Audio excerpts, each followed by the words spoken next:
Oh, good, good. It was great. And I saw that Victoria was able to amend her report to include some details about it. Good. But yeah, it was a terrific meeting. Excellent. We'll give Trustee Miller and Trustee Wan an opportunity to join us. If not, then we'll start.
Sir, Kenyon just texted that he's running just a few minutes late.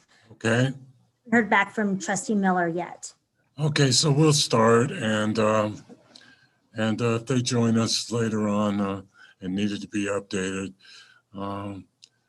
we can get them the information. So I assume that Lee Hall will give the presentation on the solar garden proposal. Lee? Thank you very much. You're welcome. There's enough for. Thank you, Victoria. You're welcome. Lee?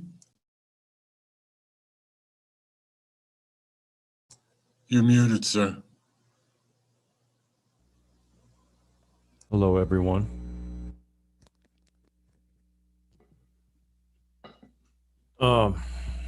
Everyone hear me okay? Yep. Okay.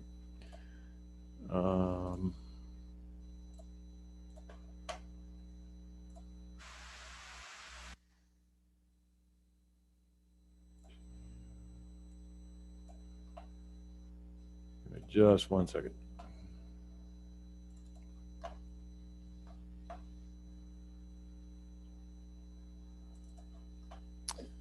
So I'm going to try and be really brief so that you guys can pepper me with questions if you have them.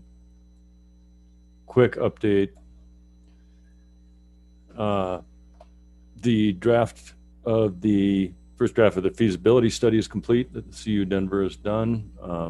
The bike park was identified as the most feasible location.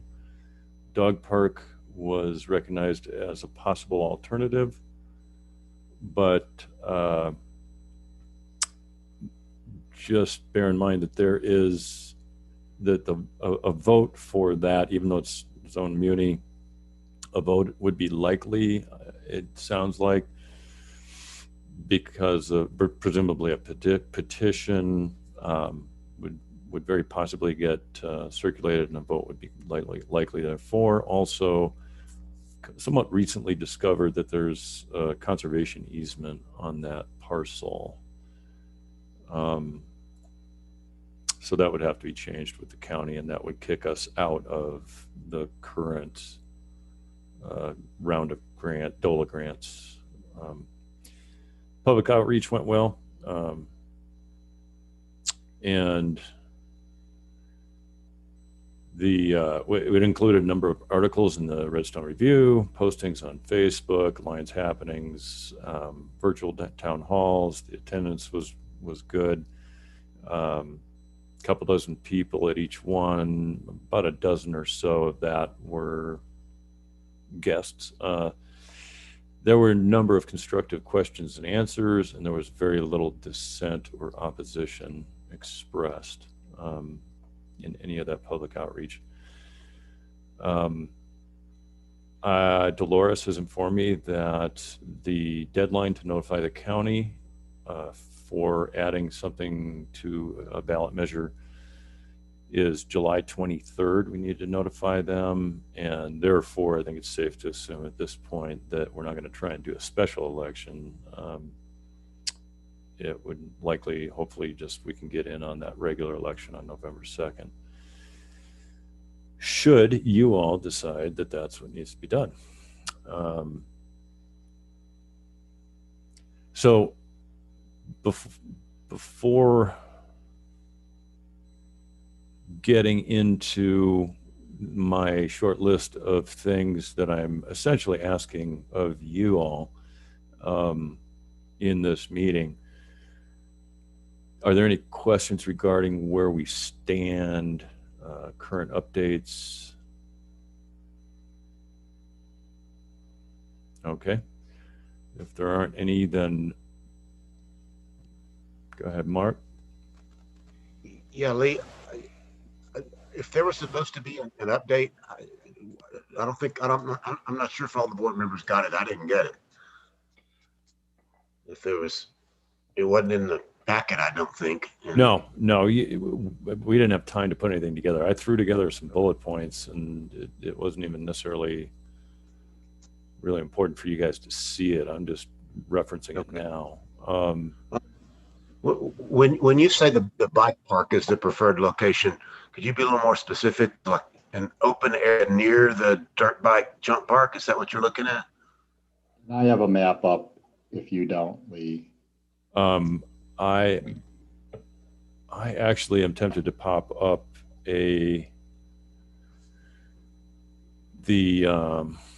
let me grab it. Give me 1 second.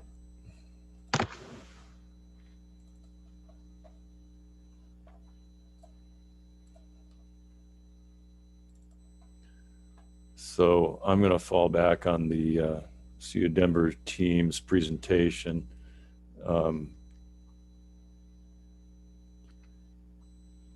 So I apologize. For some reason, I thought that you guys had been notified that there was the draft feasibility study available online. My apologies for not making sure that that was made available to you by now. That said, I don't think any of you would be likely to have learned much from it. So Southwest Dog Park location is in the southwest of the dog park. Southwest Bone Park location is between the bike park, dirt jumps, and the Carroll property. But you're saying the one next to the bike park is the preferred, not the dog park one?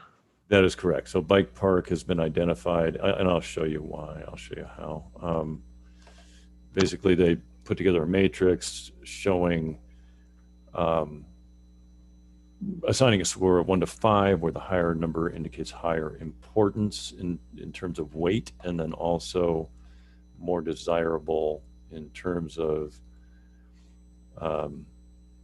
the higher the number, the more desirable. And so the product of the weight and each attribute of each site were tallied and totaled. And the bike park came up at 134, Southwest Dog Park at 110.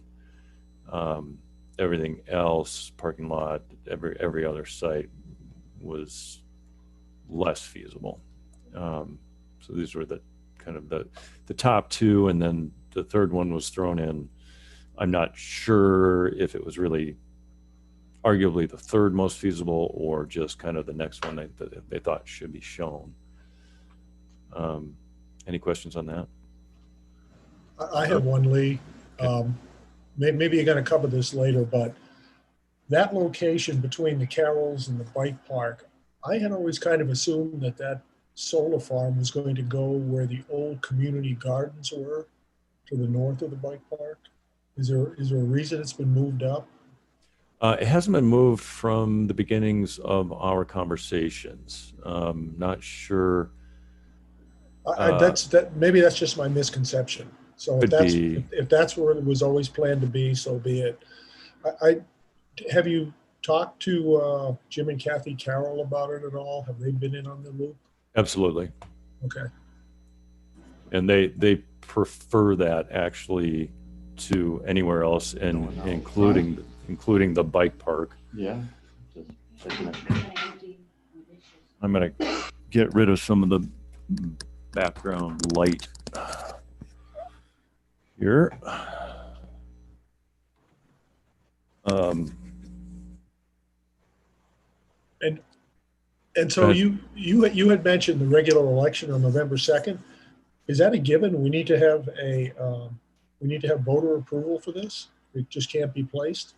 Well, it's kind of what we've all been discussing all along, and because of the fact that it's zoned parks and open space, it's everyone that I've talked to is under the impression that there needs to be an election to create some kind of variance to that, or rezone that particular section. Trustee Lowell, if I may answer that question. So the Lions voters approved something, a statute, while a long time, I think several years ago, that I reviewed, and it actually limits pretty significantly the town's use of its own open space and park property, which basically doesn't allow any use but a park property, but a park purpose, unless approved by the voters. And so while the zoning would be compliant, the parks are, presumably we could always do a text amendment to change what would be allowed in the parks. This voter approved ordinance would require us to go to a vote to do anything other than a park purpose. So we would need voter approval to use Bone Park or, the bike park or whatever, it may be, for solar would be the question we would be posing to the voters. Okay. If it was a park, if it was something that's not a park, then we wouldn't have to do that. Okay, thank you for that. I think this is an easier putt than try to put it in the dog park, which has the restrictive covenant held by the county. You'd have to get county approval with the changes to that. Thank you for that. Brandon, would we also have to amend the zoning? Because I don't think this fits within parks zoning. Maybe it's a good question. I think there's room to say, or you could do a simple text amendment without a zoning amendment, saying that solar was allowed within a parks zoning district or municipal zoning district. Yeah. So you could do it without a rezoning, I think. But I think we probably want to do both: get voter approval and do a text amendment, just to be absolutely clear this was a use that was allowed within that park. You could add it as a permitted or conditional use without actually changing the zoning. Correct. Yep. And we've done that in other things. When there's a new use within an existing zoning district, we could do a text amendment to make clear that is a permitted or conditional or special use. Okay. Thanks. Yep. So basically it's my understanding that kind of the next things that need to happen are going to rely on you guys and actions from you guys. First one being approving adding the solar farm measure to the November ballot, however that needs to work. Number two would be to modify the Bone Park, come up with a modification or an addendum to the Bone Park agreement with the Carrolls. And I have a verbal commitment on their part that they're amenable to that. Number three would be to modify, and it's Victoria called to my attention that this might be necessary, may well be necessary. Modify the park's master plan to reflect the solar farm. And Dave Cosgrove was very much on board with the bike park location when presented months ago with kind of all the alternative sites and kind of what the whole proposal looked like. So there may need to be some direction for him. And then I don't know if we need a resolution for Aaron to submit a grant application to DOLA, but Aaron would, of course, know what he needs from you guys for that. Yeah, you're asking about the resolution now? Well, I don't know if they're. Yeah, we Needs would to if be. we, So Go ahead. apparently Aaron does need a resolution from you guys to submit the grant application to DOLA. I don't know if exactly what order those things happen and whether he submits the grant application to you guys or what. well, I think right now is sort of coming just to present them where we were, right? That it had been looked at and really looked at being the location near the bike park as the utility board, thinking that was the best option to go forward with. In talking with DOLA, that DOLA also thought this was a good project to try to move forward. They are concerned about having the location available. So having the bike park or the dog park area would be a concern without having it approved and ready to go. But that's sort of what they wanted to come present, was that DOLA was really interested in this. So do we want to try to move forward with the grant submission, knowing that we do have some concerns with where that location is going to be? So they've just opened up the grant, and they have $5 million in funding, and it's open-ended, but there are, of course, going to be others who apply for that grant. So again, in talking with Chris, who was the same person I worked with on Long's Peak, he was very interested in it and thought it was one to move forward, but it was a matter of timing on that. So if we were ready, I would put together a resolution to do that, but we're coming here first to do the presentation.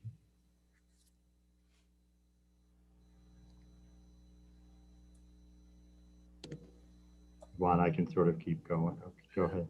Trustee Rogan? Thank you. Thanks, Lee, and thanks to you and your team for all the hard work on this. So my question is, when you did the community outreach, can you maybe just briefly describe the top 3 questions or concerns that people had? I have to try and remember. So just so you know, I forget which article in the Redstone Review, I actually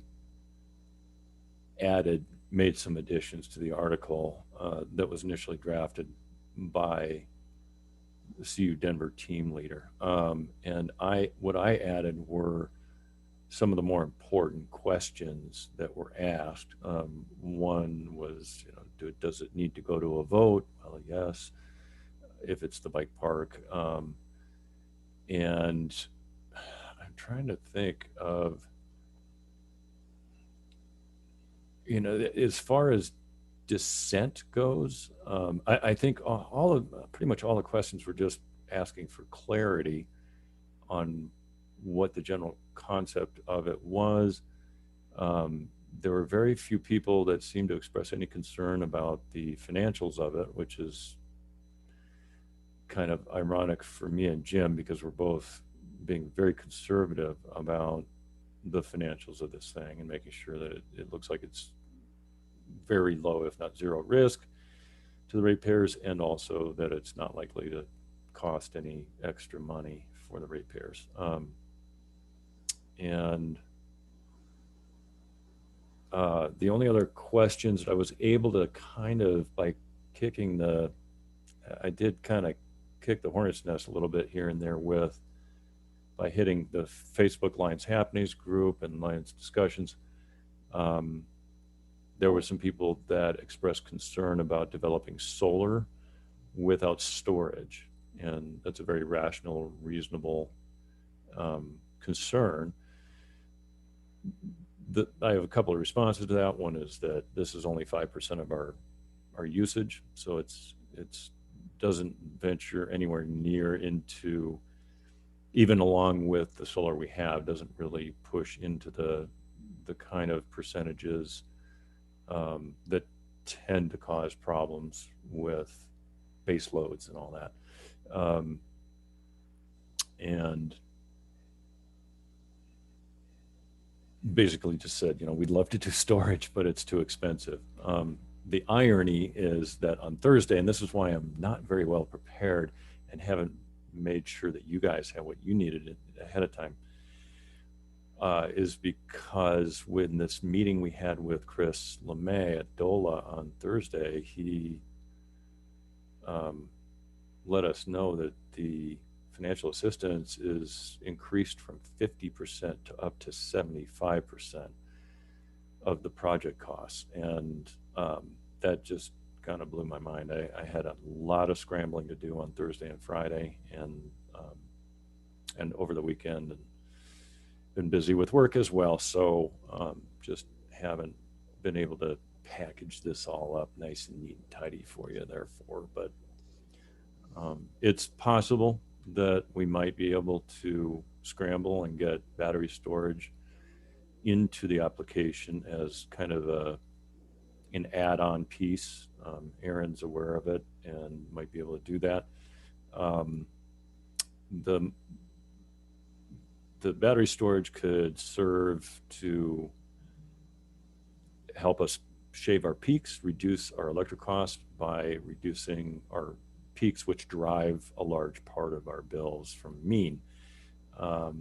That's the most likely thing at this point, looks like, to bring down our costs and thus maximize the amount we can spend on battery storage and get the biggest bang for the buck there. There's talk about possibly doing some backup of the wastewater treatment plant and or a microgrid, which is probably a long shot at best. Economies of scale just don't really work for that. I kind of think both of those are a little bit extra and could wait maybe for the next round if we wanted to do that. At this point, right, in the beginning, it was planned to just be a utility engineering board update during boards and commissions, right? So it was trying to be a little 5-10 minute. And then it got changed Tuesday, and I advised the UEB Wednesday that we were changing it to a presentation. So we were really just coming to present you sort of with the idea that the utility and engineering board had thought that going with that location between the Carrolls and the bike park, which would be what, the southwest corner of that area, it looked to be the best option from the UEB's perspective, with the dog park area coming in as a second. The concerns about the different agreements there, would we need to modify the parks plan because of the, after the flood, we did the parks plan that we were going to do. So would there need to be anything there? Would we need to modify the Bone Park agreement with the Carrolls? And if you wanted to try to pursue that, and would you want us to look at moving forward with the solar farm grant application, if we can get that together to submit to DOLA and submit, again, it would come to you as a resolution with the application that would be submitted. So you would see all the details on that. I have two questions. Lee, when you talked to DOLA and you mentioned the difference between 50 and 75%, was that a matching percentage, or were they going to pay 75% of the grant? So what that means is, instead of them covering half of the project and Lions covering the other half of the project, along with other financial assistance that we're aware of, that DOLA will cover 75% of the cost of the project, or may pay up to that. So, and my other question was, and this may be for council to answer, why would we proceed with anything basically until we have the election? If we go through this whole procedure of preparing resolutions and everything else that's been discussed, and the election isn't positive, Counselor, where do we sit? I mean, if the people say no, we would have wasted a lot of time on this. Am I correct in assuming that an election needs to take place? I think it's somewhat of a chicken and the egg situation where, you know, there's no need to pursue an election unless you decided to pursue the grants to conduct this, to do this project, and vice versa. If we accept the grants and can't get a successful election, then the project dies more or less if at a park's location. And as we kind of discussed earlier, there may be additional steps we may need to take with regard to a text amendment to allow the zoning and maybe amending the park master plan as well. So I think that the first step is, does the board want to pursue this? And if so, then we probably first work on, the election, and then we start, if that's successful, then start working on these other steps. But I'm not sure the grant timing as well, and whether that would need to happen first. I'm not sure. Okay, thank you. And we don't know yet, we know this grant is out now, but there's the factor of if it comes around again next year, are we helping prepare for that? So we could be laying the legwork at this point, and if we thought we missed the grant opportunity now, we would be ready if it came back around again next year. That's also a risk. Mayor Pro Tem? What's the DOLA grant deadline for this year? Anybody know? No official deadline. They said they're going to take it until they spend the money. Oh, so it's kind of a first come, first serve thing. Yes. He did mention that his goal is to award it all by August 15th. I'm sorry, Lee, I couldn't hear that. By when? Chris said that he wants to have it all awarded by August 15th. I see. Okay. So effectively, that's a deadline then. Okay.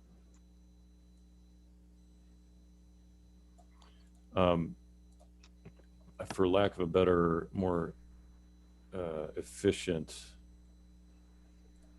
means, can I just throw my little to-do list up on the chat for the meeting, and whoever needs it can grab it? Chat is disabled, so never mind. It's a public meeting, so you can't chat. Okay, that makes sense. Well, somebody let me know how I can get this list that I rattled off to you guys. I have a fifth item that I didn't mention, which is hopefully we can identify ASAP any additional Board of Trustees actions that are needed, since this July 23rd deadline is coming up after just 2 more July meetings, Board of Trustees meetings. For example, if we decided that we needed to get a loan and do a bond measure, I don't know if that would require a resolution. I'm guessing it would. I know there's a possibility that we could pay for this outright, our portion of it anyway. Can you or Jim or maybe Aaron recount for me the fiscal benefit of this solar farm to the town? Do you have any figures that you can throw out there about what we're going to save? Yeah, I think the easiest way to do that is just kind of give you a visual image of that. Hopefully this works visually. Let me pop this open for you and share that guy. Is that big enough for everyone to see the figures well enough? I don't hear any complaints, so I'll carry on. Yeah, I can see it. It looks okay. good. So this is before our Thursday meeting last week, and so we were still operating at the 50% here, and we have made a few other adjustments to this and added a bunch of extra variables. Right now it's kind of all in flux because we don't know if we can conceivably add some battery storage, it's something that I haven't given up on yet. We have very little time to try and make it happen, but this is what it looked like at 50%. This is the key figure right here, the break-even period. We pays for itself in 23.4 years. This is using rather conservative figures. To be honest with you, actually, this doesn't include a cost increase that we probably need to include of maybe 15%, and which actually pushes it over 25 years, but we're still in and around the 25-year goal of the warranty period on the system, which basically keeps our risk near zero.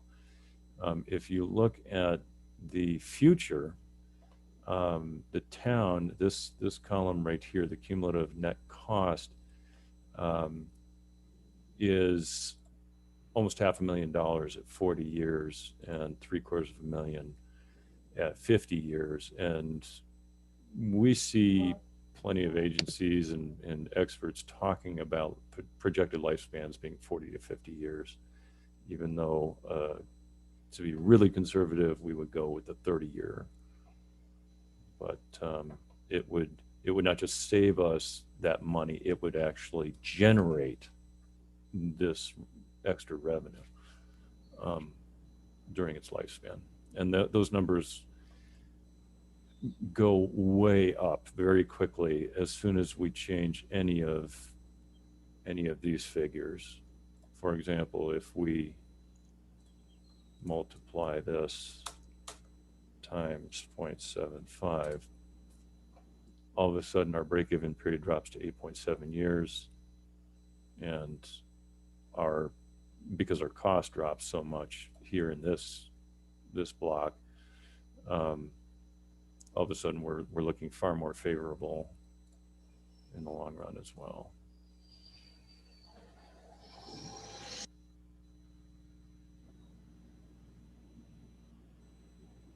Any questions on this? I'm more than happy to share this spreadsheet around if you want to play with it. What's the projected life on the solar panels? Solar panels, it's hard to say. So they basically say that they'll degrade 5% per year. And of course that compounds. So they can still be producing, I'm going to pull a number right out of my rear. They can be producing at 50% their initial nominal amount decades later. I'd have to run the math to tell you what should be expected at 30 years, 40 years, 50 years. They just keep going. They just produce a little less each year. There is equipment that does have a finite lifespan that can be expected, such as the inverters. But we have inverter reserves in the financial model to basically, hopefully, take the risk of having unexpected expense hit us. So this doesn't project having to replace any of the panels themselves during the projected payback period of this 25 years.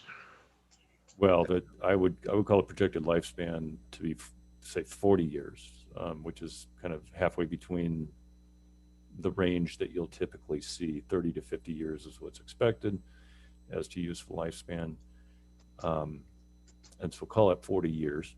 And I've seen plenty of solar panels that were far less sophisticated technology. I mean, solar panels that were produced in the 1980s and 90s that are still producing an immense amount of power.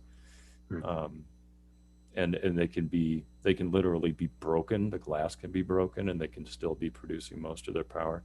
The panels themselves aren't really considered something that they're just good for the lifespan of the system, basically. Is there risk for hailstorms? Because I recall being in very near that location in Bone Park for a hailstorm in 2013, and it was nasty. So insurance to cover that or what? They don't break. they're amazing. It doesn't make sense when they get hit by a tennis ball size hail ball and they don't break. I don't. It's tempered glass and they are remarkably resilient. The only time I've ever seen one really break is when it was ejected off of a truck on a 4-wheel drive road above timberline. Trustee Browning. This is Kim. I remember that hailstorm too. In fact, we happen to have solar on our home and we had to redo our roof, but not our solar panels. So if that helps. The panels are fine, the roof was not.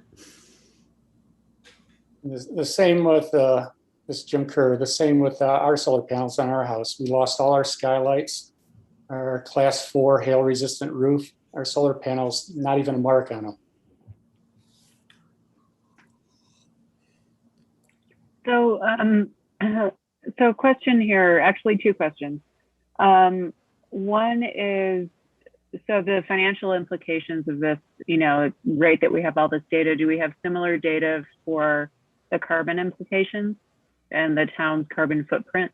And then also, this is one of the worries about sharing your screen on Zoom calls. I see a tab called Carport as an option, and I wonder, for those of us who don't know about that, if you can kind of describe what that is. You bet. So first part of your question, Jim, if you want to jump in and take that one, we haven't really done any calculations that I recall with regards to the carbon implications, but what you can oftentimes kind of assume is that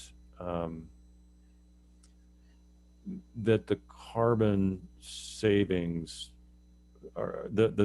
is kind of analogous to the money savings to a significant degree. So that's the best I can give you at the moment. So the carbon savings would be significant. You know, again, we are talking only about producing 5% of our total usage. So in simple terms, we're going to reduce our carbon footprint by 5% less inefficiencies, and the inefficiencies are relatively small. So probably 4.5% or more reduction in our carbon generation for the town of Lyons as a result of creating 5% of our usage with PV. Does that answer that question well enough for now? Okay. And then these are definitely here to be seen, these tabs. So the dog park has similar numbers, and then the carport is that third one that I showed you on the slide from the CU Denver group. The reason why that was included, one of the main reasons that was included, is because we actually got a quote, an estimate from Diane Dandino's organization, and there are a lot of upsides to not consuming property for the sole purpose of PV, especially considering the fact it just works so well for so long. It just tends to sit there for 50 years at a time, and so you can't do anything else with that land really, other than maybe plant some pollinator flowers and stuff. But so it's very attractive to consider rooftop or carport raised arrays. The unfortunate thing with that, especially at our size of array, economies of scale doesn't really work very well for us here. And so it basically doubles the cost, the per watt cost almost. So it was something that was wanted really badly, both to not consume one use dedicated land consumption, and the other reason is so that we could do other things such as park cars under it and get shade, or even put some agrivoltaic gardens underneath it, and so on. But there are two things that really kill it pretty definitely. One is the cost, and the other is that the location is kind of on the edge. I'm not sure if DOLA would actually buy off on the location at the Bone Park. It's right on the edge of the floodway, and he expressed significant concern about that. He said in the floodway, it's deal killer. Even though this is just out, it's close. So, and he knows it. So as you can see here, kind of the apples to apples, we're looking at a 48-year break-even period. And that's before we increase the cost from the time of the estimate. So basically, we're looking at it maybe paying for itself during its lifespan, maybe not. Whereas the other two are half that. Hey Lee, I'm just curious if you drop in, since they would do up to 75%, how the numbers look differently. It certainly does change dramatically.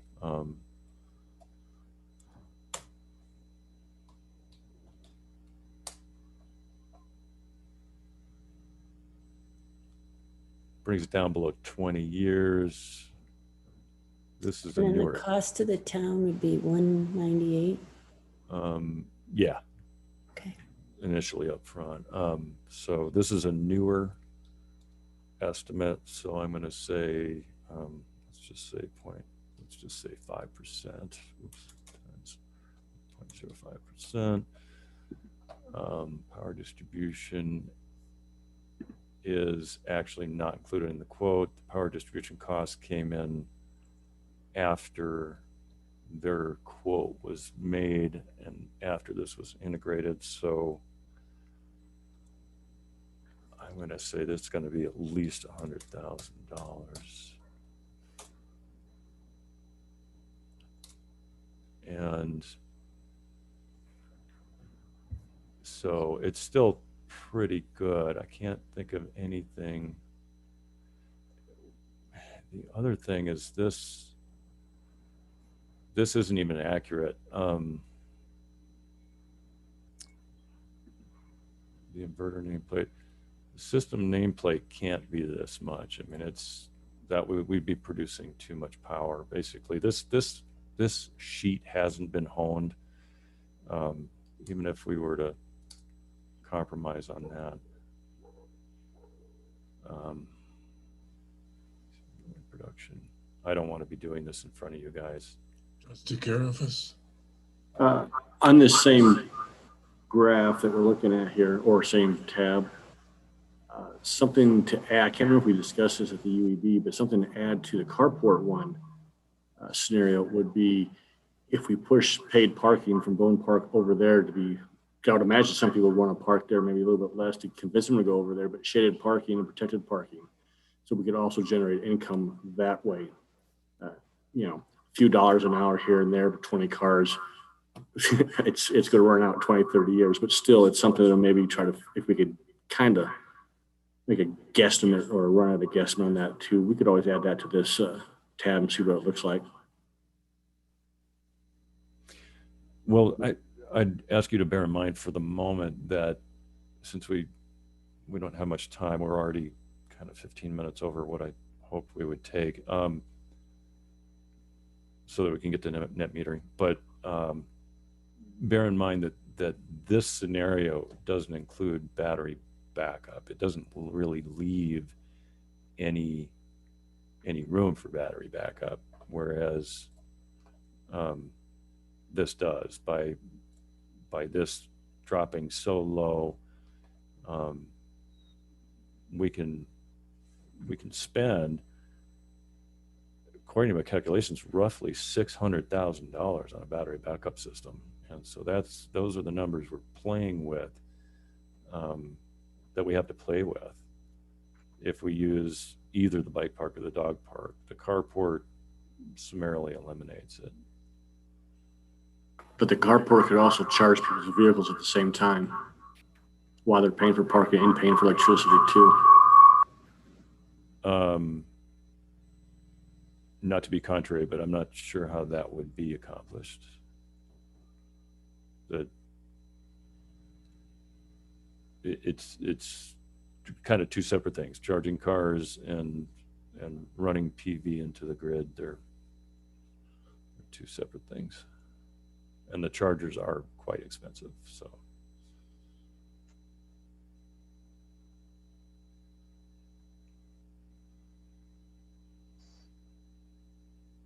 Are there any further questions for Lee?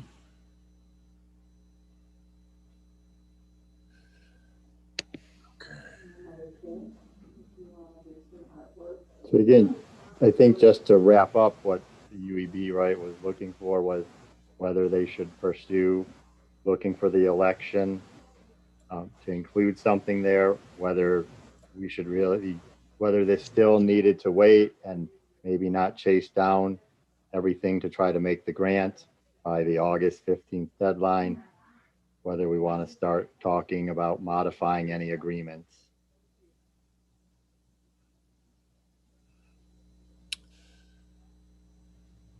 Yeah, I guess what my is that we can pursue the election. We're going to want to do the election in any case. So I would hope the BOT moves forward on the election. And then the second thing, that the grant, we don't know whether or not they're going to match 75% in the future. If DOLA's ready to give it to us, if we can give a strong bot agreement that we think strongly that the election is going to come such that it'll get approved, which I fully believe, I think we should try to go forward with the grant and get DOLA to obligate the money. The very worst case scenario, maybe we don't get it, we lose that money, it goes to someone else. I don't know. I don't know that it's that big of a hit on the town if that were to happen. I think that would be a real wild card if the town would be to vote it down, in my opinion. So I would kind of hope that we move forward on the DOLA grant too.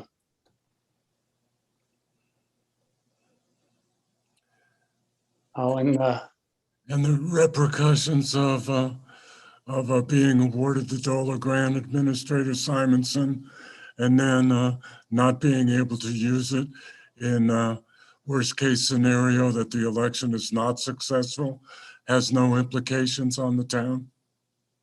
Well, usually DOLA grants, at least in the energy mineral grants, I don't know about this one, they want to make sure that you can carry out the project within the next year.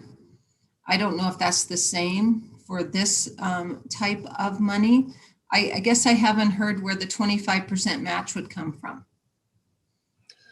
I do think DOLA would want to know we have an option for placing it. There was conversation of making sure if we didn't know that we had one location, they mentioned that we should have something saying the trustees would work with another location that would work. So I do think. Should you put all three locations on the ballot then? Because you don't want to just put one and it doesn't pass, then you'll have to wait for another election cycle to look at the next one. The portion of the dog park wasn't part of the zoned municipal. So that was one that could already be used for that perspective. I don't know enough about the covenant that was found on it now. I think the covenants could be overcome from what I gathered from the letter from the county, but I think it would take months at the very best case to get over that hump. In the context of doing it, say within the year from when the grant's awarded, I think that would be very doable. I'm not worried about that, but right now it's a matter of getting the grant application in and getting it awarded. So we want to make this look awardable legitimately, and as long as we have reasonable contingencies. I don't understand how we can apply for the grant with what we've learned tonight without a location that's approved. I just don't understand that. Well, it's a good question. I mean, Chris, as soon as we talked about the reality that we wouldn't have the election done before August 15th, he was very quick to say, well, we can't award the grant in that case. And then I turned around and just said, well, we do have the bike park as a contingency plan. It has its own issues. I didn't mention the possibility that it could end up going to a vote because I don't know that. I don't know that it would necessarily. Maybe it won't.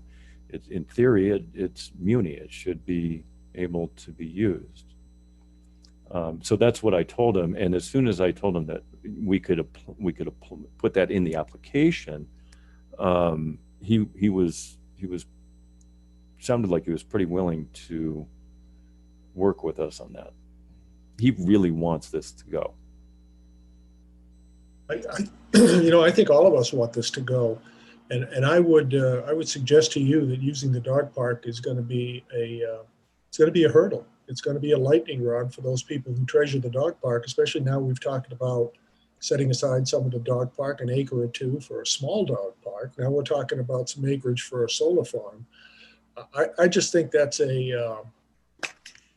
not the way to go on this. I agree. What would be the cost, Administrator Simonson or Clerk Vasquez, of a special election, and could it be implemented before the August 15th date? Do we have the time frame, and what would the cost for such an election be? I don't know if, oh, you are on there. Yeah, I'm here. Elections, the last one I think was a little over $4,500. And the way that works is when they would submit how they want to amend the ordinance, when they submit their petition and then that's approved, then they've got so many days to collect signatures. I mean, it could be a 3 to 4 month process depending on when we get it turned in. There's a protest period. There's, go ahead, Brandon. Well, there's two ways to do it. One, it could be a citizen petition. As Dolores said, that would take at least 3 months minimum to do, and probably more, and realistically speaking. We've had experience with these in the recent past, and usually there's a couple times where it has to be redone by the petitioners because it wasn't done right the first time. So I think that's at minimum 4 months probably to do that. Other options, the board could refer a question, which is probably the preferred way to do it if the board wanted to move forward on this. And even then, we probably would not be able to have an election before the August deadlines. It's not practically feasible, considering that what it would take for the board to do that and the time it takes to coordinate an election. And I don't know if the town wants to spend the money on a special election. That's a policy decision. I just don't think it's practical. We could do this prior to the deadline. It's a short way of saying it. Can we wait till the next DOLA cycle? But I mean, the board can put something on the ballot, right? Doesn't have to be done by. That's correct. That's why the second option I was talking about. I think even if the board put it on the ballot, we're probably looking. I mean, it has to be done via ordinance too, and so we're probably looking at starting in July. It wouldn't be effective until the end of August already, and then it wouldn't be time for the election. Yeah, and besides, it can't occur. The election can't occur too close to the regular election, as Clerk Vasquez pointed out to me. There's, basically, if we were somehow to have you guys pass a resolution for the ballot issue to be submitted to the county,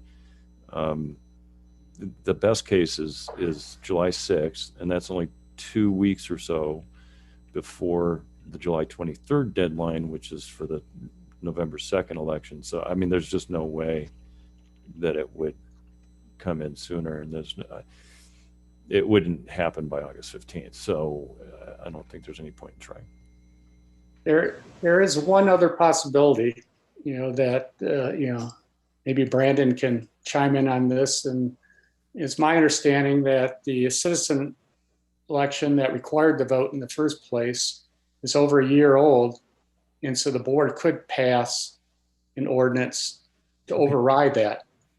That's true. Yeah, the board could override that citizen initiative.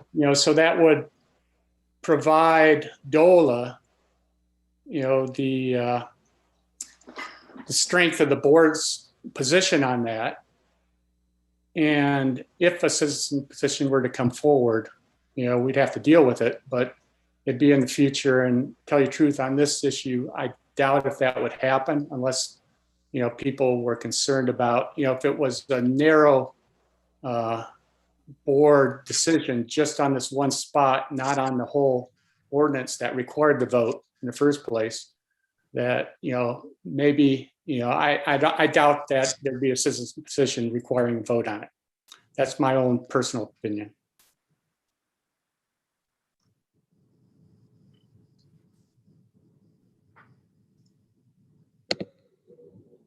Well, So do we want to move on to the next? Yeah, we probably should move on. let's move on, and we'll study the materials, Lee, and if we need additional information, we'll request it, and we'll just have to analyze it in the next few weeks. Chairman Kerr? Okay. Well, I'm going to talk about net metering. I put together a presentation. The time's a little short. I may, jump over a lot of it in order for us to get to questions. And I've already covered most of this before. I think I covered the installations. This is from the previous thing, the policy. I covered that. Net metering. One of the things I found since I presented to the board before was that we had the Epson, study that Town Alliance Commission in December, 2016, that actually, warned about net metering and recommended the board to go, do something about that, reconsider, the net metering. So you can read the cautions that they provided in there. It's the same cautions that I provide, previously, that need to be, careful about, overloading, non-net, non-solar customers with the bill of subsidizing the net metering. And the other thing they had was the capacity cost. I mentioned before, once you get to 15% of solar production, you start producing more than the town can absorb or the town can use. And so if that were to occur, we're going to have to deal with that in the future. So basically what the UEB recommended is that we reimburse excess electricity sent to the town grid at the mean renewable energy rate, which is currently 4.3 cents per kilowatt hour, and charge a monthly production meter fee of $2.50. And for all installations prior to November 1st, no change initially, but sunset those installations starting with the January 2030. And again, what the excess electricity sent, this is like at night, or this is during the middle of the day, they're sending more, they're producing more electricity they can use. They're sending that to the town grid. And at night, they would be buying electricity at the retail rate. But during the day when they're sending excess, they'd only be reimbursed at the wholesale rate, or the wind rate, I should say. And I covered this chart before. This kind of just shows how steady the demand is over the day, and solar, peaks pretty high during the day. And so that's the discrepancy we get, having solar not producing all the time that we need that electricity. And I went through the net metering loss before. This one is just the straight loss. I didn't factor in that, in some respects that, half the electricity that they'd be using would be at, they'd be validly using it during the day when they're producing electricity. So it'd be probably, about half these numbers. Okay, so this is what I came up with the availability of mean renewable energy. Okay, currently, we got wind energy, but that's currently fully subscribed. And that's what they told us last year. But what we found out is Gunnison became 100% renewable this past year.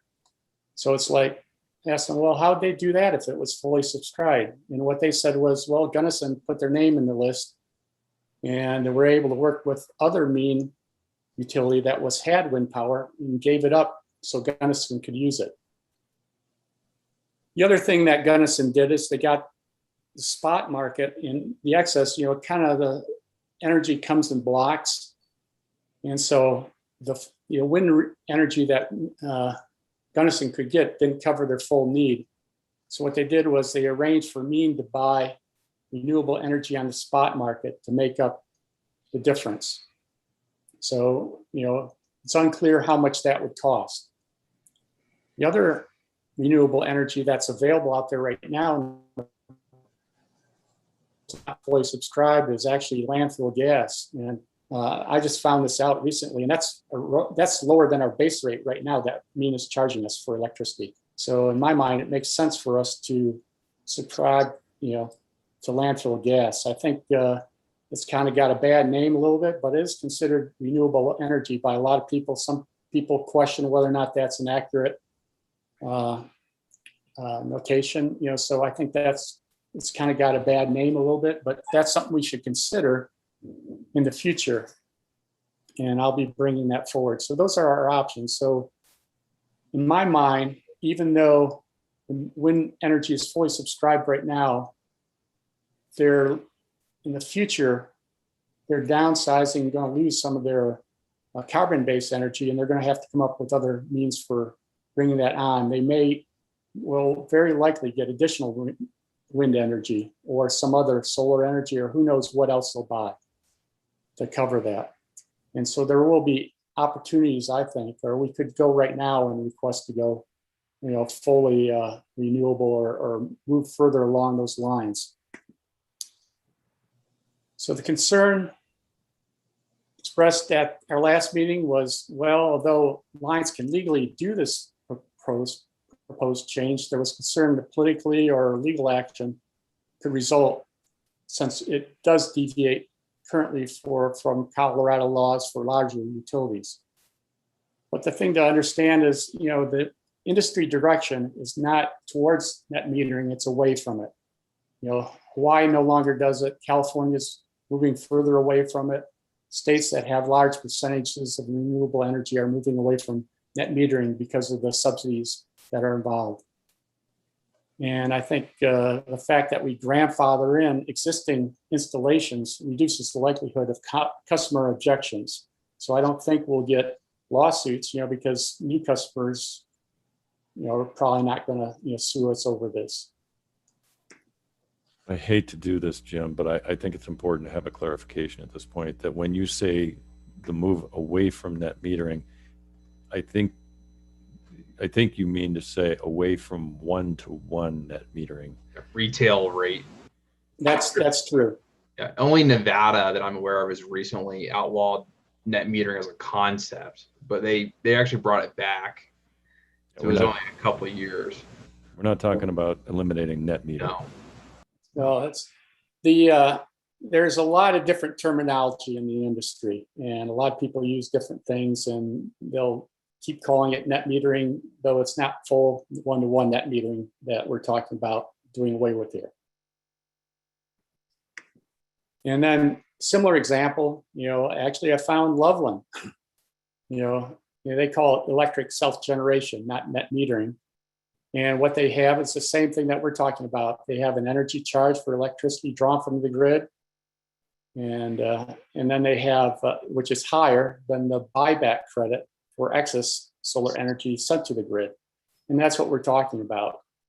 And we talked about this at the last meeting, and they did receive a complaint in November 2019. A customer complained about that new rate structure.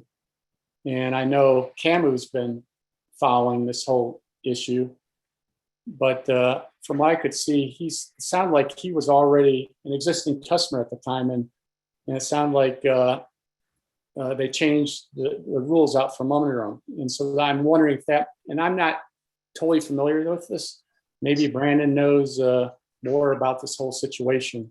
I helped Loveland defend this complaint. And what's important to note, though, is they didn't change the one-to-one. That's enshrined in state law for them. What they did change was, as you say, it's the credits. So you get to the same place, but the one-to-one concept is still there. It's just, and the PUC did dismiss the complaint because, the statute for municipal utilities and net metering is different from the one for investor-owned utilities. And the complaint was alleging they wasn't following the rules for investor-owned utilities. And so that was the reason why it was kicked out of the PUC. But, at least on the production side, municipal utilities over 5,000 meters must pay one-to-one. What you can mess with is at the end of the month or the end of the year, you can mess with the rate at which you pay out in credits. You can't mess with the production side, which is, for every unit of energy produced, it's netted, against every energy you consume. You can mess with the fees and charges, which is what Loveland did. We're different because we're under 5,000, so we can change the, how production's accounted for, but Loveland cannot because they're too big. Okay. I was trying to look it up because I thought we were looking at their rate structure, and it looked like the way it's worded is that they will pay back any electricity delivered to the grid at that lower rate. But I'll try to find it to see what it's worded. Yeah, I'll try to find that. Me reading it, I couldn't find that it was one-to-one for the month. Right. In their write-up on it. And Dan Hodges Dan Hodges, the executive director of CAMU, we're trying to get together to talk about this issue this week, but he's out of town. So I'm hoping before we make any movement forward on this, so Dan and I can have a comprehensive discussion on this, because he wasn't aware of anyone else that has deviated as much as what potentially we're thinking about doing. And he was one of the people that was in the room when the municipal utility piece of the net metering legislation was drafted. So he said he definitely wanted to talk about it before we move forward on this. But Dan and I haven't not been able to connect because he's been on vacation. Yeah, I am aware of other cities that do the monthly net metering and pay up at the end of the month, and but this didn't read the same. So I was kind of surprised. I'm not. Yeah, in our argument at the PUC, Loveland's argument, which I assisted with to some degree, was that the PUC didn't have jurisdiction over Loveland, and that basically if this individual was upset with Loveland's rate structure, the PUC didn't rule on the merits of whether it was legal or not, only that they weren't the proper jurisdiction to do it, the proper venue to do it. So they would need to sue them in district court, which hasn't happened yet to my knowledge. But that was what the decision was on, not whether the rate structure was legal, but whether the PUC was the proper place to decide it. Okay. So anyways, basically what UEB is recommending is that we move forward. Let's see, let's change it. And, even if we are the first town in Colorado, we don't fall under the PUC, we don't fall under those laws because of that. I think we should save ourselves that money that we're losing by putting out these subsidies right now. And Jim, I'm going to add a point you made to the UEB meeting. I think is important here, and that is that Lyons is, as far as we know, probably the leading community in the state in terms of percentage of. Go ahead, Jim. I just wanted to remind you of that point. You should put it in your words. Yeah, so I think, Well, I can see, like Loveland only had, back in 2019, only had like a 0.4% penetration of solar. And we're getting close to 4.5, I think right now. So we're 10 times what Loveland has. And they were trying to do things that were going to, balance out their books. So they weren't, the non-solar customers weren't going to take a big hit. And it does affect our rates, for non-solar customers. And who really benefits from this are the large households that use lots of electricity and have large roofs. They can afford these giant arrays, and they're getting lots of money, from Alliance to make that happen.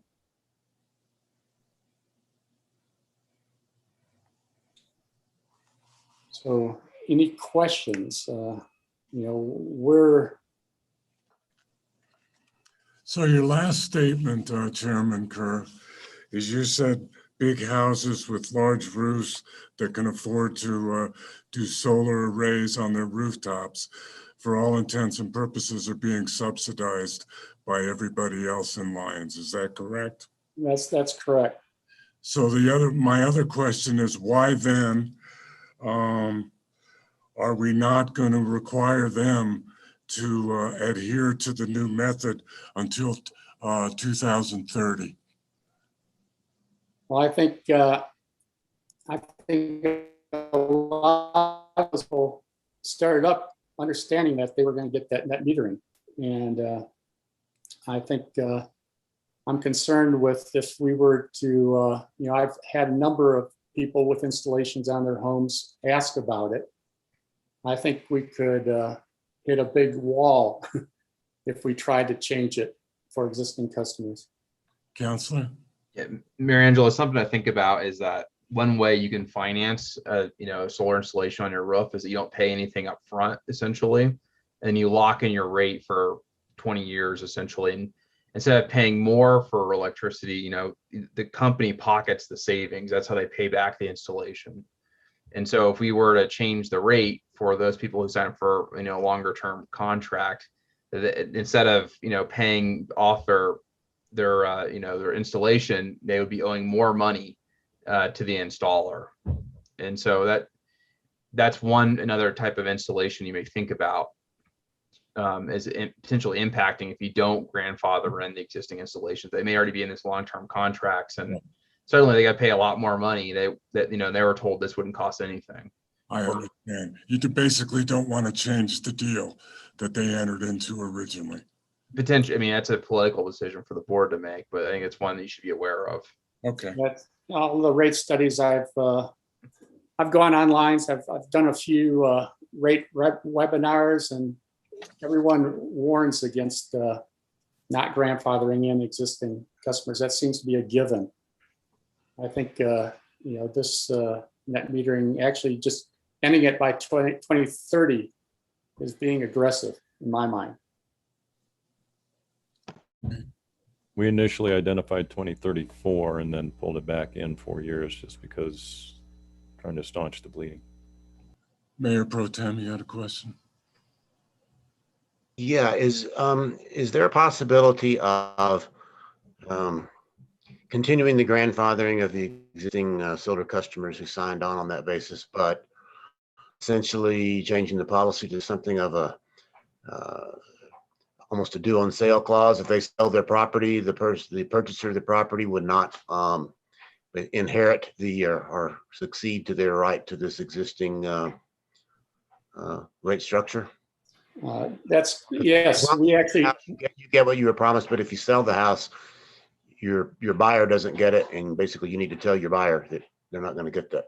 Yeah, in the draft ordinance that we drafted, we put that in. If you change your system at all, if you increase the size of it, or you sell your house, it falls under the new structure.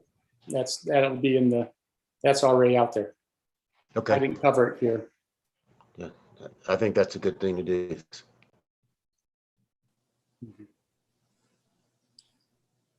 Any further questions for Chairman Kerr?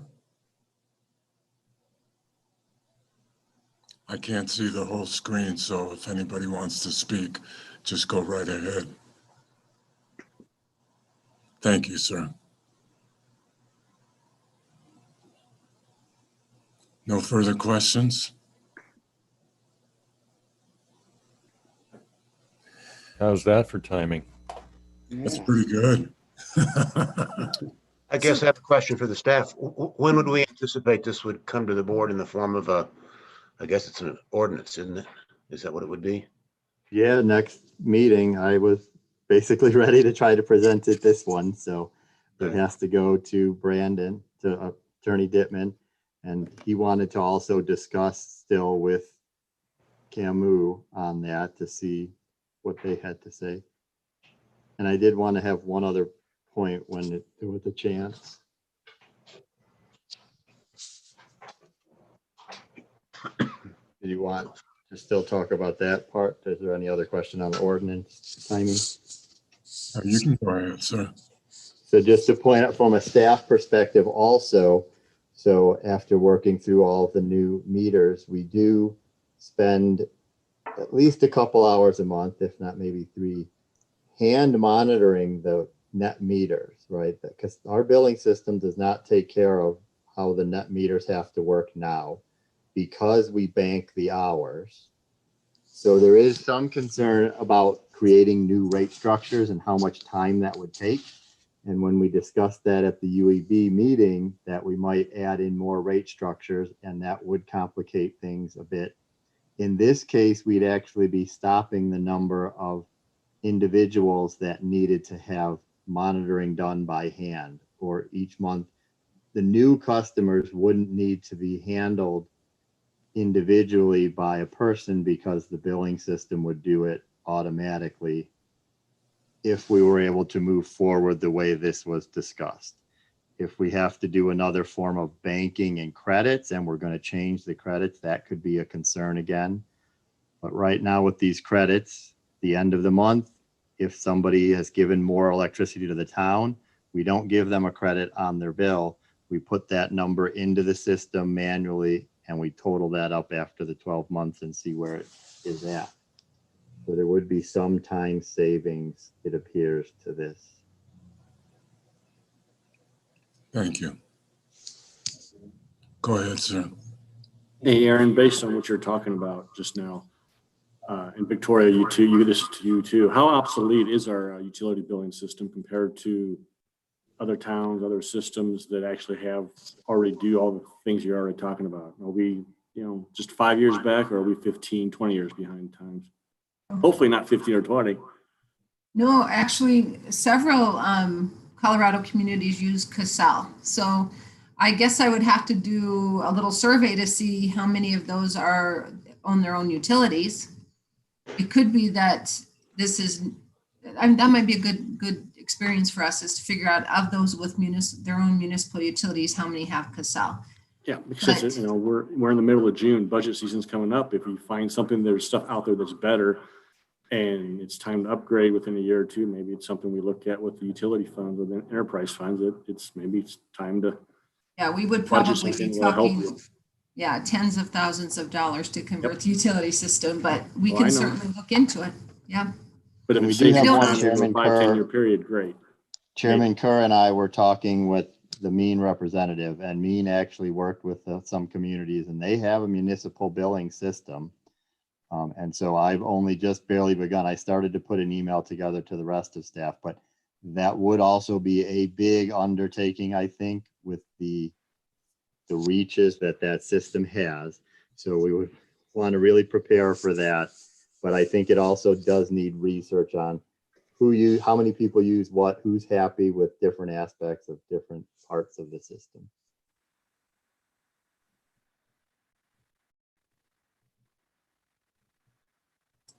Any further questions? All right, we'll take a break and I'll be back at 7 o'clock to start the regular meeting. Thank you. Thank you all for your time. Thank you, sir.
We'll wait for Trustee Wall. Good evening, Mrs. Johnson. There he is. Let's see. Trustee Miller is here, but she's not going to be on the screen because she's not feeling very well. So I'll call the Monday, June 21st, 2021, Lions, Colorado Board of Trustees regular meeting to order. Could we please have the roll call, Madam Clerk? Yes, Mayor Angelo, Present. Mayor Pro Tem Browning, Present. Trustee Rogan, Present. Trustee Lowell, Present. Trustee Waugh, Present. Trustee Caravas, Present. and Trustee Miller. Present. Please all rise and recite the Pledge of Allegiance. I pledge allegiance to the flag of the United States of America, to the republic for which it stands, one nation, under God, Indivisible, with liberty liberty. and justice for all. for all. Oh, that was my computer.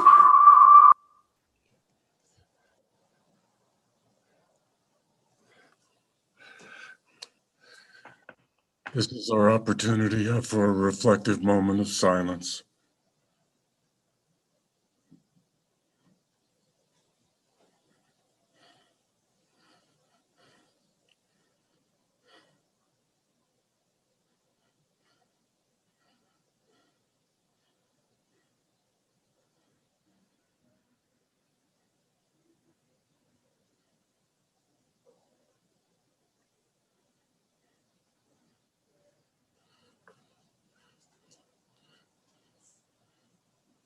Thank you. Do we have a motion to approve the agenda? So moved. Second. Do we have a second? Second. Would anybody like to amend the agenda? Seeing none, I'll call for the vote, Madam Clerk.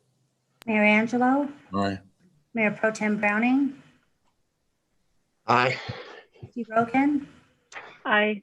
Trustee Caravas, Aye. Trustee Waugh, Aye.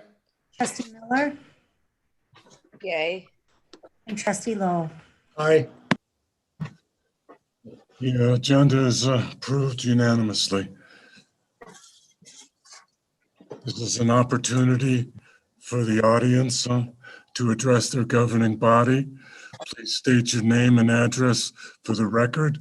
We do have a couple we have one first reading. We won't be discussing that under audience business, but you can bring anything up before the board now if you wish. Please state your name and address for the record.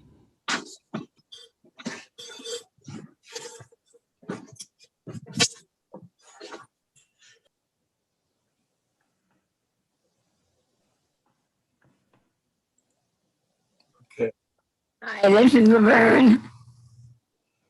Go ahead, Mrs. Johnson.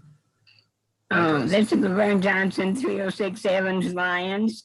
And I want to report that the museum is open now daily. And we're having some customers and people that are interested and some that used to live here. So it's interesting. I want to announce that next Thursday, July 1st, we're having our first concert in the park, and we're wanting to have a welcome to everybody for surviving COVID over the last year. And we want a welcome by our mayor, if he will do so, and we'd like to introduce board members. We're going to honor Mr. and Mrs. Good Old Days, which is Dave Cosgrove and Crystal White, and honor the 4 Lions graduates who are pioneer families. So we invite you to come to the first concert. They'll have 7 Thursday concerts at 6:30. Thank you. What date is that, Mrs. Johnson? Thursday. Every Thursday. This is next Thursday, July 1st. Thank you. And the program will start at 7:15. Thank you very much. Would anybody else in the audience wish to address the Board of Trustees at this time? Madam Clerk? Sir, I don't see anyone with their hand raised. Okay. Boulder County Sheriff's Report, Sergeant Bill Christ. All right. Good evening, everybody.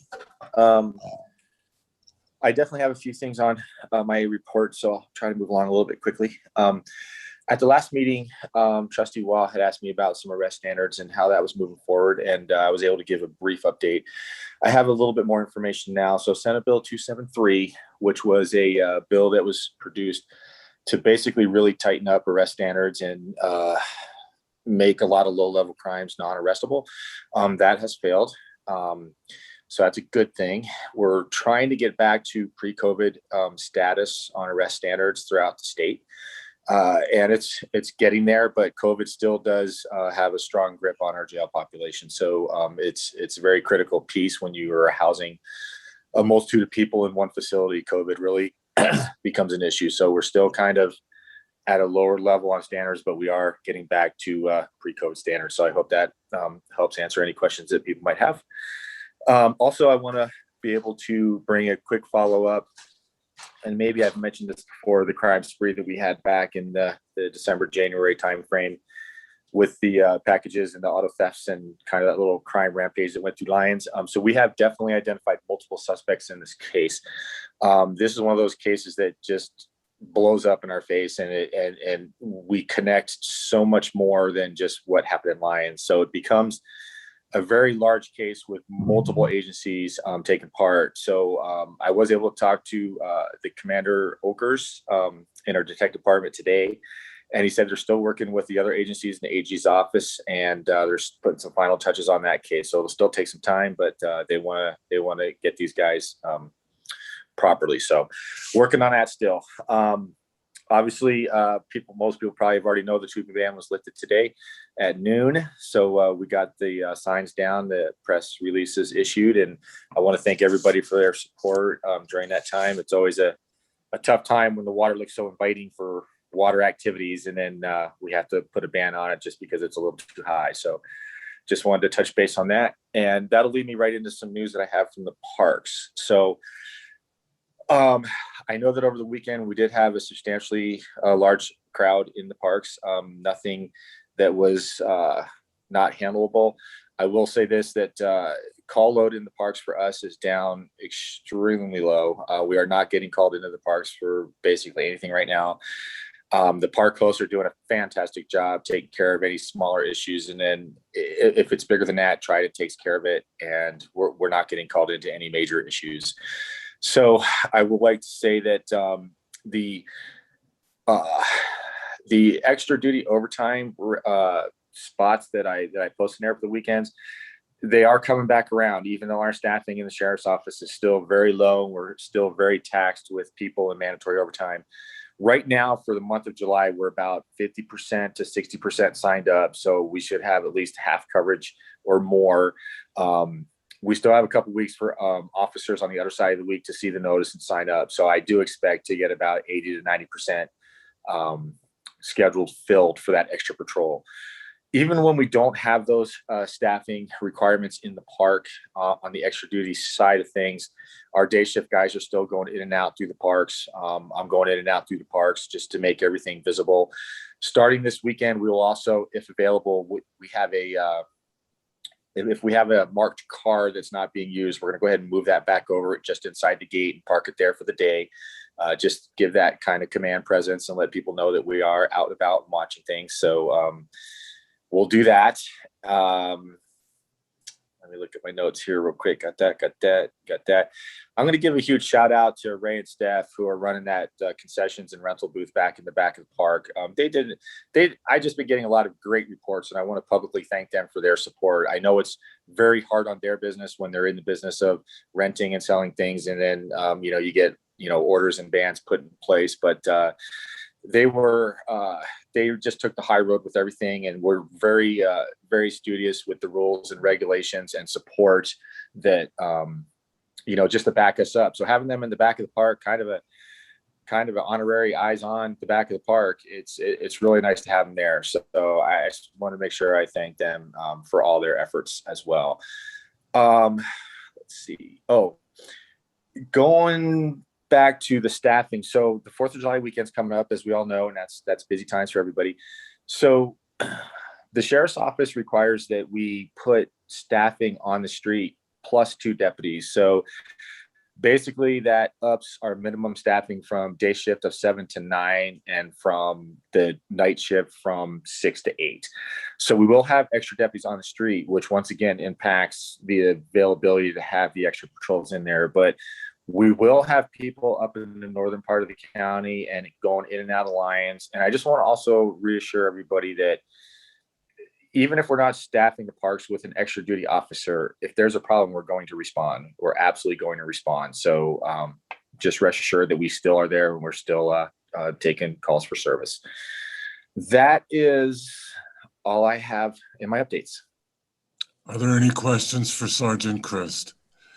Mayor Pro Tem Browning.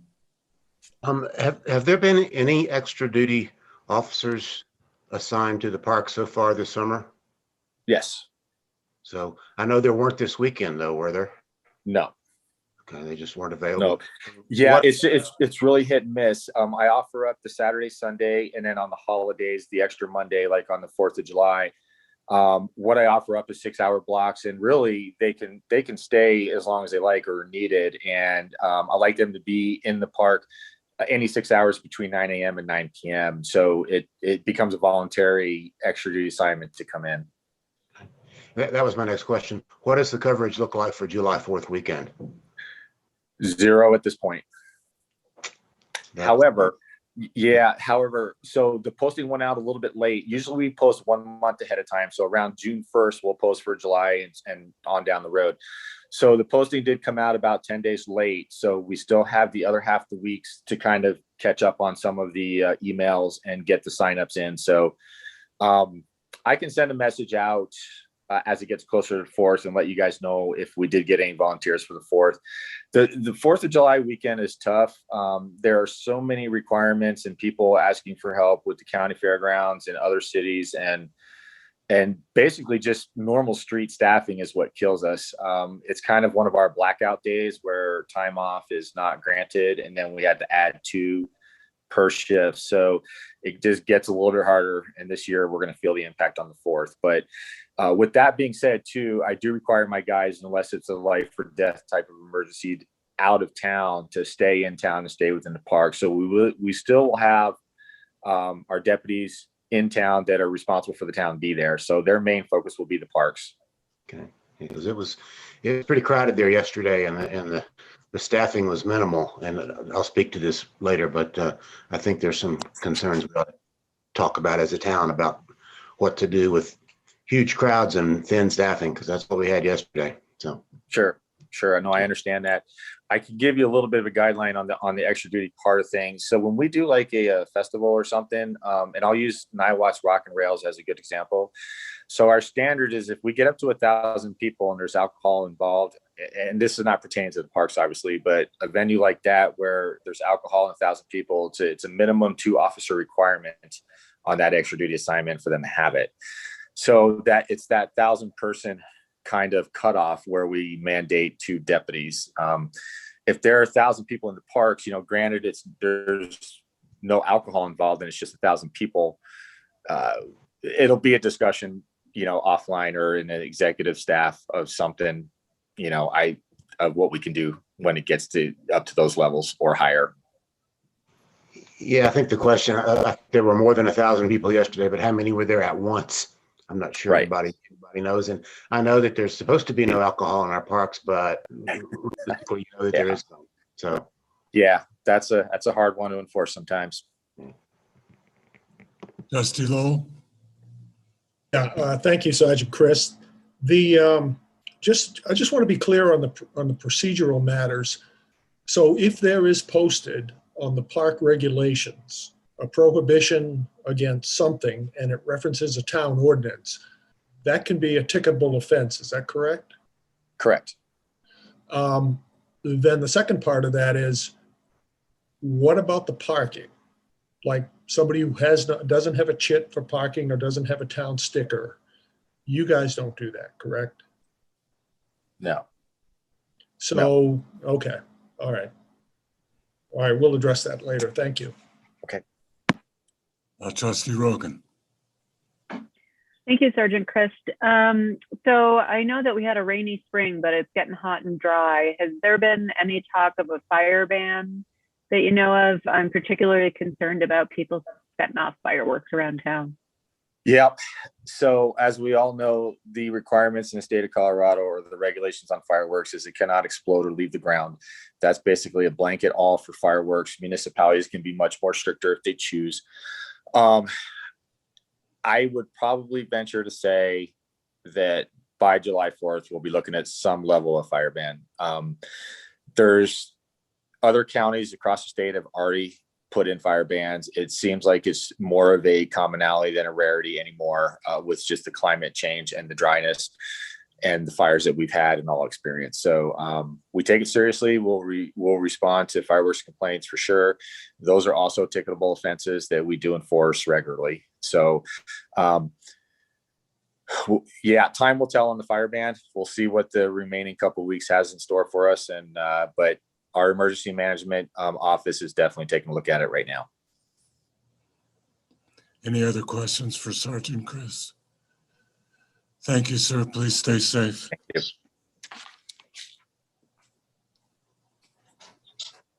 Trustee reports, Trustee Lowell. Yeah, thank you, Mayor Angelo. The Ecology Board met, let's see, on the 15th, and the highlight of the meeting was we had a briefing from the Left-Hand Watershed Center. Had some encouraging news about the macroinvertebrate count post gasoline spill. While the numbers of the bugs in the river was reduced, it was still at what they call a attainment level, which means it isn't dire. They weren't all wiped out. They also reported that CPW, once the flow comes down, they're going to be able to do some electroshocking and to do their own macroinvertebrate count. Beyond that, I just have a question. I've noticed it on my walks. The temporary driveways for the folks who are impacted by the 2nd Avenue Bridge construction. It looks to me that at least one of them has had a formal curb cut put in, and looks like that's going to be a permanent access for those folks. The other one, I guess it would be to the east side, still appears to be just a dirt road. I'm just looking for some information on whether those are intended to be permanent, and if the use of those for, I don't know, extended alleyways, I guess is a better term for them. I assume that that's permissible under the terms of the buyout properties, which both of those are. That's all I have. Administrator Simonson. Sure. We did have to go to both FEMA and CDBG-DR to get permission to use the buyouts.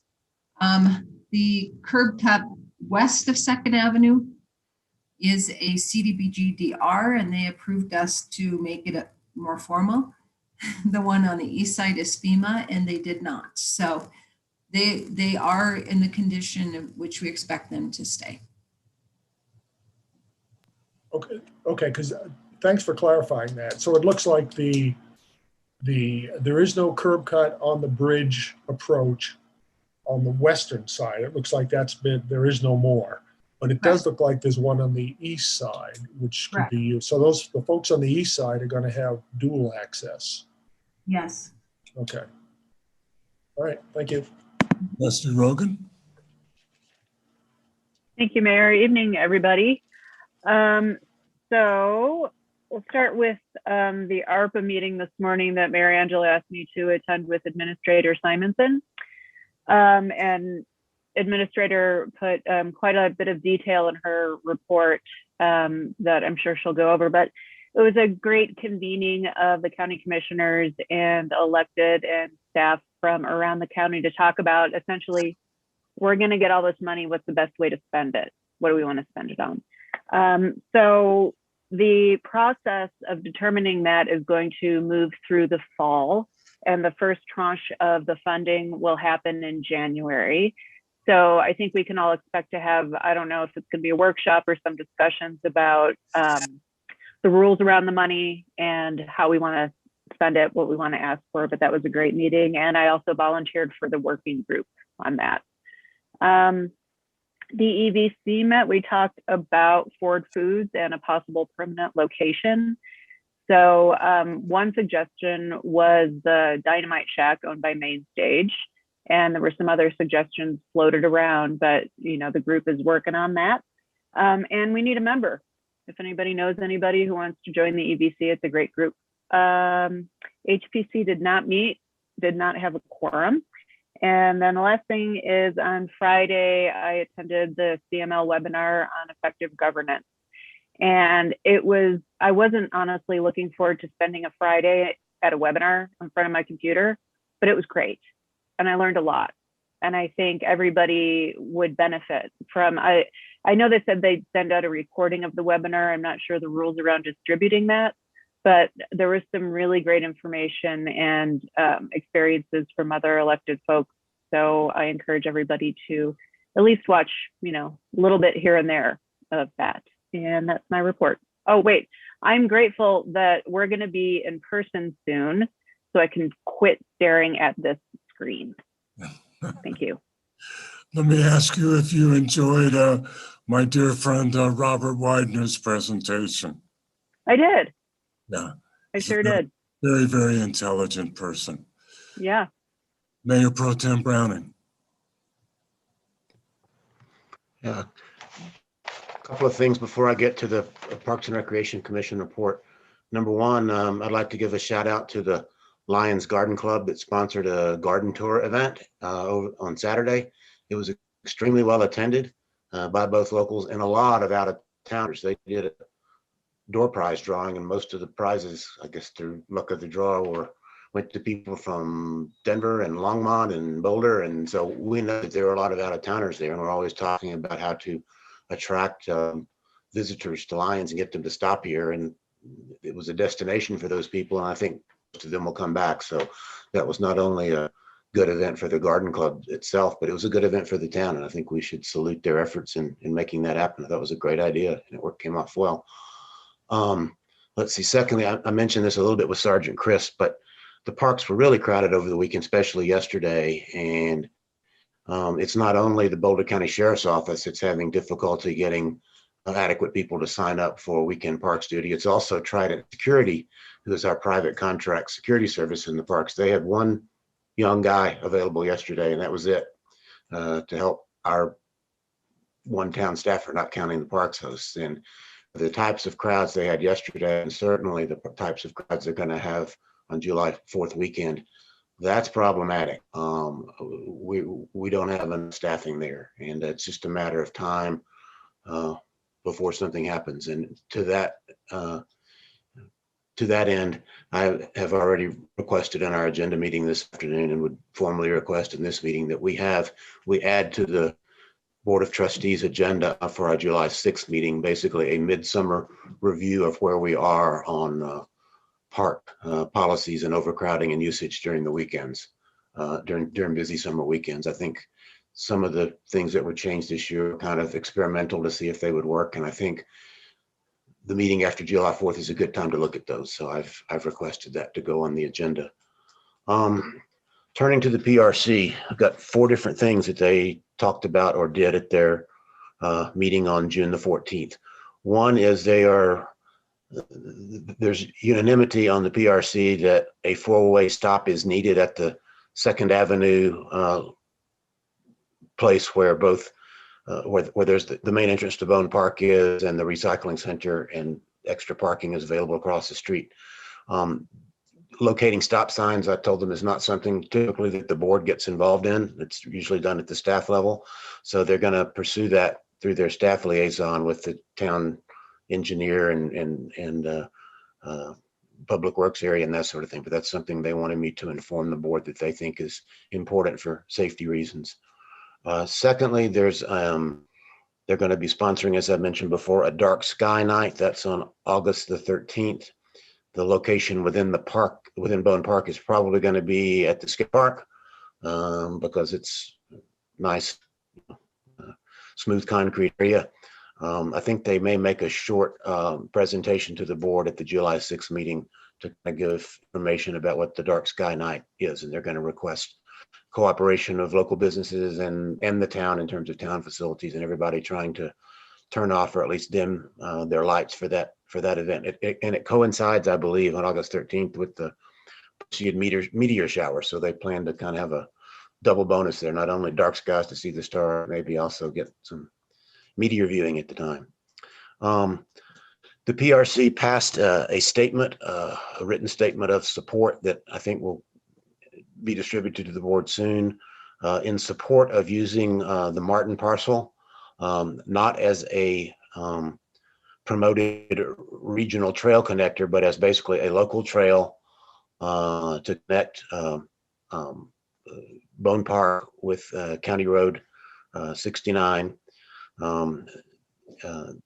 They believe that designating a trail there, which already has a lot of social trails running through it, will provide less interference with the surrounding property that's going to happen without any undesignated trail, but that it should not be promoted through advertising or a lot of signage and things about we have a new trail opening. Basically, the hope is that it's mostly used by locals on their walks and bike rides as a small connector trail, and it's not really envisioned as the much desired connection to Hall Ranch, because it doesn't take you to Hall Ranch, it takes you to County Road 69. So that statement will be provided to the board, and that may have some budget implications at budget time in terms of cleaning up the Martin parcel, which has a lot of dead wood on it, and also actually laying out the connector trail there.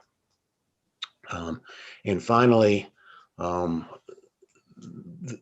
Parks Commission would like to request, and this would take an amendment to the existing ordinance describing the duties of the responsibilities of the Parks and Recreation Commission, that the words open space be added to their areas of in which they'll give the board advice. Right now, it just says parks, but Lyons has a lot of open space right now, including, for example, the Martin parcel. So they want to make clear as to what's in their jurisdiction, and that wouldn't be their exclusive turf, basically, because other citizen commissions may also have input on things in open space. But Parks would like it to be clear that the areas on which they're looked to for advice would include not only parks but open space use. And another example of that would be the 10 acres south of the dog park, which is not formally a park, but it's something the Parks Commission is interested in offering advice to the board on. So that's my report. Thank you, sir. Trustee Caravas. Good evening, everybody. The UEB met just the 16th. Their next meeting will be July 7th. Some of what they discussed and worked about or talked about, you already heard about. They also discussed the Longs Peak turnaround, which will be discussed, I believe, in the utility report, or is in the utility report that Aaron has. It was a consensus of the UEB that this add-on project should be financed by the general fund and not utility funds. Their discussion on the Summit Housing Group with the request to eliminate fees for water taps and sewer taps and the like and building permits was they were unanimously against that as their current position. Net metering they discussed, you already heard about that, and I do believe that is it at this time. Thank you.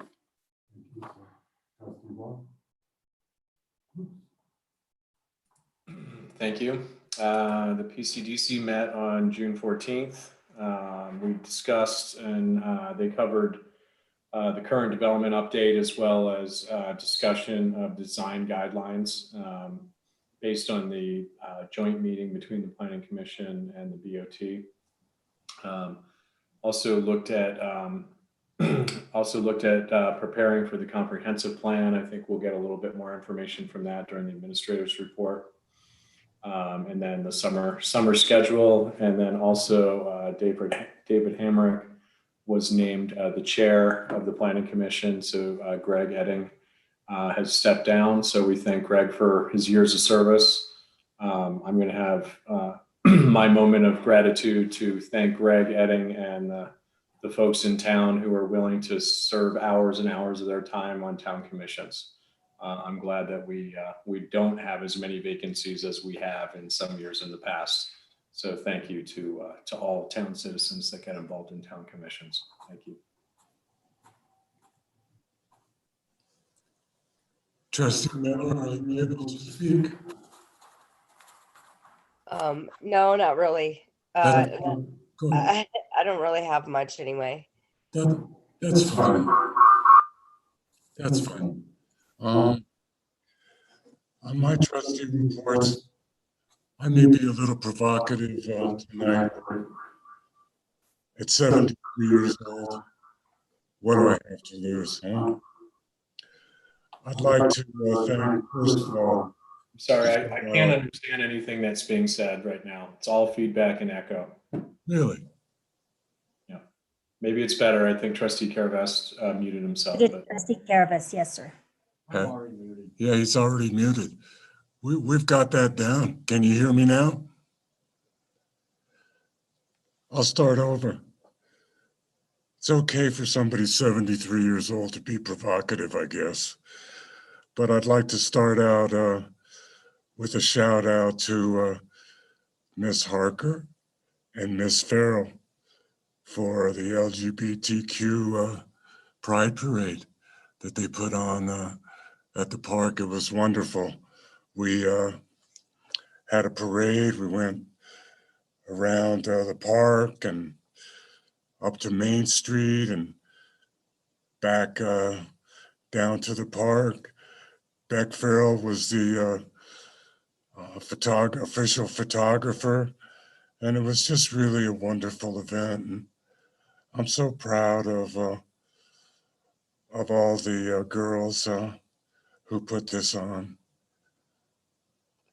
It was very inspiring.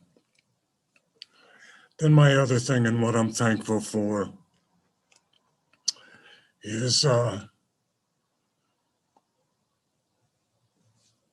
I may do this again, my friends and the events in regard to Black Lives, African American history. And what I did today is I researched the 1936 Olympics. And I was very interested in Jesse Owens, and I started with the relay team because everybody knows about Jesse's other gold medals at those Olympics. And so I researched, I love Google for this reason. I researched the relay team who set a world record. And I found out that the morning of the race, that two of the fellas that originally were scheduled to run in that race were replaced. And that was Marty Glickman and Sam Stoller, two Jewish rockets. And they decided the morning of the race to replace them with two African-American fellas. I think that was probably one of the worst sporting history mistakes ever. There was speculation that it was done to appease Adolf Hitler because Glickman and Stoller were Jewish. This just makes me sick. Glickman was so fast that at the age of 46, he outran every running back on the New York Giants football team. He was an announcer, radio announcer for the Knicks, the Giants, and the Jets. And so what I get out of this, honestly, is two things. One in particular, actually one thing, and that's never forget. Staff reports, utility update. Hello, let me get unmuted here. Videoed on. Oh, sorry. Too many clicks. So in addition to the report, I thought we would start with Long's Peak, since that's the sort of the priority. Been trying to get that out to bid last week, going over some of the new developments we have. Friday, I got an updated cost estimate, and that is concerning on the higher estimate. I had gotten one back in the beginning of May, but maybe we still didn't have quite as much on the construction increases. This one is what looks to be significantly higher. I can go over some of those. I don't know how much we want to talk about it in the public just because it's going to go out to bid, but I leave it that it is a concern now. And on top of that, especially with the discussions of Summit and where they're going to go for their payments, I had the town finance department look through the numbers for 2020. We don't have the audit back officially for what the fund balance was at the end of 2020. The water and sewer fund was projected to have a fund balance at just over $3 million. Looking back through the 2020 budget and the 2021 budget, I did not see the Summit fees in there. I thought we were still holding out on projecting those because of the delays we've seen. But it may have been that they were included in 2019, because now, after talking to the temporary finance director, former finance director, the fund balance is looking to be just over 1 million. So that is going to be, it's 1.3, let's say almost 1.4 million in an unrestricted net position. That means what we'd have, and then we usually want to restrict for the 3 months, and that's $1 million.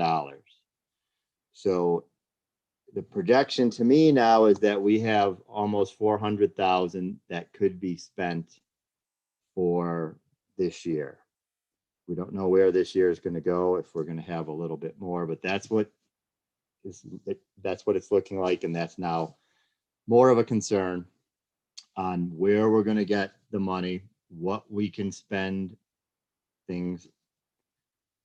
So I wanted to bring that up, and then I wanted to bring up, I had in the packet already some of the requests, the discussion of adding in a turnaround of some sort. Once it was brought up in looking around, most of the other locations in town do have a turnaround. They do have, if not a full turnaround that meets the International Fire Code, they do have some form of turnaround. The Y turnaround that was projected or posted is the cheapest one at $41,000. So that still seems like something we would like to try and attain. Going up there, I know the fire department has trouble at the top. Snow plows have trouble up at the top. So it would seem like we do want to have something up there. The other item that was listed in there, the electric utility portion, well, it is still a concern, the funding that would be coming out of the electric fund. And currently that fund does have sufficient costs to cover what would be not included in the 2021 budget.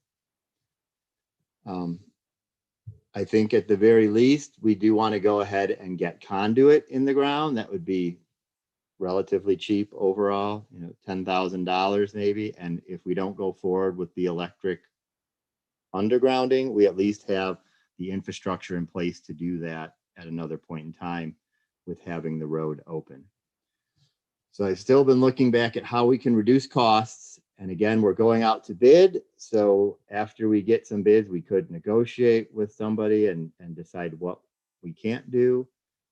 But at the same time, by having more in there, we can probably get a better rate than going back after the fact and trying to get change orders done.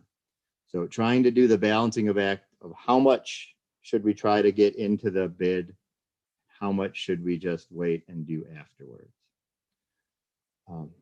So that was up there for some discussion. If there's any thought to giving direction at the end on that, I'd be open for the inputs on that from the trustees. Again, we can put it out to bid and we can then go with what we get when we get back the bids. That will be a more realistic projection, but just now that some of the numbers are concerning. On some of the other projects going on, CDOT is going to get started. You may have seen them in town already. A lot of people along Highway 36.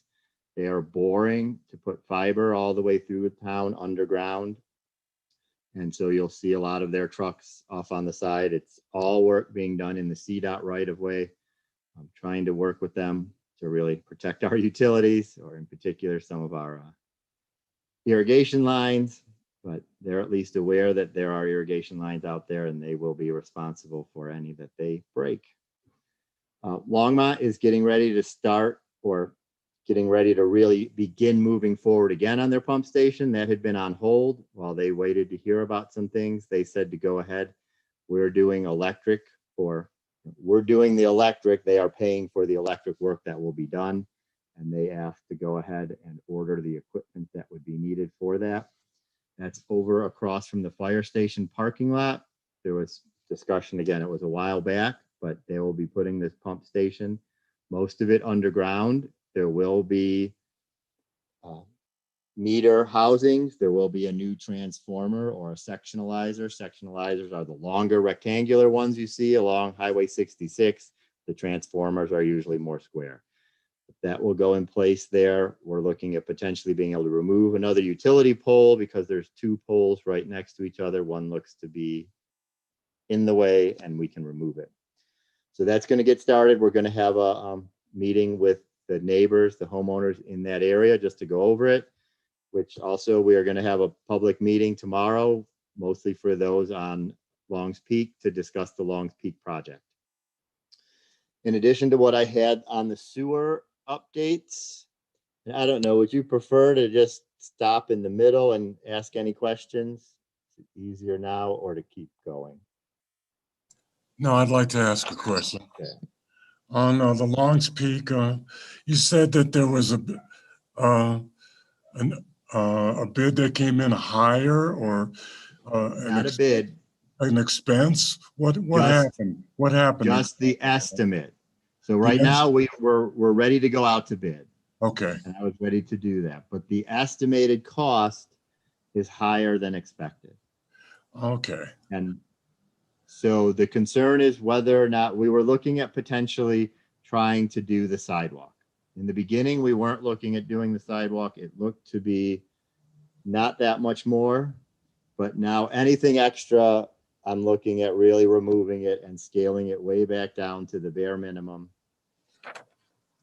And so that is sort of the questioning. Are there any items that the trustees felt are very worthwhile? I know we haven't had a whole lot of chance to discuss it. Again, I did a lot Thursday and Friday and talking with the engineering. I know you didn't want to mention amounts, but an estimate is different than a bid. How much higher did the estimate come in than what we expected? They were looking now at 1.5 million instead of 1 million that we had budgeted for. An extra $500,000? Right. Thank you.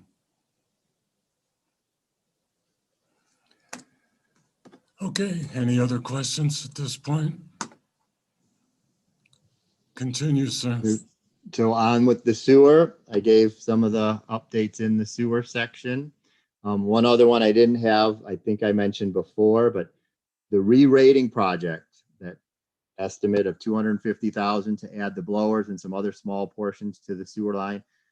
The site approval was done. It was approved a couple of years ago, even though it wasn't officially then allowed for the next step until just this last January, February. But the site approval lists you have to start construction by July 31st. And that date is not going to happen. And so I think we are going to go ahead and pay the $793 fee to extend that. I was waiting on that because I wanted to see if we hear anything about possible funds to do a larger project. We might have to go back for a whole new approval if we're going to change what we want to do. So we would not need to extend that. So trying to wait as long as possible and verify. If we're not getting funds, we are going to move forward on that project, and we therefore want to do the extension. On the electric, the only other extra was, it looked pretty good today. One of the reasons we went forward with these new meters, you might remember, was that Mean charges us part of their charge based on the total solar capacity. So the town has a solar capacity of about 300 kilowatts maximum. If every solar location was producing solar at the same time to the maximum that it could, 300 kilowatts. So they then take that and they figure that and they say, well, if all your solar broke, we would need to provide you with electricity that you might be needing. So they add that into the demand charge. That's part of the way they've done their calculations. That's something we've talked to them about over time. Well, having the meters allows you to show the actual production during the peak demand times, which for us is usually between 7 and 9 o'clock. And you can imagine how much solar is actually being produced at that time.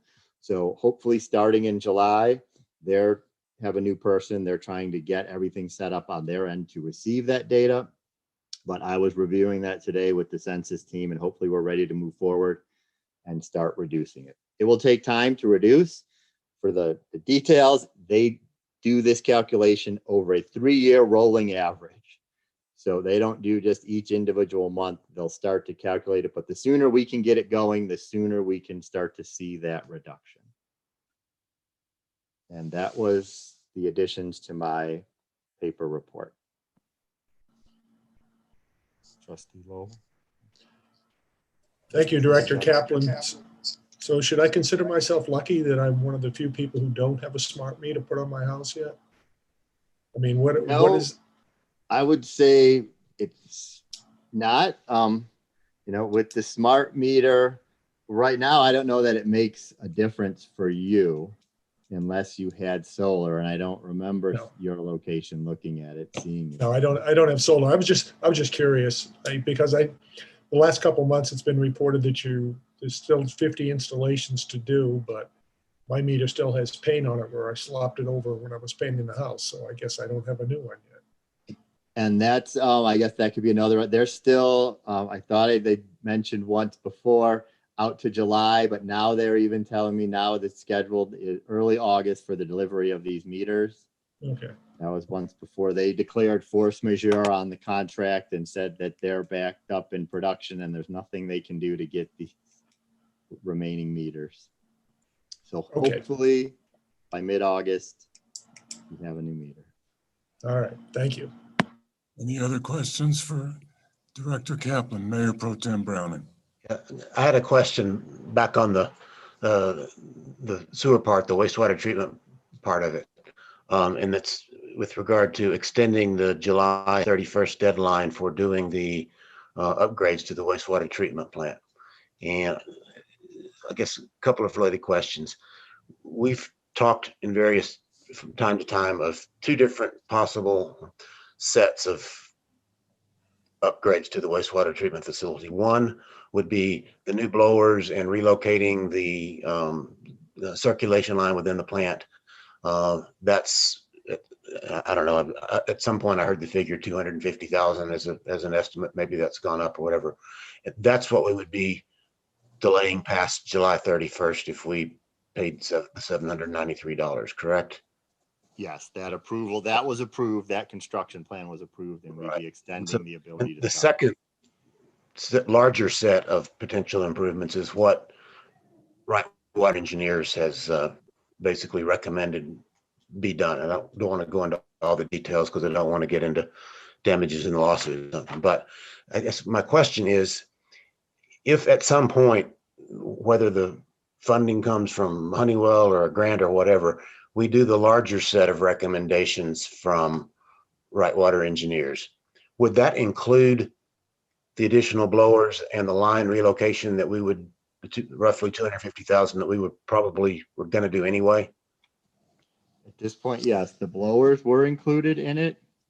Okay. The line change, we would need to change where it actually connects. One of the concerns might be that we change it differently. The line running, if we add additional parts, we might want to run the line differently than if we just added the blowers. Yeah, that was really my question is if we go ahead and do the smaller set of improvements, would we have to redo any of that if we later do the larger set of improvements? Is it a potential waste of some of those costs to do the smaller set of improvements sooner? And I've been discussing that with our engineering contractors, and they're looking into it. We don't have a definite without knowing exactly what we would be doing on the bigger project. But I would have concerns that, yes, there might be some that needs to be changed, especially after having a more formal review of what we would do with the Right Water Engineers project. Okay. Now, to me, that's an important question because if we're going to be doing them anyway, if we got the money, why not go ahead and do them? And I guess another question is, how much of a extension to $793 buy us? I was looking, I didn't see what they would give. I believe it was 2 years, so I'm hoping it is a 2-year extension. Okay. Thank you. Further questions for Kaplan? Go ahead, sir. Thanks for your report, Aaron. You got it? Okay. The Welch Court sewer line, the sag, is it that big of a sag that you never replace it? Because a lot of lines slowly sag over time. Is it really that big that we have to take it, or is it what? Because that's the second or third one in that neighborhood in the last couple of years. Is it what people are putting down their lines there? It looks to be the same location, and that there is a sag there, that's where the issue was from. That sewer line is very flat. We were reviewing the actual as-built drawings, and there is not much pitch to it, which makes it very difficult. And on top of that, then the pitch on 2nd Avenue. I didn't just reread what I had previously put in the report, but we are having 2nd Avenue camera next week, just to try to make sure we're looking at the larger picture. If you can picture it, this line off Welch Court comes into 2nd, just to the west of McConnell. And then 2nd is the line that runs all the way down to the wastewater treatment plant. So that line going north on 2nd takes a lot of flow going past.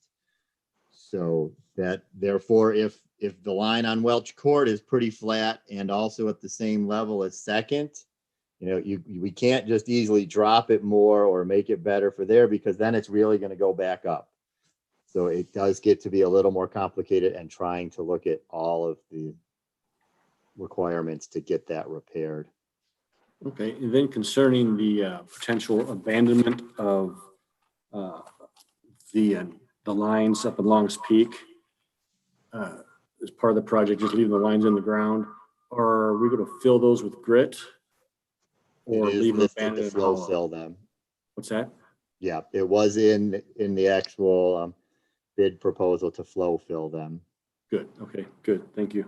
I would say on the electric lines up Longs Peak, if at any chance, very bare minimum, bury that, get conduit in the ground so this will be open.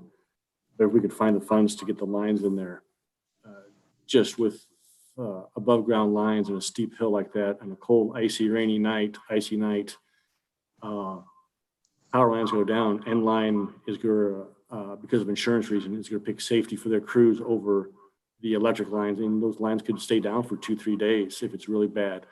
We usually don't have that here, but it kind of did happen last winter. So that'd be a reason that I'd like to see those lines get buried and find the funds for it.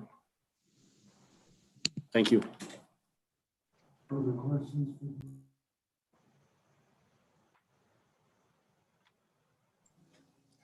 Further questions for Director Kaplan? Thank you, sir. Administrator Simonson, are you going to give us the financial update? I am. Okay. I believe Town Clerk Vasquez is going to share the screen so we can look at our sales tax report year to date. And this isn't as nearly as fancy as Finance Director Johnson did, but we get the basic information.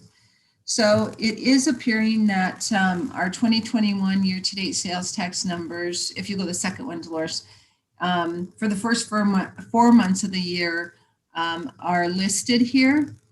And as you can see, 2021 is off to a good start. We are seeing that sales tax is up about 17% or almost $60,000 more than the same time period from 2020.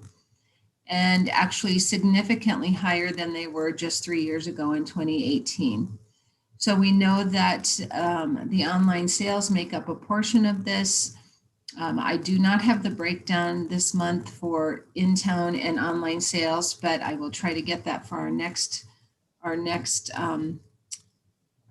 meeting. So if you go to the next one, Dolores. This is just a easier way to see it. As you can see, we're 4 months into the year, all of which are exceeding the past 3 years. We did budget sales tax rather conservatively for 2021 since we were making those adjustments in the middle of COVID and not knowing where things were going. But it does appear that we are on a good trend coming back. So that's what we have for sales tax. In regard to other financials, you can unshare that, Dolores. Thank you. I put in your packet the monthly roll-up. Hopefully you had a chance to look at it. Again, in regard to the monthly roll-up, we have 5 months of data so far, which makes up about 42% of the year. The general fund is sitting quite well with revenues exceeding expenses at $180,000 year to date. The electric fund is a little past breaking even with $8,000 over revenue over year to date. And we do find that electric really tends to spike when people start using air conditioning. So I would guess that especially for the month of June, we are going to see some significant increases there. The one fund that continues to struggle is the water sewer fund. Year to date, it is showing a loss of $125,000, but I believe from my review of that, that is due to a bond payment just being paid this past month at $150,000. And so, I'm sorry, it's not 125 in the red, it's, oh yes it is. With that bond payment, which will make up itself over the next quarter, we're pretty much at break even in that fund year to date. So we need to continue to watch that. Stormwater is doing very well. I hope that we can expend some of those funds on our capital projects yet this summer. Parks and Recreation, this is somewhat expected. It's down a little bit year to date, about $5,000 expenses over revenue, mostly because of special events that really haven't happened yet year to date by May. As well as some of our capital purchases have been made, and those aren't budgeted month by month. So I think that will turn itself around very easily for our summer months, June, July, and August.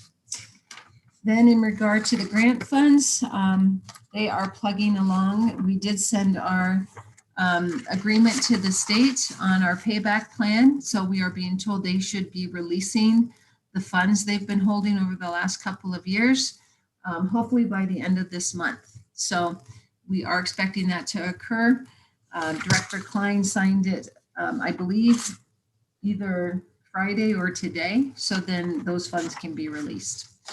So at just a very high level, finances are pretty well where we expect them to be this time of year. And as you all know, the summer months is where we really see a jump in revenues for most of our funds. Any questions? For Administrator Simonson regarding finance. Trustee Lowell. Yeah, thank you, Administrator Simonson. I was just wondering how the search for the new financial director is coming along. Well, I think some of you know we interviewed 5 people, and I did make an offer to one. And then after an offer was made, he came back and said, "Can I work remotely from Arizona?" Or can I come up to Colorado and go home to Arizona regularly? And we decided with our situation, we talked to him and just said, that's really not what we're looking for at this point. I know that this is going to be a challenge for lots of businesses moving forward. People want to keep that hybrid model, but I definitely got the impression this was going to be a test drive for him and his family to see if it could work. And at this point, I wanted to continue just a little longer in our search until we find exactly the right fit. A couple other candidates that we talked to after interviewing had indicated that they were no longer interested, and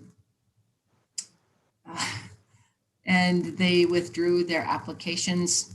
And then there is a final candidate who doesn't meet my expectations regarding their experience and education for this job, though they have a great attitude, and still trying to decide what to do there because our contract with Mr. Cavalier has met its amount we agreed to, and he was hoping to be done at the end of June. And so we're really in a bind now and have not had an application in almost 3 weeks. So I'm going to start really shaking the bushes this week with the Colorado Municipal League, International City Managers Association, finance officers.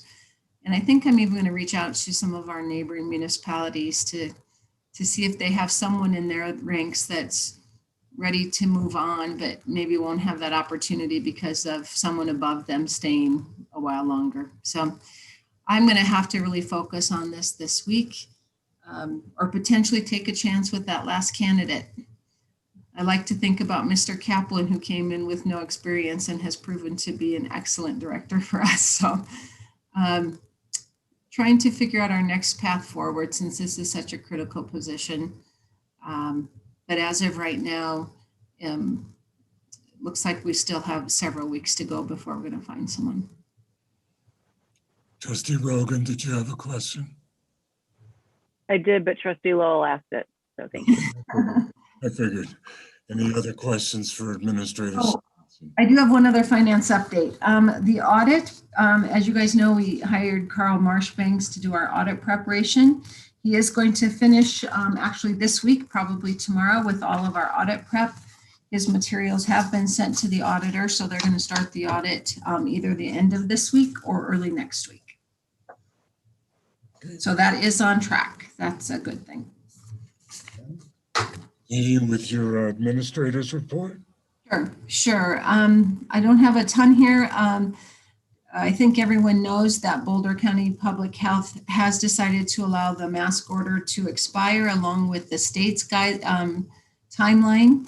So as of July 1st, masks are no longer required unless an individual business decides to, except in very restricted settings such as jails, hospitals, places where people congregate in a health situation. Testing is no longer available at the Boulder County Fairgrounds, so people will have to probably work with their local physicians unless you can find a site that just might be pop-up sites or at your some of the local pharmacies.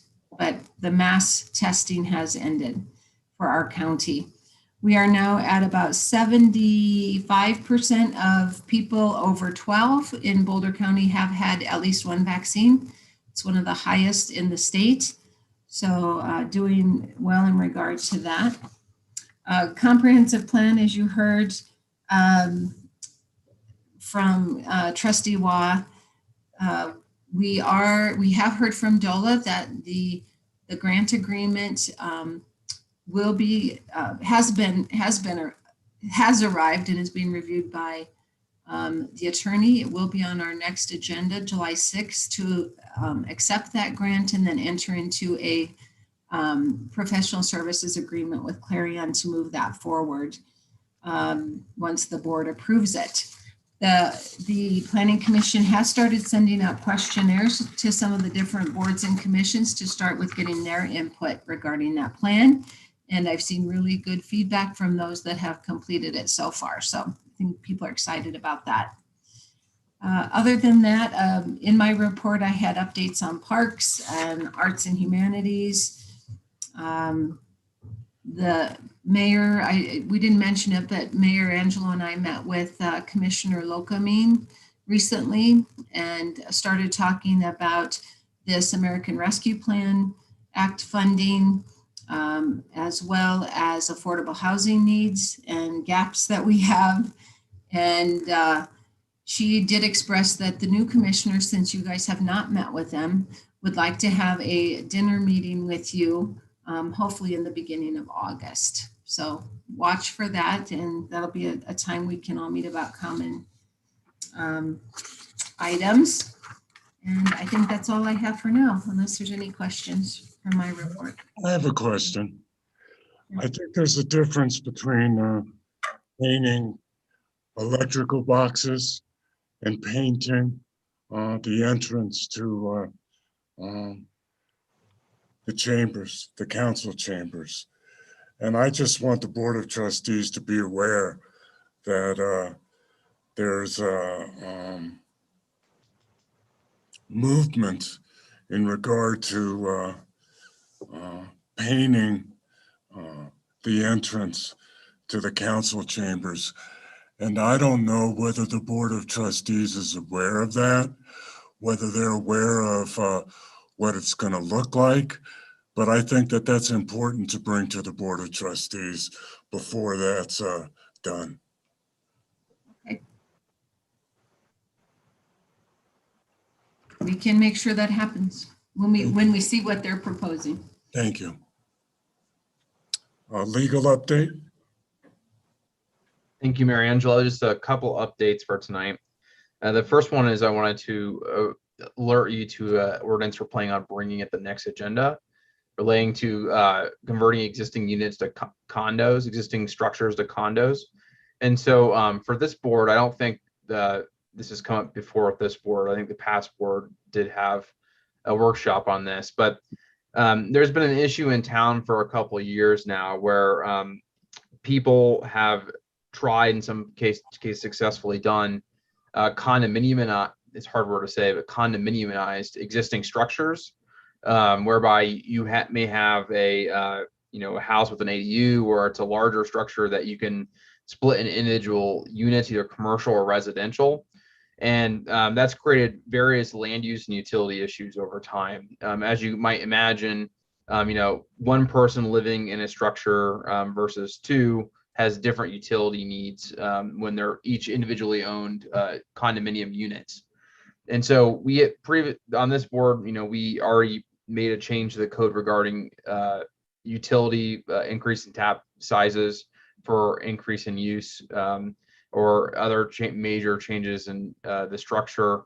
So we think we have it covered from a utilities perspective. There's still potential land use issues where people, because condominiumization is a state process, the actual ownership piece of it, may go forward through the state process and condominiumize an existing structure, not being aware of what the land use implications that might be. And so we'd like to bring forward to the board is an ordinance which basically creates a minor subdivision process, a modified minor subdivision process, whenever someone wants to condominiumize an existing structure. And what that would do is it wouldn't stop buildings from being condominiumized. As I said, it's a state process which we have no control over, but it would require individuals who wish to do that to come into the town, to present their condo docs, present what they're going to do, so we can kind of head off some of these land use and utility issues before they become a major issue for the town. And so I know the normal process of the town has been to have a workshop prior to an ordinance, but we felt this one, because of some pending and proposed condominiumization projects, was worth bringing the board as quickly as possible. So I expect to see on the next agenda an ordinance on first reading, basically making condominiumization a minor subdivision with some modifications. That process does not make complete sense for a condominiumization, but it's using the minor subdivision process so the town can gather more information on units which are being proposed to go through that process. And so if you have any questions on that or the concept or why it's an issue for the town, I'm happy to answer those now. I just wanted to alert you because we're not be having a workshop, but this will be on the next agenda. Trustee Rogan. Yeah, thank you. So this is an issue that I raised 3 years ago to the BCDC as something we needed to look at. And I'm really glad we're looking at it now. It also has impact on housing affordability, which I won't go into in the interest of time. But if anybody has any questions about that, I do know a little something about it. I'd be happy to answer them. Any other questions for council? I can't believe you could say that word that many times correctly, Counselor. It's really hard. I'll give you that. So it's not an easy one to say. No. I do have one more update if there's no more questions. Go ahead, sir. Thank you, Mayor. So you may remember at the last legal update I gave that town representatives were going to be meeting with representatives from Crown Castle concerning the Highway 36 project, which is a public-private partnership between Crown Castle and CDOT. Aaron spoke earlier that the fiber portion of that project is starting very soon, almost imminently. To string fiber essentially from town limits up to Lake Estes is where it more or less ends, which is gonna be great for a lot of different things, having that sort of fiber connectivity. In order for this project to work, in order for to be feasible for CDOT, they're also putting small cell nodes up and down Highway 36. And we've had a workshop on this too in the previous board, but small cells are a type of wireless facility that, not necessarily a smaller dimensionally, but sometimes is. It really refers to the coverage area and the types of, coverage gaps and coverage density they cover. But generally they are smaller than your traditional cell tower as well. And so as part of this project, there will be a number of small cell nodes going up and down 36. The vast majorities of these are outside of town limits or in county limits, but 2 of them will be within the town, but they are in CDOT right away. And so that creates an interesting issue under state law where CDOT has more or less the ultimate permitting authority over those facilities and the town has a pretty limited role in what we can do and can't do with regard to those facilities. But through my advocacy and through Aaron's advocacy and through Philip Strom's advocacy, we were able to get a seat at the table at CDOT. It said at a very minimum, we need to basically approve where those would go. And so Administrator Simonson, myself, Philip Strom, and Aaron met with Crown Castle last week in order to find locations, considering find locations we thought would be less impact than what CDOT and Crown Castle was proposing. And so, just understanding that this is an area of state overreach and we don't have ultimate control of whether or not these go in or not and what they look like, but we're able to assert some control over where they went. And so we're hoping that, the impact of these facilities going in will be less obtrusive than what they would have been had Crown Castle done what they wanted to, which was originally just to do this without the town's consent or any really input. So we're happy we're able to at least get a seat at the table and try to minimize the impacts as much as possible. And so I just wanted to update the board that before those go in, that the town did advocate as strongly as it could to put those in less obtrusive locations. But ultimately, this is an area of state overreach, and we can't say no to them going in. So just want to give you that update as well. I'm happy to answer any questions on the Crown Castle project or the small cell portion of that project specifically. Any questions for Counselor? Thank you, Counselor. Yep. Thank you. Madam Clerk, could you please read the next agenda item into the record? Yes, the next agenda item is the first reading of ordinance 1101, an ordinance of the town of Lyons, Colorado, amending section 7-1-90D of the Lyons Municipal Code concerning show cause hearings for the abatement of nuisances. Staff? So I think I'll take this one, Mayor Angel, if that's okay. It certainly is. And so at the last regular agenda meeting, Mayor Pro Tem Browning requested an agenda item on amending the nuisance section of the code to refer those items to municipal court rather than a district court.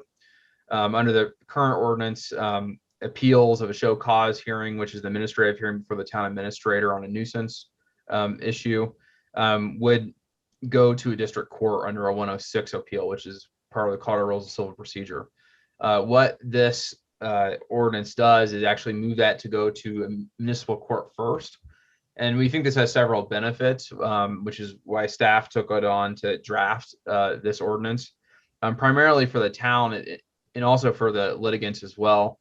That municipal court is much cheaper than a district court. And so if there are any issues with the hearing that the town administrator would conduct, the municipal court can sort those issues out potentially, both for what is presumably a pro se litigant challenging the decision of the town administrator, and for the town at a cheaper cost for both sides in municipal court before moving directly onto a district court. So it creates additional due process for people who are charged with a nuisance potentially, and also creates cheaper appeal options for the town.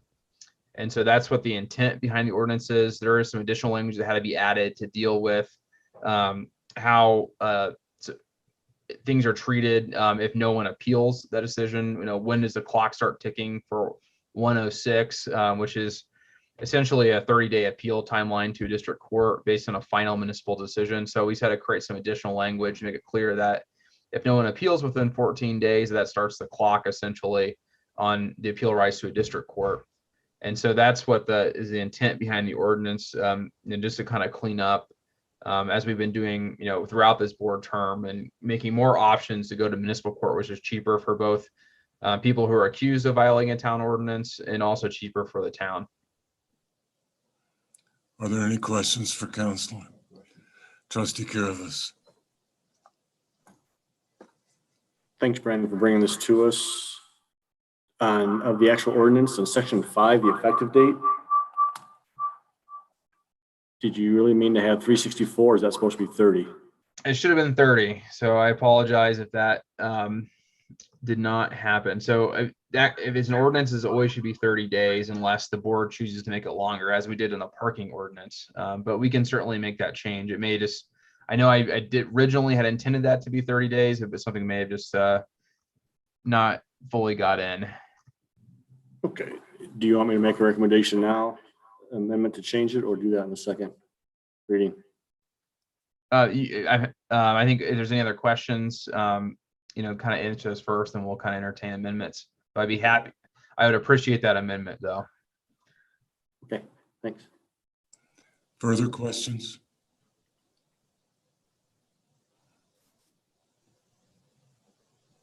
No further questions? Trustee Carroll? I move to amend the effective date of the ordinance to match Lyons Municipal Code Section 2-2-160 of 30 days. You have a second? I'm sorry, Trustee Karras. We actually need a motion to approve the ordinance first, and then an amendment. So moved. Yeah. Do we have a second? A second. Okay, we have a motion and a second to approve the ordinance. Would you like me to restate it, or just assume it's already there? If you want to just briefly restate it, say I'd like to amend it to be 30 days, that's fine. I move to amend the effective date from 364 days to 30 days, as stated in the section Lyons Municipal Code 2-2-160. Do we have a second? I'll second. Any comments? I'll call for the vote, Madam Clerk. Mayor Angelo, Aye. Mayor Pro Tem Browning, Aye. Trustee Lowell, Aye. Trustee Waugh, Aye. Trustee Miller, Yay. Trustee Rogan, Aye. and Trustee Carabas. Aye. The amendment passes unanimously. Now we'll vote on ordinance 1 as amended. Any comments? Madam Clerk? Mayor Angelo, Aye. Mayor Pro Tem Browning, Aye. Trustee Lowell, Aye. Trustee Waugh, Aye. Trustee Miller, Yay. Trustee Rogan, Aye. and Trustee Caravas. Aye. Ordinance 1101 passes unanimously. Madam Clerk, could you please read the consent agenda into the record? Yes, item 1 under the consent agenda is Resolution 2021-58, a resolution of the Town of Lyons, Colorado, ratifying the decision of the Board of Trustees on June 7th, 2021, to grant the use of Lake McIntosh water shares to Spirit Hound Distillers for economic development. Number 2 is Resolution 2021-59, a resolution of the Town of Lyons, Colorado, ratifying the First Amendment to the Professional Services Agreement with Murray Smith Incorporated for design services for the 4th Avenue Pedestrian Bridge, trail connections, and street improvements project. Item 3 is Resolution 2021-60, a resolution of the Town of Lyons, Colorado, ratifying the First Amendment to the Professional Services Agreement with Western States Land Services, LLC, for a right-of-way consultant for FEMA-funded project, 2nd Avenue Bridge replacement. Item 4 is Resolution 2021-61, a resolution of the Town of Lyons, Colorado, awarding and approving the construction agreement with Southpaw Electric Corporation for the backup power project for the Public Works generator. Item 5 is Resolution 2021-62, a resolution of the Town of Lyons, Colorado, ratifying changes to Resolution 2021-38, continuing a state of local disaster emergency due to the public health emergency created by coronavirus disease 2019. Item 6 are the June accounts payable. Item 7 are the June 7th, 2021 regular Board of Trustees meeting minutes. And item 8 is the June 17th, 2021 special Board of Trustees meeting minutes. Thank you very much, Madam Clerk. Is there a motion to approve the consent agenda? So moved. Do we have a second? Second. Are there any requests to remove any items from the consent agenda? Yes. Sir, Item 4, please. okay. Any other requests? If not, I'll call for the vote. Mayor Angelo, Aye. Mayor Pro Tem Browning, Aye. Caravas, Aye. Trustee Waugh, Aye. Trustee Rogan, Aye. Trustee Miller, Yay. and Trustee Lowell. Aye. Trustee Caravas. I will, sir.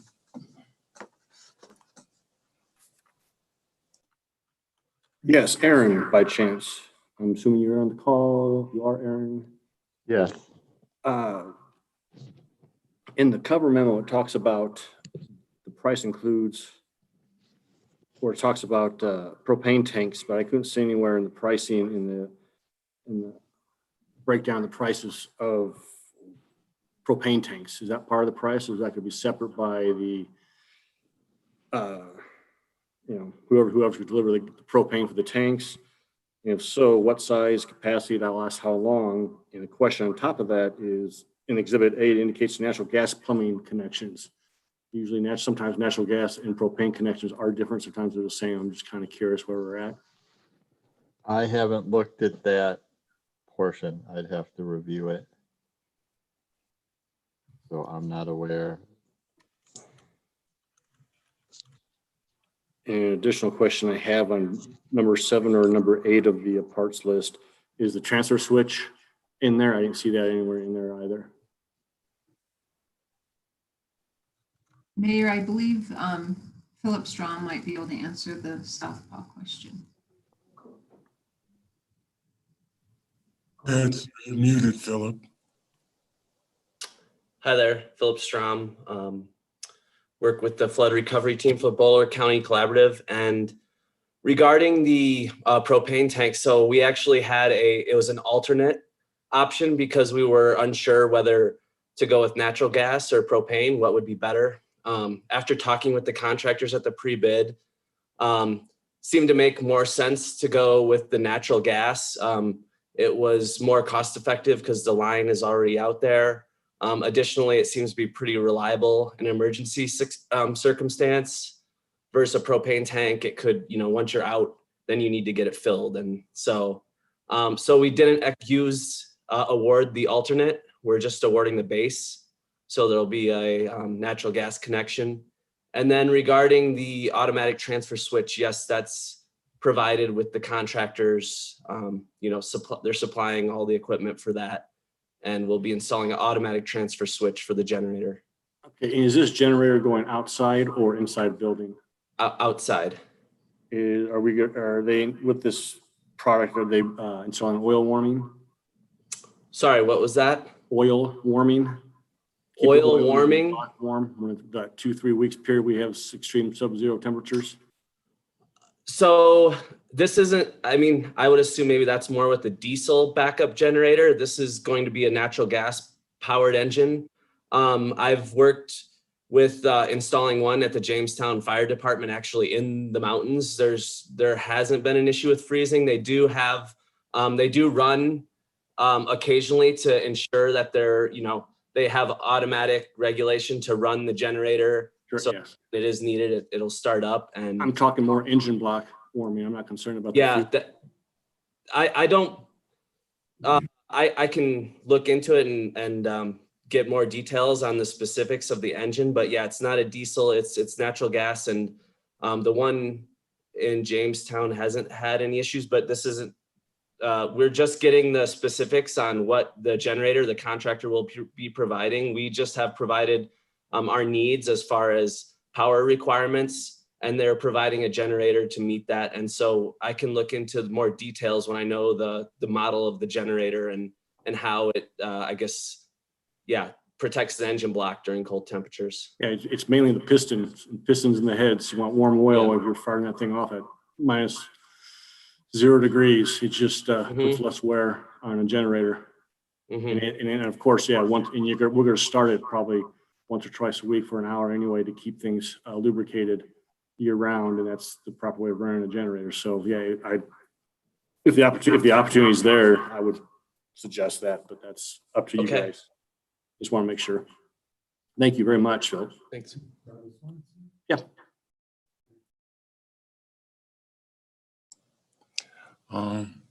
Trustee Caravas was satisfied with the answer, and we'll vote on approving item 4 on the consent agenda unless there's any other concerns. I think you need a motion, sir. I move to do so. A second? Second. We have a motion and a second. No further comments? I'll call for the vote, Madam Clerk. Mayor Angelo, Aye. Mayor Pro Tem Browning, Aye. Trustee Caravas, Aye. Trustee Waugh, Aye. Trustee Miller, Yay. Trustee Brogan, Aye. and Trustee Lowell. Aye. Item 4 on the consent agenda passes unanimously.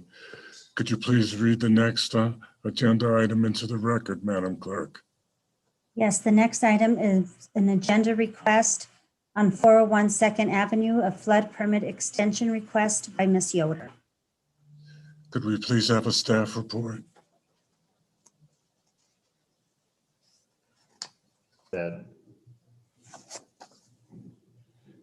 I guess that will be, I wasn't sure if that was going to be me or not. So we have the property at 401 Second Avenue. Ms. Benita Yoder, who is on the meeting. And there are a couple of items here. There, from previous board meetings, was the discussion of the deck being a specific concern, an item of a hazard. And so there is the questioning of what's being done on that. And through that research, I suppose it would be, there was the discovery then that we have the floodplain permit that was applied for a year and a half or so ago, was last March. I'd have to pull up the specific dates there, but that there was a floodplain permit applied for, which, as you know, is the first step before going for a building permit in the floodplain. And then that was done just as COVID had started. And so at that point in time, Ms. Yoder was not informed that the floodplain permit had been issued. And over time, staff never heard back that there was any concern or that any questions or wanting to move forward on that. And then it again began to be discussed, I believe, back in December of 2020 or January of 2021. And then it came to the forefront again. And by the time things had been looked into in more detail, the floodplain permit had expired. There are some other concerns in addition to that. The fact that this floodplain, this location had moved during the floodplain remapping. So when we decided to accept the firm map of the floodplain area, that moved this into the floodway. So that adds some more concerns to that, which are detailed in a lot of the documentation. And Ms. Yoder had hers. And I see Administrator Simonson has her hand up. I just wanted to let you know that Chris Jane with Murray Smith, our town engineer, got kicked off of Zoom right when we were supposed to start. So I see he's back on. Okay. So I think that's the report from staff. We're trying to we would be trying to decide if there should be a reinstatement and then an extension of the floodplain permit that has expired, which would allow the applicant to move forward with a building permit. Are there any additional staff? Is there any additional staff information that we feel that the Board of Trustees needs to know at this time? Go ahead, sir. Yeah. Sorry, I dropped off there for a second. Yeah, I'm Chris Jane with Murray Smith. And yes, we are contracted as your town engineer. And then I assist Victoria with the floodplain review of the technical aspects of some of the floodplain development permitting. And the only other thing that I think Aaron covered everything fairly well in terms of summarizing the last several, over the last year at least anyway, over the last 14 months or so. The only other thing I was going to mention that was included in the memo was that we met to review the deck. It's somewhat of a separate issue, but it's also was originally included in that floodplain development permit that was submitted prior to the ordinance taking effect last March. And we have reviewed that and discussed that. And in terms of the deck, it needs to be replaced.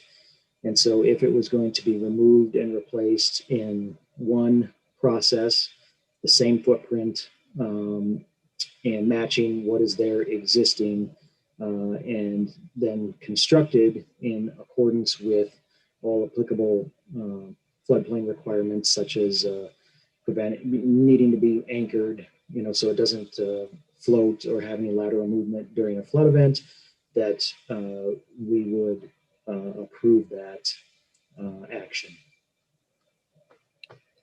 Thank you. Are there any questions for staff by any of the board members? Mayor Pro Tem Browning. Yes, my question is, if the prior permit is gone and is not, either can't be or isn't extended, so that what we have is now a structure that's in the floodway,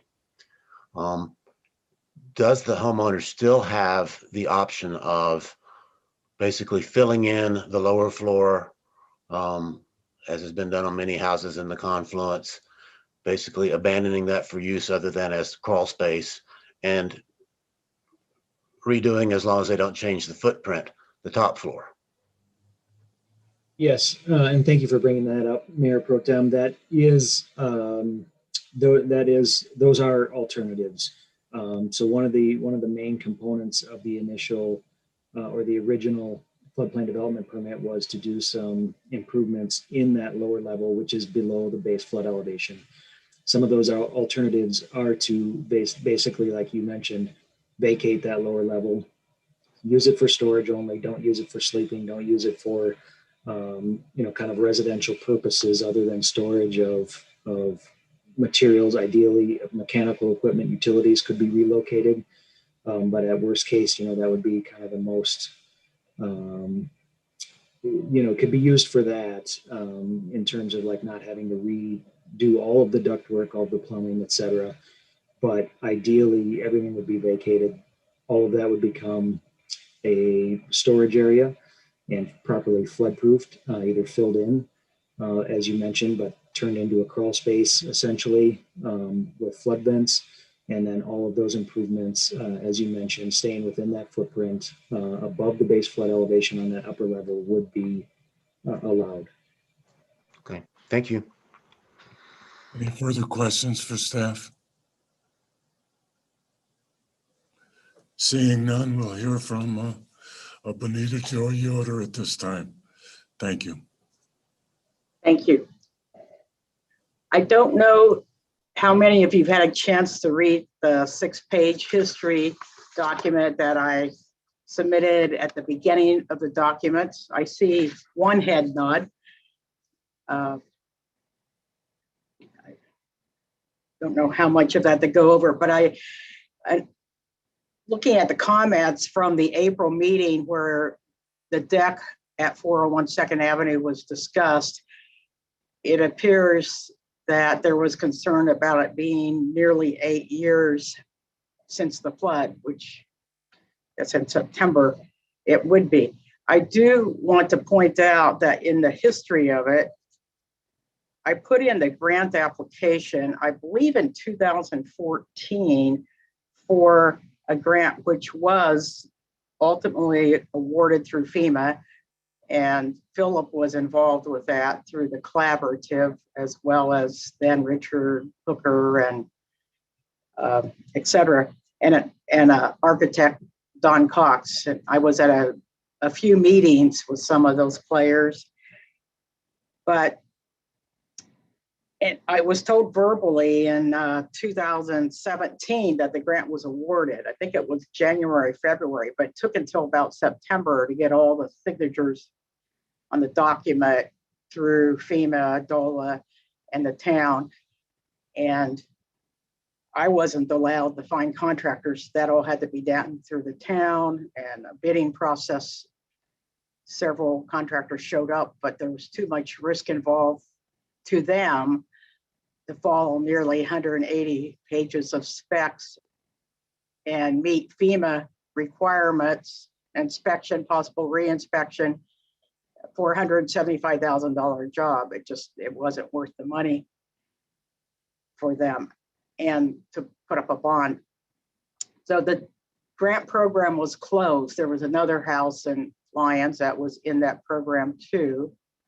I believe Scott Young rental. Anyway, that took up several years there. And I did, as part of that grant process, thinking that it was going to go forward, paid $21,875 to the town, which was 12.5% or my match of the total grant. And that amount was refunded to me, $21,875 in October 20, 2017. I don't know, I know this issue of a utility bill came up earlier. I suppose the town could have deducted that. It never came up. I don't think any of us thought of it. There were so many other things going on, but the full amount was refunded to me. And well, there's really two issues here. The first is the deck. And I did meet with town administrator, I don't know, a week before last or so. And I also met with Aaron, the director of utilities, and Chris Jane, and the, I guess, substitute or fill-in building inspector, Mike Murphy, because Troy is on family leave, who I have met with in the past. But the concern on the deck was if it was removed? Could it be replaced? Because initially I had been told no, but then after meeting with the three of them and meeting again with Administrator Simonson, I was told it could be replaced if the requirements that Mr. Jane just said, that, you know, same footprint, et cetera. And the building inspector said there was an issue of timing, you know, if it was a replacement, if it was replaced timely. If too much time went by, then I wouldn't be able to replace it. And that's why I don't want to remove the deck until it can be replaced quickly thereafter. I was calling different contractors and they kept saying they were slammed. I did get a bid from a contractor that Laverne Johnson has used, and she referred me to Glenn Warrenson, who said he could remove and replace the deck sometime in August. I submitted that bid and the email from him in the packet, in the items to go with the packet. I don't know an exact date in August. I don't know if the town can go through their procedure and get anyone any sooner. My experience with the FEMA grant was contractors sometimes are more skittish working with bureaucracy. But at any rate, my request on the deck, which is probably the imminent item of interest to the Board of Trustees, is to have time through the end of August to remove it so that it is replaceable. There is some yellow tape around it. Jerry Johnson has been keeping an eye on the house for me, and he put some yellow tape around it after that board meeting. And that's my first request. Then second request, which is of a bigger concern to me, is the flood development permit issue, which Aaron brought up. And I applied for it on March 4. Actually, a local architect hand carried it in the town of Lyons on March 4, 2020, Danielle Lynn, and filed it so that it would be filed in time, that it would be grandfathered in under the current flood mapping, which I think was 100-year floodway at the time, because the town of Lyons was going to pass an ordinance changing that to floodway. So, and there had been some negotiation between myself and Chris Jane and the architect about how many feet high different appliances had to be, because they were wanting 6 feet and whatnot. And I think the architect submitted a little lower, and I didn't know what it was, but the feeling was get the permit in so that the deadline was met. And I did get an email from Chris that as long as I met that deadline, yes, that it would go back retroactively to the time of, to the flood mapping in place at that time the application was filed. Well, March 4, and then we all know what happened not much later, by a week or two later, the pandemic hit and things shut down. I call it the pandemic pause. I was in Colorado, then I went back to Kansas, and in Northeast Kansas, the COVID rates were lower than Colorado, which was almost the hot spot at that time in like ski counties and whatnot. So I kind of hunkered down, and I figured the town was on a pandemic pause too. And my plans totally shifted. I had planned to spend a lot of time that year in Colorado, and everything was on hold for some period of time. And my background, my professional background is as a lawyer. And when you submit something to a judge and it's under advisement, you just kind of wait for them to give the decision. And I figured, okay, I put in the application.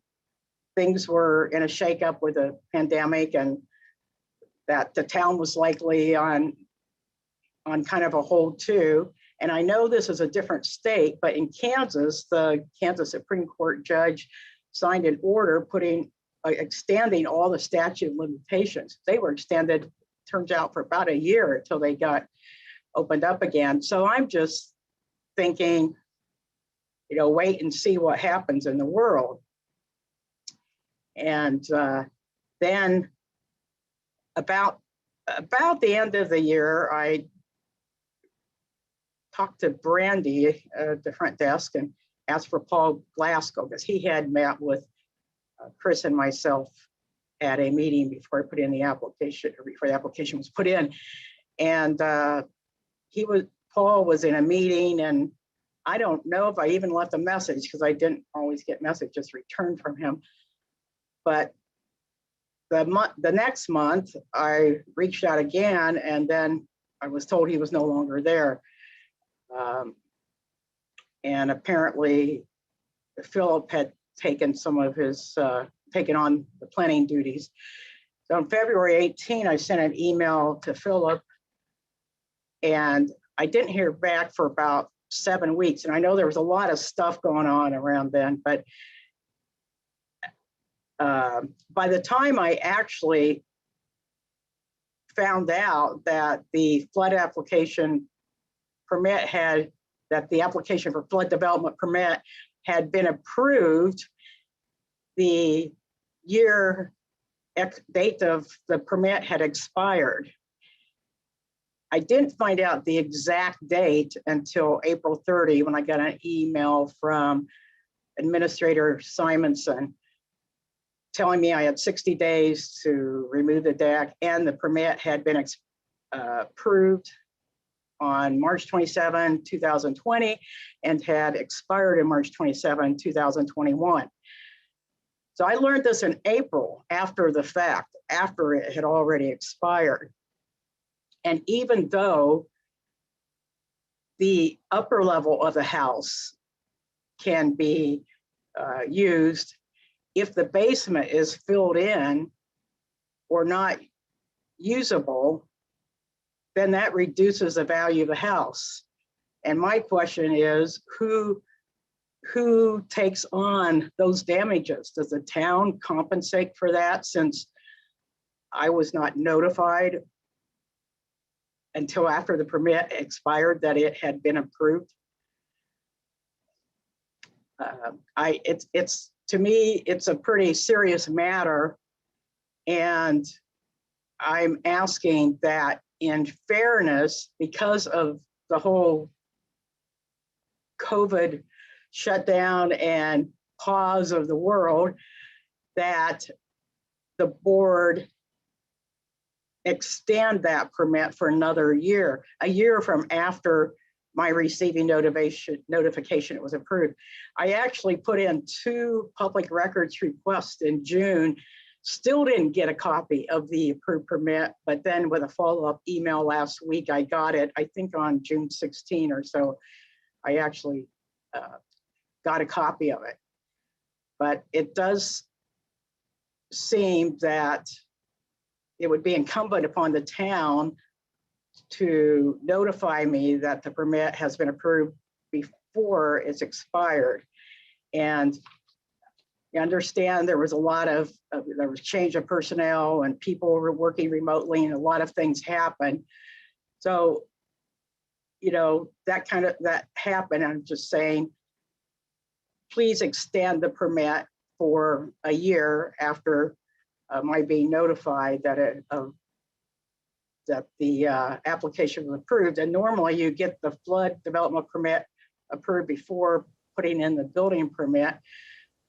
So that's basically it. There's 2 things: the deck, whether you want to extend that or go ahead and find a contractor yourself to remove it. And then second, to please reinstate that flood development permit, or extend it a year, or pass an ordinance giving another year. I mean, whatever logistical matter it takes.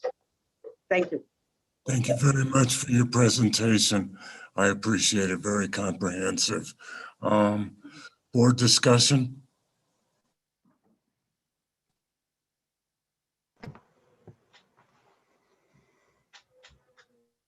Mayor Pro Tem?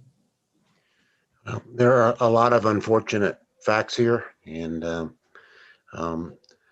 yes, somebody should have responded to the request for the flood development permit, but the town didn't shut down. The town website made it clear that the town was open for business, though everyone was working remotely. Emails didn't shut down. There was the opportunity to inquire to see what the status was. I think the town bears some of the responsibility there, but not all of it. But the bottom line here is, I don't think that we have the authority to extend an expired permit. It would actually be granting a new permit, a renewal. And from what I read from the staff, and I don't think we have the authority to do that. So I can't. I think it puts the town's floodplain management program in jeopardy to do things that FEMA tells us we can't do. The change in the map for the floodway and the floodplain was widely publicized, talked about at multiple meetings, email blasts went out, requested anybody, property owners in town who had questions to contact the town, and a number of them did. And when you own a property in the floodplain or floodway, you got to keep track of those things. And that's been the case since the flood happened. So the reason I asked the question to the town staff was, if we do not renew that permit, the homeowner is not without options. She can do what she's been able to do since the flood, basically, and that is, and it's what many people have done with houses around Lyons, and that's fill in the crawl space pursuant to the regulations, put in flood vents, and use the upper floor. To some extent, from what I know about this house, and I've been down in the basement, the whole years wasted in looking at, could you elevate this house, were in fact wasted time, because it was going to be incredibly difficult and perhaps impossible to ever elevate this house. A substantial portion of which is below grade, with cinder blocks lining the basement and everything. It's not just a matter of digging a few feet down, sliding a couple of big steel beams under it and lifting it, as was done with other houses. It would require substantial excavation, an extremely expensive and perhaps impossible process. As Ms. Yoder said, the bids came in real high, and that's for a reason. This house really didn't make sense to elevate. So where do we go from here? The homeowner still has the option that she's had all along, which is to use the top floor. She has always had the option, if she didn't have the funds, to redo the house the way she wanted to sell it. And I saw a for sale by owner sign in the yard the other day. So we're not leaving somebody without options. The town is not responsible for any lost value because of the delay that occurred here, and there still is value in the house. So those are really the two options that the homeowner has. But at this point, approaching the 8-year mark, a third option, which is do nothing and let the house sit there, that option's gone. There are neighbors who have complained about this house just sitting there for almost 8 years. And at some point, the town, I think, has if not a legal, at least a practical responsibility to not allow blighted properties to just sit there in neighborhoods. So I'm in favor of giving Ms. Yoder basically 30 days additional to, somebody thinks it should be longer, say so, to make her decision of either proceed to apply for a permit to use the second floor of the house, or if she decides that's not something she wants to do, proceed with all the property. But if after that time she hasn't made her mind, told the town what she wants to do, then the town should proceed with its legal options to blighted property. That's where I come out on it. Basically give her a little more time, but enough is enough. We're nearing the 8-year mark, and something's got to be done here. Thank you, Jim. Additional comments by the Board of Trustees?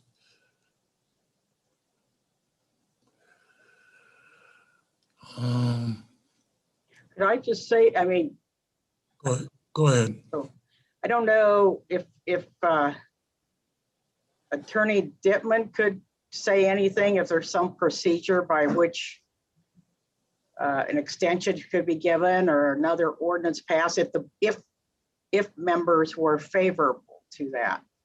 And I did put a for sale by owner sign in the yard because a neighbor said sometimes people had asked her, and I said, I just wanted to call me, and not talk to neighbors.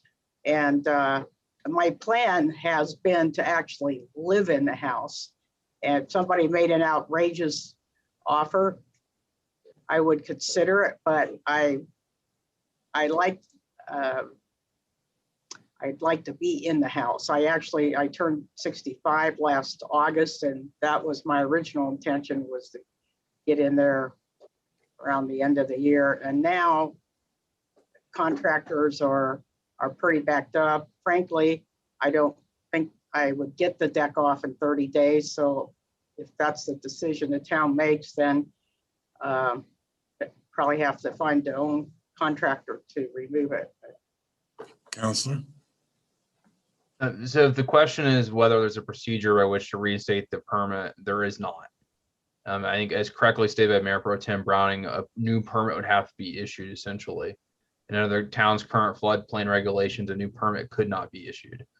And so that would require repealing the town's floodplain regulations and going back to the previous maps, which all may be for naught if FEMA decides to promulgate the latest maps, which is what the town was intending to do. The town was trying to be consistent with what the new FEMA maps would be. And if we were to go back to the old maps and FEMA were to update theirs, and we have to re-update the maps again. And so the shortest answer is that no, there is no method in which to reinstate the permit. We'd have to issue a new one, and that's, given the scope intended of the permit, it would not be possible. Okay. I do also want to say there was an architect plan that was drawn by Don Cox to raise the house. Anita. Oh. Wait. Okay, sorry, Mayor. Additional comments, and I'd like a clarification from Mayor Pro Tem Browning in regard to the 30 days. What was that in reference to exactly?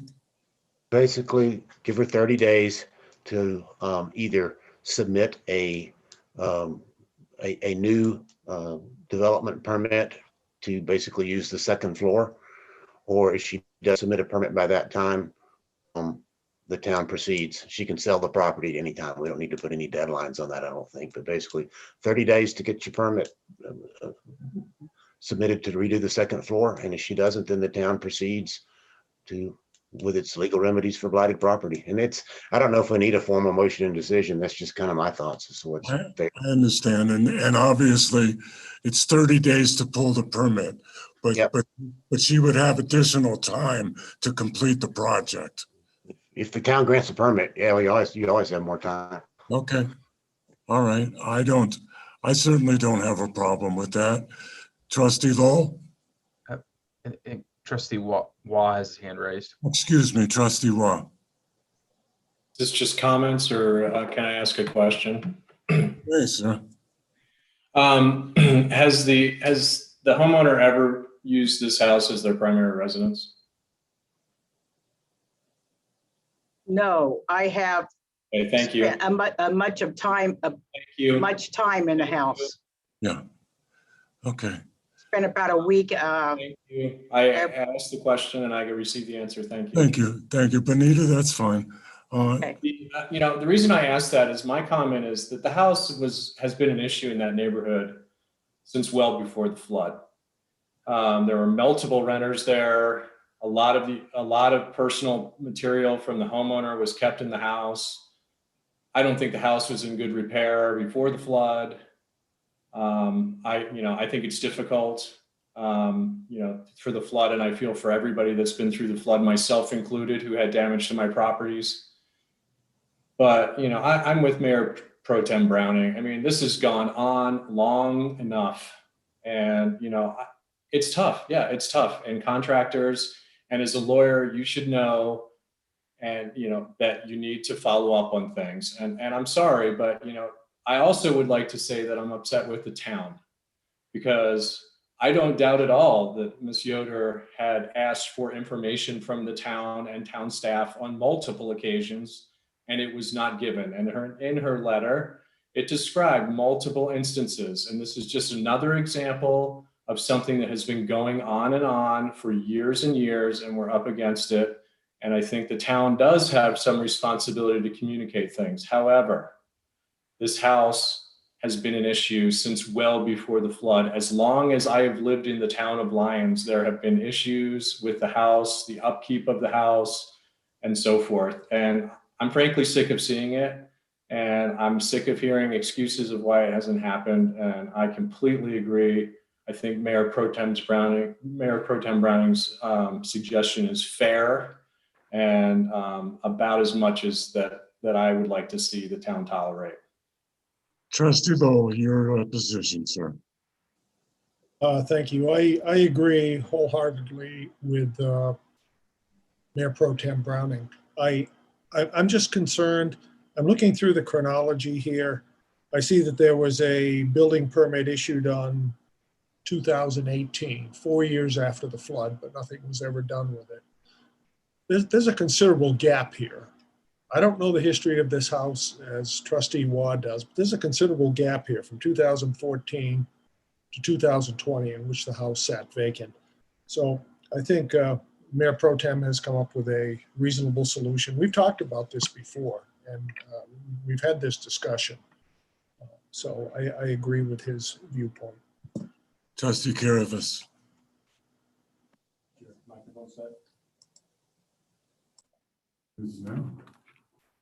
I would, oh, no.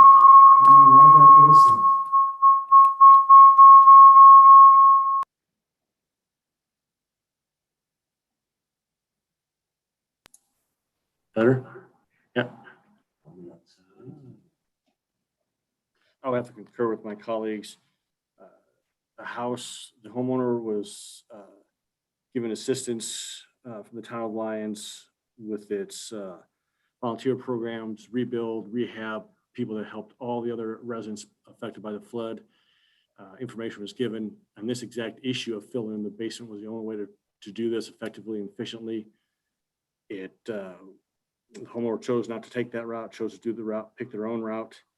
And by delaying it this long, of course, codes change, floodplains change. That's just, decision-making process we all choose in our lives. And unfortunately, it's affected this homeowner. But I think it's been there long enough. There was more than enough help offered, and we just need to move on with it. Trustee Rogan. I concur with my colleague. Trustee Miller. I also concur. As do I. I hope you can get it done, Ms. Yoder. And I hope you proceed accordingly. Thank you. Mayor, would I be able to address a comment that was made about the condition of the house beforehand, just to correct that record? No. Our decision's been made and direction's been given. Thank you. Thank you, Mayor. You're welcome. Could you please read the next agenda item into the record, Madam Clerk? Trustee Lowell has his hand up, sir. Excuse me, Trustee Lowell. Mayor Angelo, could we just take 5 minutes before we move on? Oh, yes, excuse me. Let's take 10 minutes. Okay. Let's take 10 minutes. Sir, before you take that break, I think, Chris, did you want to make a comment? Yeah, sure. And I would like to address the time lapse in the notification. Going back to March, in early March, when that permit was submitted in person, it was received prior to the ordinance going into effect. And then I received it from the town of Lyons at some point, and as noted, it was approved in late March. And part of the part of the reason for the lapse was that I had a hard copy of that permit and did not specifically return it to the town necessarily in a timely fashion. And that is on me. It was the, the pandemic initially, in terms of like not visiting the town regularly like we had been doing, not being in town on a weekly or bi-weekly basis. And so that got on my shelf and in my files with all of my Town Alliance engineering files. And I would have to say, yes, there was a lapse on my part in terms of not necessarily reaching out. It hadn't gone through Victoria's desk at the time. So it was, otherwise Linda or somebody in the permitting desk would have probably reached out. And then I think it was just out of sight, out of mind. I had the last, prior to, I believe, March of this year, I think the last email I had from Benita was March of last year. And so, and again, there is a responsibility on town's part, and in this case, my part as the contract engineer. But again, there was no communication between March 9th and April 28th directly to my email. So a period of about 11 months. And so, yeah, not having any requests from the property owner as to the status or submittal of any building permits. It was, kind of filed away and forgotten about. And for that, I do apologize. There was no ill intent on that at all. It was a very unfortunate mistake on my part. Thank you, sir. All right, we'll take our break. Thank you.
Sorry for the delay. No delay, sir.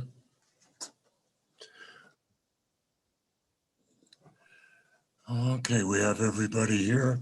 Madam Clerk, could you please read the next agenda item into the record? Yes, item 2 is discussion direction to staff on zoning violations at 431 4th Avenue, the McCain lot.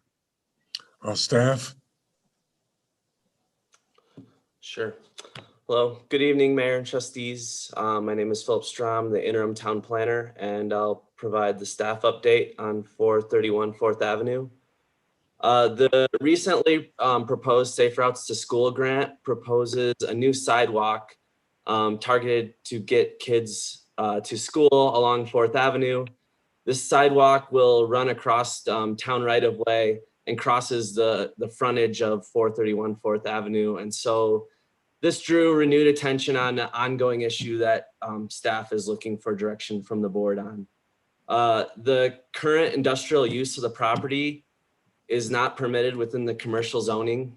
It's an industrial use. It's an excavating business where there's materials that are stockpiled, large equipment used to unload and handle the materials on the site. The historic use of this property is important. The property has never been zoned industrial. However, it's historically been used industrial. Originally, it was a bulk oil tank storage, and this was considered a non-conforming use. So non-conforming use is defined in the code. It allows a use that typically wouldn't be permitted in that zone to legally continue. So the bulk oil storage tank could continue indefinitely until one of two things happen. It either stops for a period of more than 6 months, or the use is expanded or changed. So when the bulk oil tank storage ended and the tanks were removed, the non-conforming use ended and the property reverted to the underlying zoning, which at that time was medium density residential. Mr. McCain purchased the property in 2003. And shortly after, in 2006, he rezoned the property from medium density residential to commercial with the intent to move his excavation business to Longmont and potentially sell or lease it for an auto repair shop, or there's some other business plans. However, the plan never came to fruition, and the excavation business has continued to operate on the property since. So this leads to the current issue of the industrial use, which is not permitted in the commercial zoning. Staff is seeking direction, and this is because there is a complicated history of the property and the land use. And so the options available would be to enforce the current zoning code and halt any of the non-permitted uses through code enforcement. Another option, should Mr. McCain choose to pursue it, would be to rezone, and a general industrial zoning would be appropriate for this sort of use and for this business to continue to operate as is. I would note that the rezoning would obviously be, it'd have to go through the entire process to, approve or deny the rezoning. I would note that the comprehensive plan proposes municipal facilities at this location, and it's surrounded by low and medium density residential. There, maybe is a potential for a risk of spot zoning due to the differing surrounding properties and, the benefit that this would provide, the rezoning to one individual, but this would, again, need to be triggered through litigation, and it's probably unlikely. And then last, circling back to the main point, if this were, if the business were allowed to continue to operate, we'd have to work to ensure that, the public safety and work with Mr. McCain on potential mitigation measures for that due to the Safe Routes to School and the rest of the public. Also regarding code enforcement, aside from the non-permitted use, there are a number of potential code violations that enforcement believes the property's in violation of. I've listed those in the cover sheet, but I think tonight we just like to concentrate on the main issue, the non-permitted use.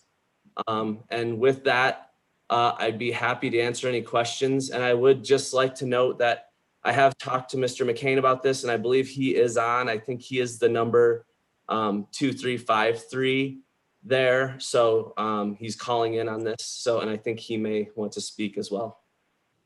Okay. Any questions for staff? Mayor Pro Tem? I'd like to ask either Mr. Strom or Attorney Dittman to elaborate a little bit about the potential rezoning to permit the current use, and in particular, the risks of spot zoning.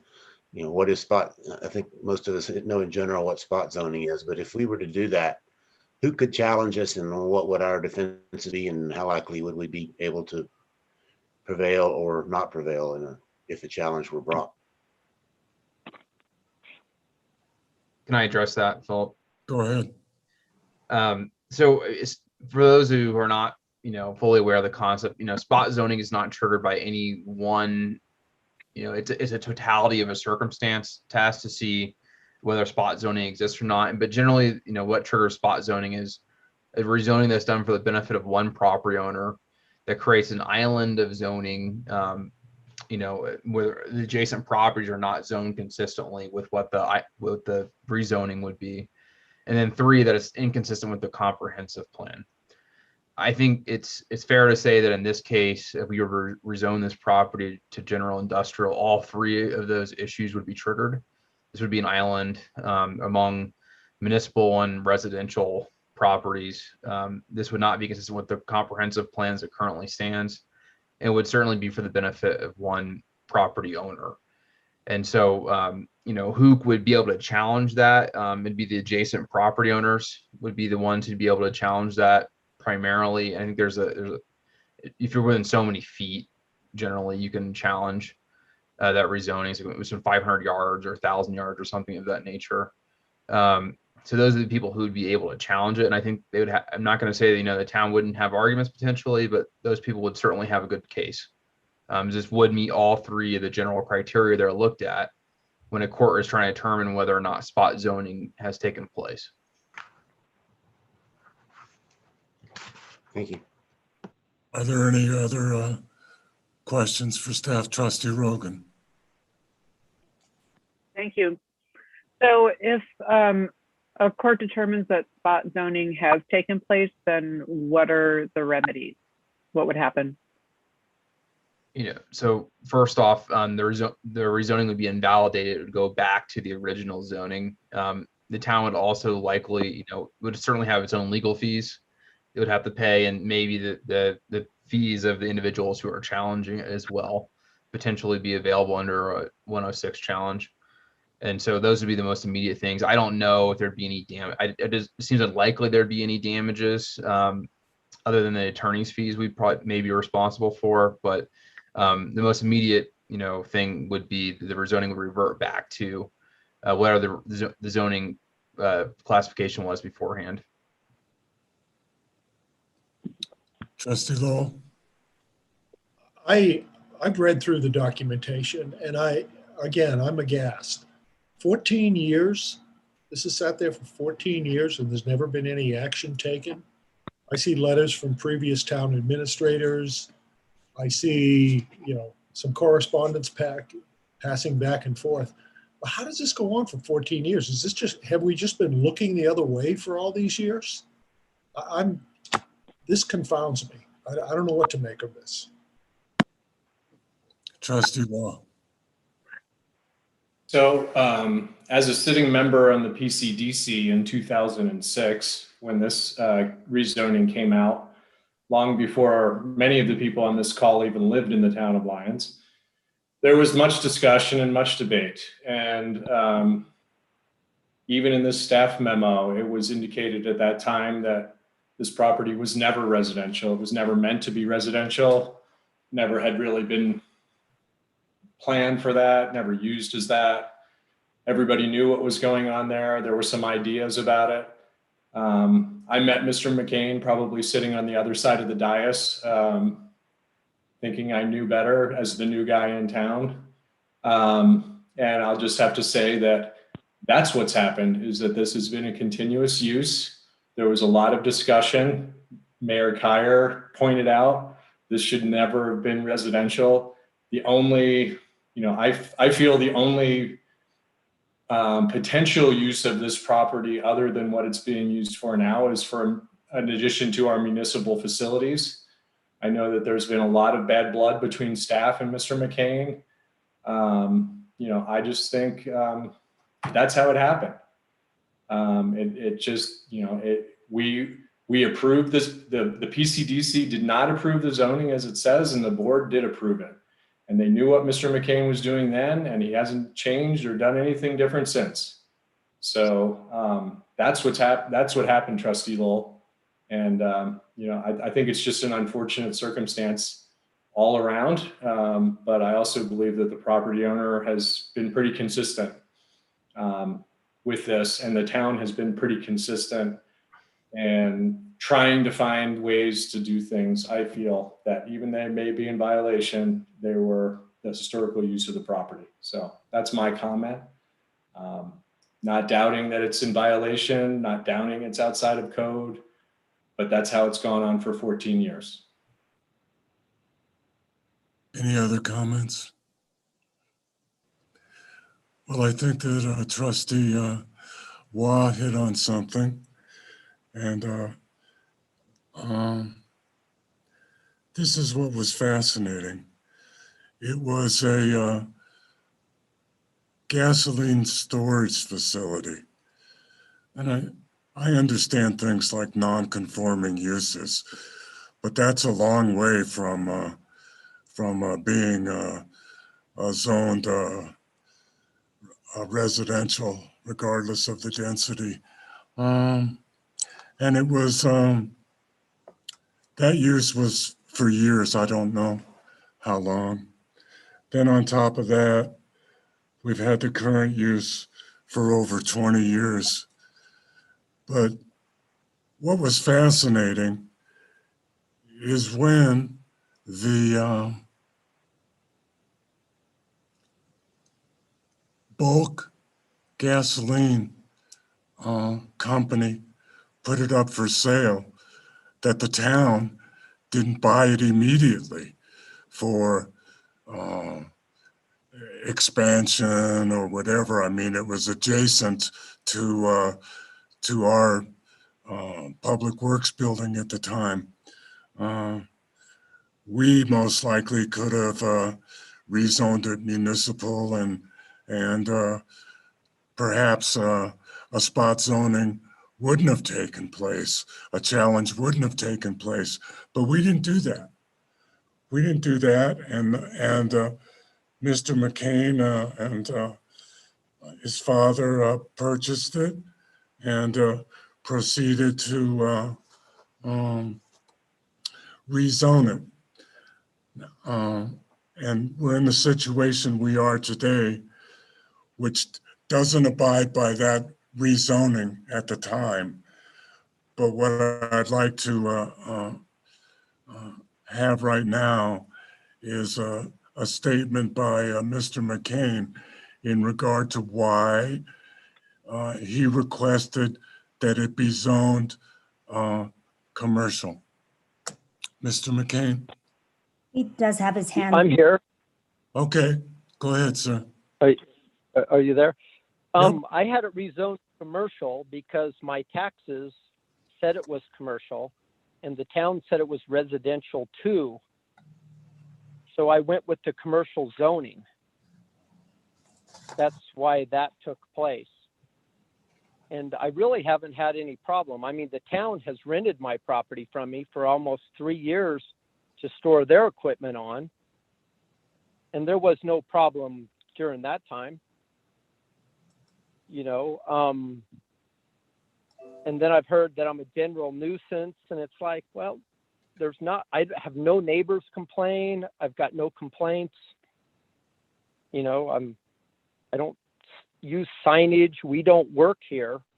We just park our equipment here basically as a parking lot, and then we leave. And we go to work somewhere else. This is basically a parking lot for me. And according to Nick Angelo, like he told me, he goes, hey, can you not store large piles of gravel in front of your shop? And I go, absolutely. So I stopped storing gravel there. And as for the danger from the sidewalk, I would consider the town to be the biggest danger there is, because they make almost 200 trips by my shop into their shop a day. You know, and then I was getting this general air pollution. I'm just going through what I've got here. And the pollution comes from Meadow Park, from their giant parking lot over there. When the wind blows, it blows dirt down. I'm sure that some of my lot blows some dirt, but you know, I don't have any offices here. We don't work here. You know, I have no employees here. It's basically a parking lot. You know, and I've been harassed by the town. I was harassed by Victoria on June 5th at 11:38 p.m. I made a police report, 200-2492, where she accosted me in the street and started a fight with me. If she was my employee or anyone else's employee, she would be immediately terminated. Wouldn't even think twice about it. I'm a taxpayer. So there's no need to be having any bad blood. Any of you can come and talk to me. I've talked to the pro tem guy, Nick, anybody wants to come talk to me, Wendy, I know Kenyon, I know all of you. Come and tell me your problem and I'll take care of it. You know, I have no problem with the library. They told me I was an awesome neighbor, couldn't get a better neighbor. But anyway, let me know what you think.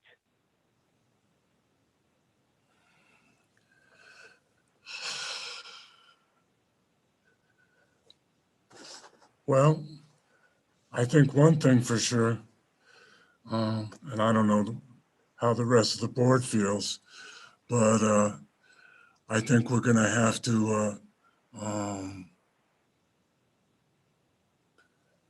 basically eliminate any of the parking of even the pickups, Mr. McCain, on the street. If that sidewalk is going to be in front of your property in regard to the safe routes to school, it's a health and safety concern, and I think we're going to have to answer that even more than moving the piles of gravel. That's Yeah, one. I have no problem with that. If there was a sidewalk in front of my shop, I would not even park here. I would be on the other side of my building. The only reason we're here is because there's no sidewalk. And, you know, I'm really disappointed in the town itself, having to suck off a FEMA's tit is what I'm going to call it, building these giant bridges. We had a nice little bridge across there. We have a sidewalk across the street. But no, we're going to borrow money from FEMA and we're going to build a super $1 million bridge here. It's ridiculous. I remember building bridges in town for 10 to 20,000 bucks. The one that washed out was just a little bridge. You know, now we're going to encroach on all the neighbors here. Half my neighbors are going to lose their parking, and that's none of my business. But my whole thing is in front of my shop. If there was a sidewalk here, I am fully insured. I have plenty of insurance. I think you should really think about when kids are crossing Broadway and Main Street. Sure hope them people are insured. Any further questions? Trustee Rogan? Yeah, I want to correct the record a little bit about the funding for the Safe Routes to School bridge. It's not FEMA funded. It is a grant. So, and the reason that it's so big and it's so expensive is it has to comply with FEMA standards for safety. So just to shed a little light on that. And then, you know, I understand about the continuous use, and my concern is the safety of the kids. Mr. McCain, I'm sure Absolutely. I totally understand that you have insurance, but let's make sure that nobody needs to use it. And so I wonder if, and I don't even know if this is possible, but maybe a fence along the sidewalk would be a solution. My solution would be to not use my front lot at all. The only problem I have with my front lot, like once every, I'm going to even say 3 times a year, I got to get into a building that is my front wooden building closest to the library, and it's a loading dock. And I really might not even go in there 3 times a year, but I've got to back up and we got to load there. That was where we had a confrontation with the town administrator there too, on the other side of that, because she kept saying I don't have any access to the front of my lot, which is a conforming loading dock. And so finally we did get a curb cut there, so I have access to the front of my lot. But overall, if there was a sidewalk here, I would not access my front at all. I'd probably cut in another door on my building and access it from the other side, just so it was safe. I don't want to, I mean, you know how bad it would be to run somebody over? Not good. So pretty much I would not access my front at all.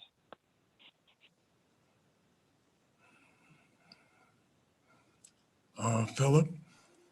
I just want to add one thing about the safe routes to school route. The intent is there will be a new sidewalk on the east side as well. However, the bridge will land on the west side of 4th, and then the library, there's an existing sidewalk on the library and 4th. So we're really just filling in that last block as a connection. I think the intent is to have the kids go up the east side, but they're going to walk to the library. They're going to pass on that west side as well. So I would almost have a meter maid or someone catching the bicycles, motorcycles, and cars running these stop signs every day. That would be a good revenue enhancer for the town, because I don't think anybody stops at them.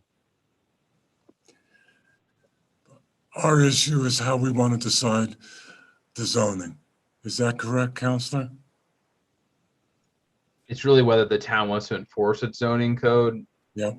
rezone, or do nothing. And those are really the options before the town. Okay. How can the town enforce zoning when they rented property from me?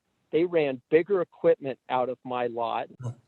Go ahead. And Steve, wait a second. You haven't been recognized.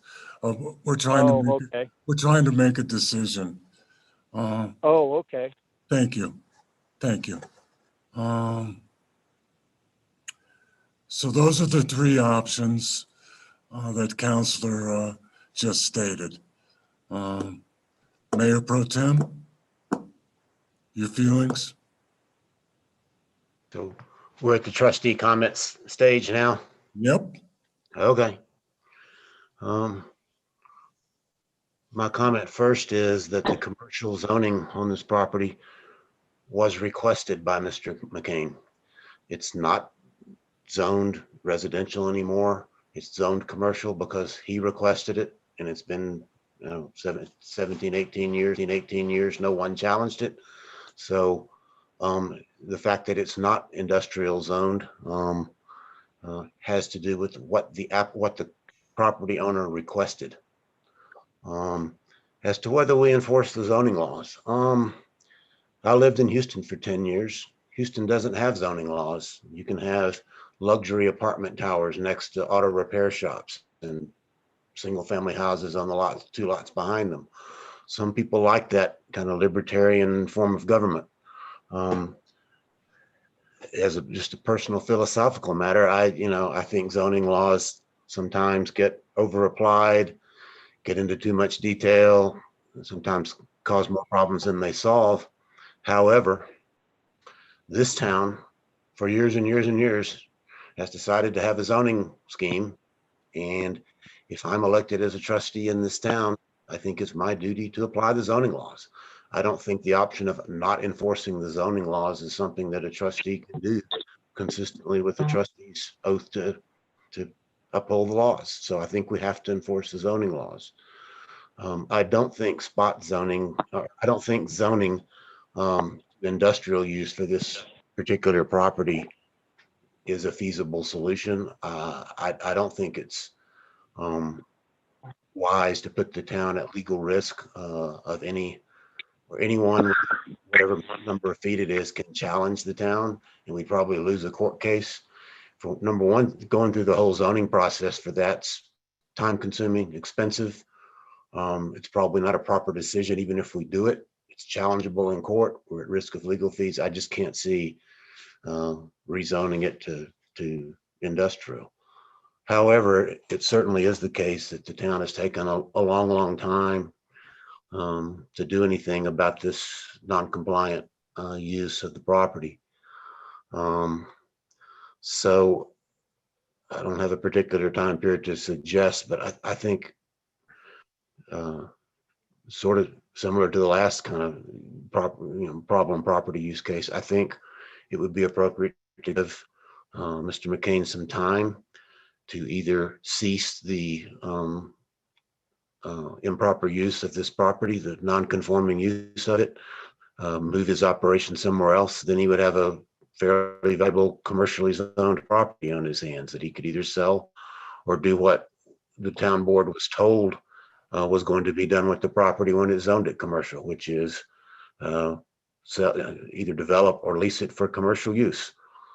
So just like the last instance with Ms. Yoder, the property owner is not without remedies here, but continuing the current non-conforming use is not, it doesn't comply with the municipal code.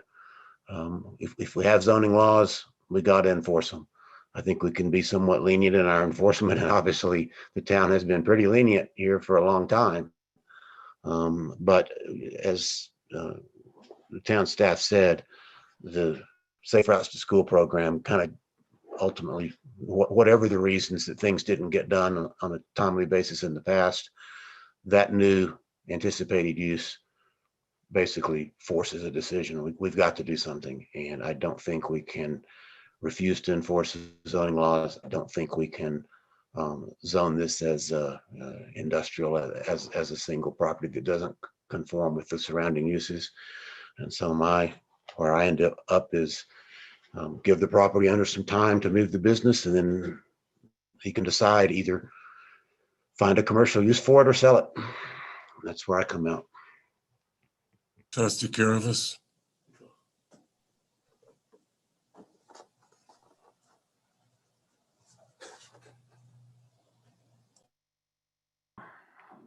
This one to me seems a little more difficult because of the time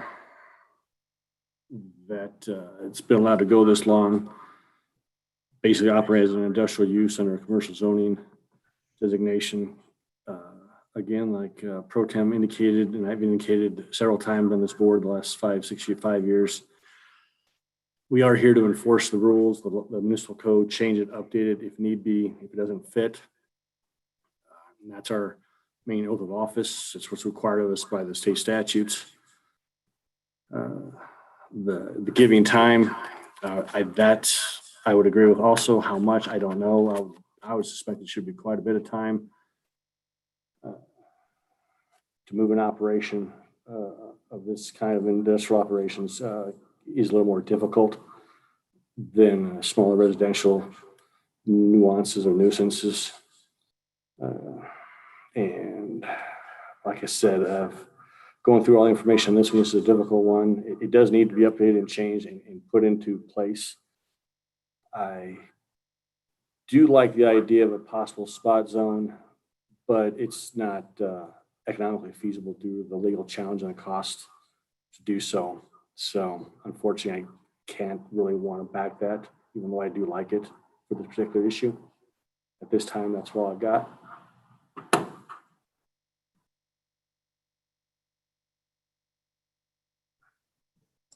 Trustee Waugh. I think I think Mr. McCain's a reasonable person. I think that this had to come to the board due to some personalities with town staff and Mr. McCain. I think Mr. McCain has shown on numerous occasions that when approached in a rational, documented way in which he'll receive documentation back, he's addressed issues on the property. So I'm in favor of giving him some time. And, I think, I think Mr. McCain does a lot for this town. Not that that has anything to do with it. I do agree we need to enforce zoning. But I also believe that the work that goes on that lot has helped many businesses in this town, and he should be given a little bit of time to remedy it if we're going to all of a sudden, after 15 years, start to enforce zoning. Trustee Rogan? Yeah, I'm going to be a bit of an outlier here. And I actually, considering the likelihood of anybody challenging a zoning change, I mean, the people who live near that property have lived there for a very long time. They bought their property probably when it was either the gas storage or what it is now. So I think changing the underlying zoning is not going to prompt anybody to file a lawsuit, quite honestly. And so that would be my preference, would be to ask Mr. McCain if he would be willing to apply for a change in zoning and then bring the property up to code for that zoning. Trustee Lowell? I agree with Trustee Rogan. I think this business has been an accepted part of the community for a long time. I would concur with her that we give him some guidance about rezoning it to its proper use. And I would give him some, I was going to say give him some time, but if he's going to rezone, I think the rezoning should be done as soon as possible, or the process should be started as soon as possible. Trustee Miller? I I agree with Trustee Rogan and Trustee Lowell on this one. He's been there for a long time, and I think that especially if he's willing to not use the front of his property, like he's stating that he should be allowed to continue the use that he's using it as, but we need to get it properly zoned. Thank you. And I'll concur with Lowell, Rogan, and Miller, and remind Mr. McCain about what he said in regard to not using the front, having to rezone, and basically eliminating any possibility of a horrible accident happening. If you can assure us of that, Mr. McCain, then you can proceed with the rezoning, and hopefully it'll be successful and it won't be challenged. And if it is, perhaps you'll prevail. Okay. Willing to do. And just to be clear, it would be the town would be defending the lawsuit, not Mr. McCain. Okay. Hopefully the town will prevail then. That's the direction on item 2 under general business. Could you please read item 3 into the record, Madam Clerk? Item 3 is discussion direction to staff on a proposal for Ralph's Food Stand to operate out of the visitor center. Staff? Hi. I'm going to try to start my video here. There we go. Hi.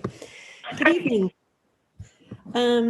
I wanted to bring this to your attention. I think, as many of you know, and I think the Ford spoke to you all a couple weeks ago, Ralph and Ford Foods is no longer able to be. Can you hear me okay? Yeah. Okay, sorry. I just had a confused face, so I wasn't sure. No longer have their lease at their property at the corner of 4th and Broadway.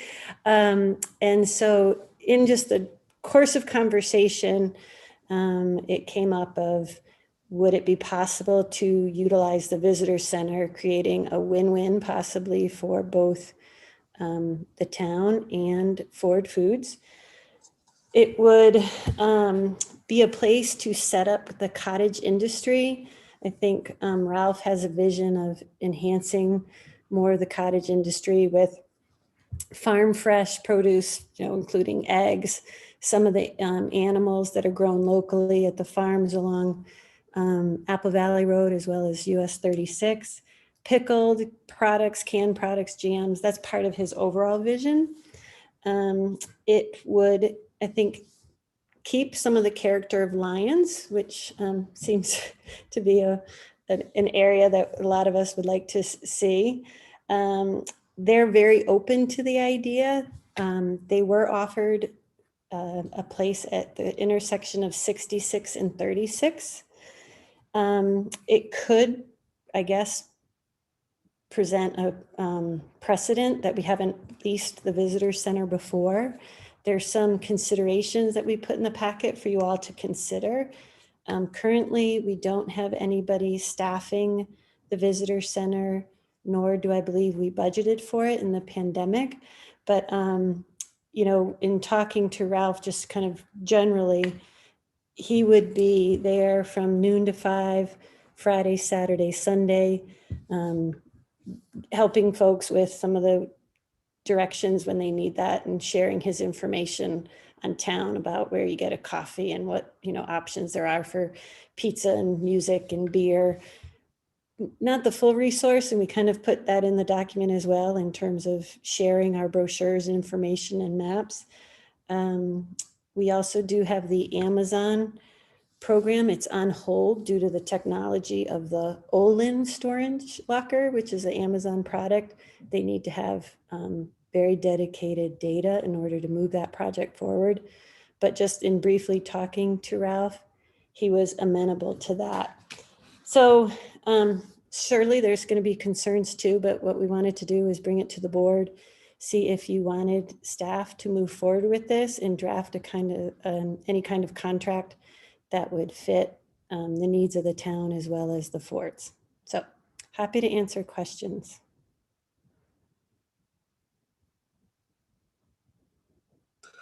Are there any questions? Trustee Waugh.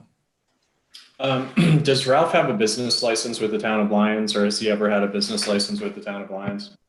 Does Trustee Waugh, and I believe he has for. And he does pay sales tax directly? We don't have direct information. I don't at my level of who does and doesn't pay sales tax and or what their reporting entity may be. But that was part of the discussion with them, is making sure that they pay sales tax and they keep their business license current. Okay. Trustee Lowell. I'm confused, Director Mitchell, because I'm looking at the budget for 2021, and we do have about $6,000 in salaries and miscellaneous for the visitor center. So that seems to indicate to me that at some point we had considered restaffing it once the COVID thing sort of wound down. We'd have to look. I'd have to talk to the interim finance director, but I believe how our salaries work, and maybe Victoria can explain it better, is various people come out of various funds. So that might be part of my salary as well. Okay. I have some trepidation about this, and it's not because I don't value Ford's food and what they bring to the town, but I just have a vision that it could get a little sloppy there around the visitor center. Given the amount of room that there is inside the visitor center, I know he has a relatively small building, or had a relatively small building, which necessitated him to have a lot of his stuff outside. I just don't know. I don't want Sandstone Park to turn shabby. Maybe that's not the right word to use, but I just don't want to see things spread all around the visitor center and left there on permanent display. I'd like to see some sort of a grounds plan that would show where the outside displays are going to be situated, what's going to happen to them when he closes shop for the night, where those go, how that's going to be stored. I think we also have to consider in the visitor center, is there enough power in there? He must have some refrigeration units that he runs. Can that be accommodated at the visitor center? And I guess the final thing is with his business, is he also willing to take on the responsibility of sort of being the titular visitor center guide there to advise people on the town? Or is that going to detract from his actual business? Those are the concerns I have. Thank you. Any other questions? Trustee Rogan. Well, my question really is how fast can we get this done? You know, and to Trustee Lowell's comments, which I totally understand, I would say that for the past year anyway, Ralph actually has been the person giving out the most information about lions in town. And then, you know, maybe selling a guava juice to somebody on the side. In terms of what the visitor center looks like, I don't feel a need to see any sort of plan before deciding that this is a go-ahead, because this is a go-ahead just for a very short time. And if it works out for both parties and we want to ratify it into a longer-term solution, we can talk about doing that. But in the meantime, you know, let's maybe give Ralph some general guidelines about what, you know, how much stuff he needs to not leave out. You know, I think it would look super cool. Personally, I think his kind of like quirky aesthetic and, you know, what do I want to say, folk artsy sort of signs. I think that would be very inviting at a visitor center that honestly right now looks like it could be an Eastern European building. So my question, like I said, is how fast can we do this and help Ford out, you know, help the Fords out and add a little something special to Sandstone Park, which is a great place to be, but there's not a lot of reason to go be there right now.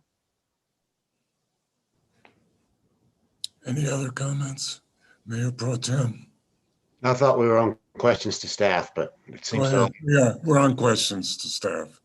Yeah, it's hard to tell them apart sometimes. I know they are. Well, that's my fault. I apologize. What dates was the visitor center going to operate? Sure. Typically, in the past, it's been Memorial Day through about mid-October. Okay, but the proposed lease, if I read the cover memo, would go through next March. Is that right? Well, it doesn't have to. So it's not a done deal. This is just discussion for you all to decide.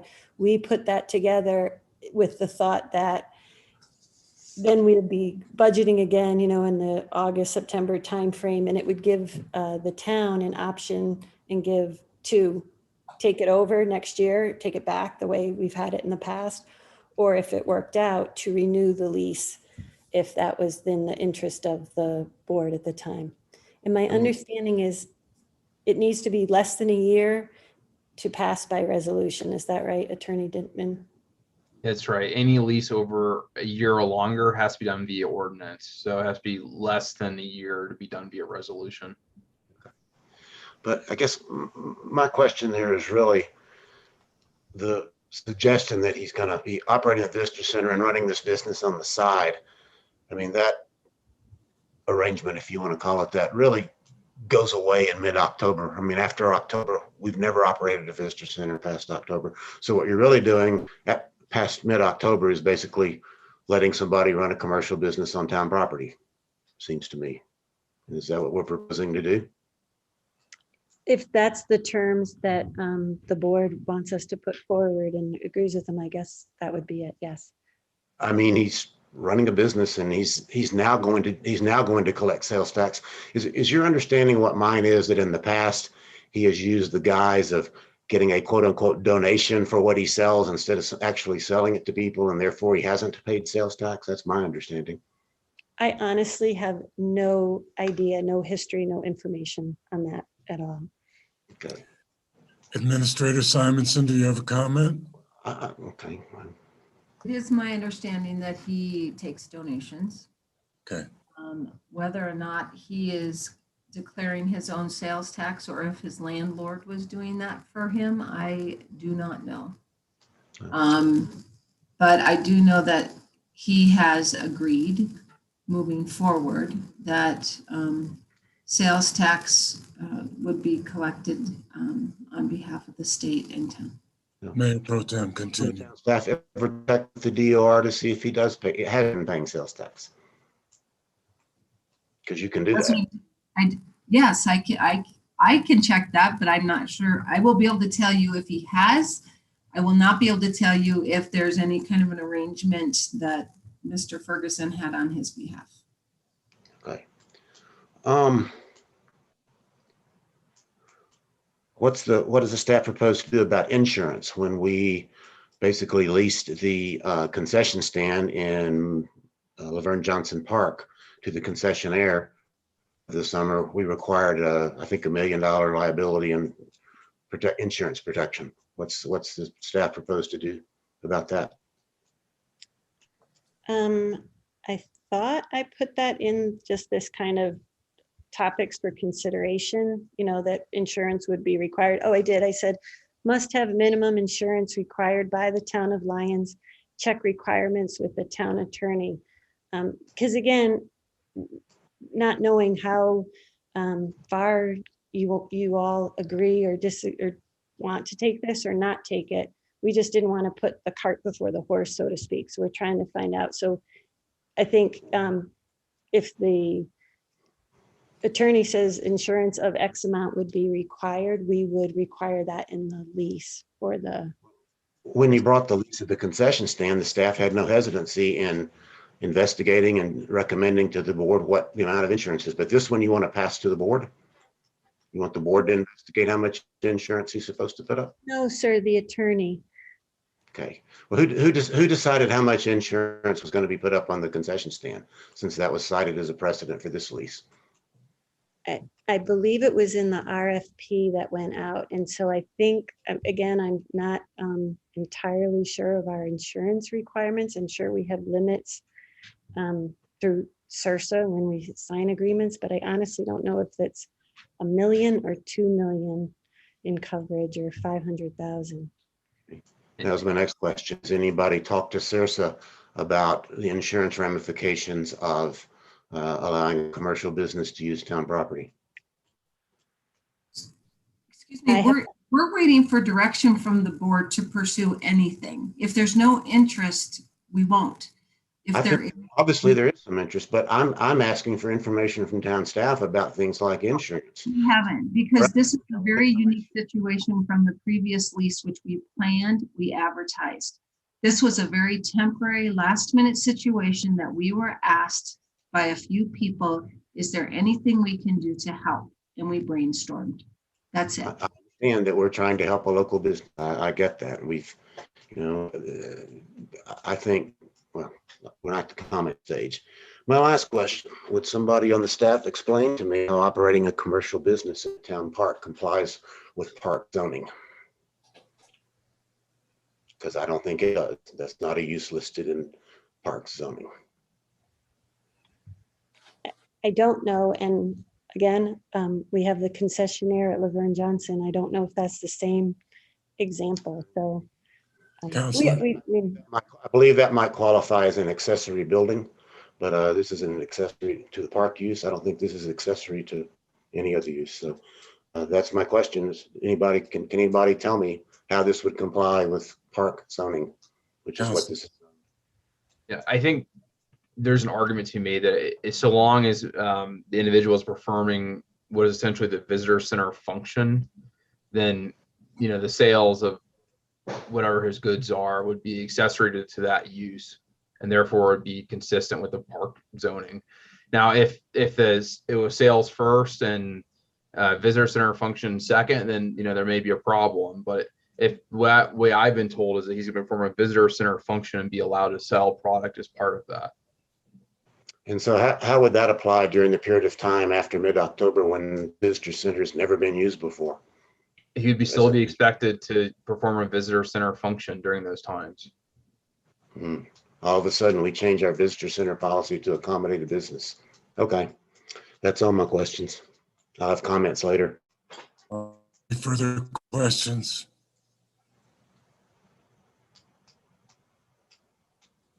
All right, we'll have comments. I just have a question. Excuse me, Trustee Watt. Go ahead, sir. Sorry. We did discuss this at our last meeting, right? So this isn't just something that came up 3 days ago that a couple people brainstormed on. We discussed this at the last meeting. So I just wanted to make sure that, as a question, that I wasn't hallucinating, that we actually did discuss this, because I think it's being presented to us by staff that this is just something that came up a couple of days ago that we're going to brainstorm on, and now they're looking for direction. So. Okay. Comments? Are there any comments? Trustee Watt. I find it, first of all, I would like to say I agree with Trustee Rogan. I would like to see this happen.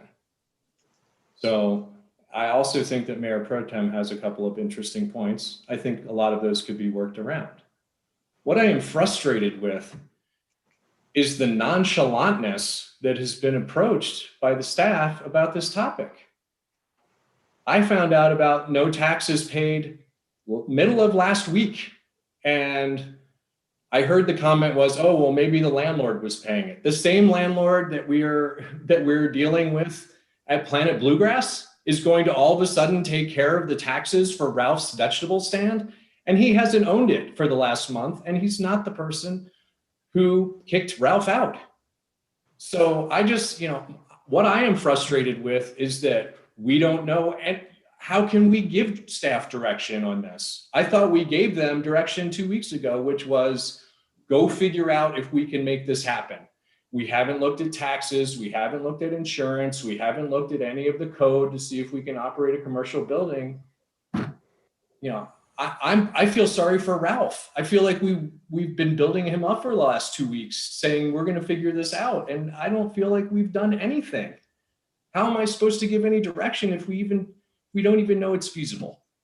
And how many times have we been after everybody else who doesn't pay sales tax, and this one is like, oh, I don't know, maybe Craig's paying it for him. That's ridiculous. And that's what I'm upset about. And I feel badly for Ralph, and I would like to figure out how we can make this happen and maybe get on the ball a little bit about it. Comments? Trustee Rogan. Thank you.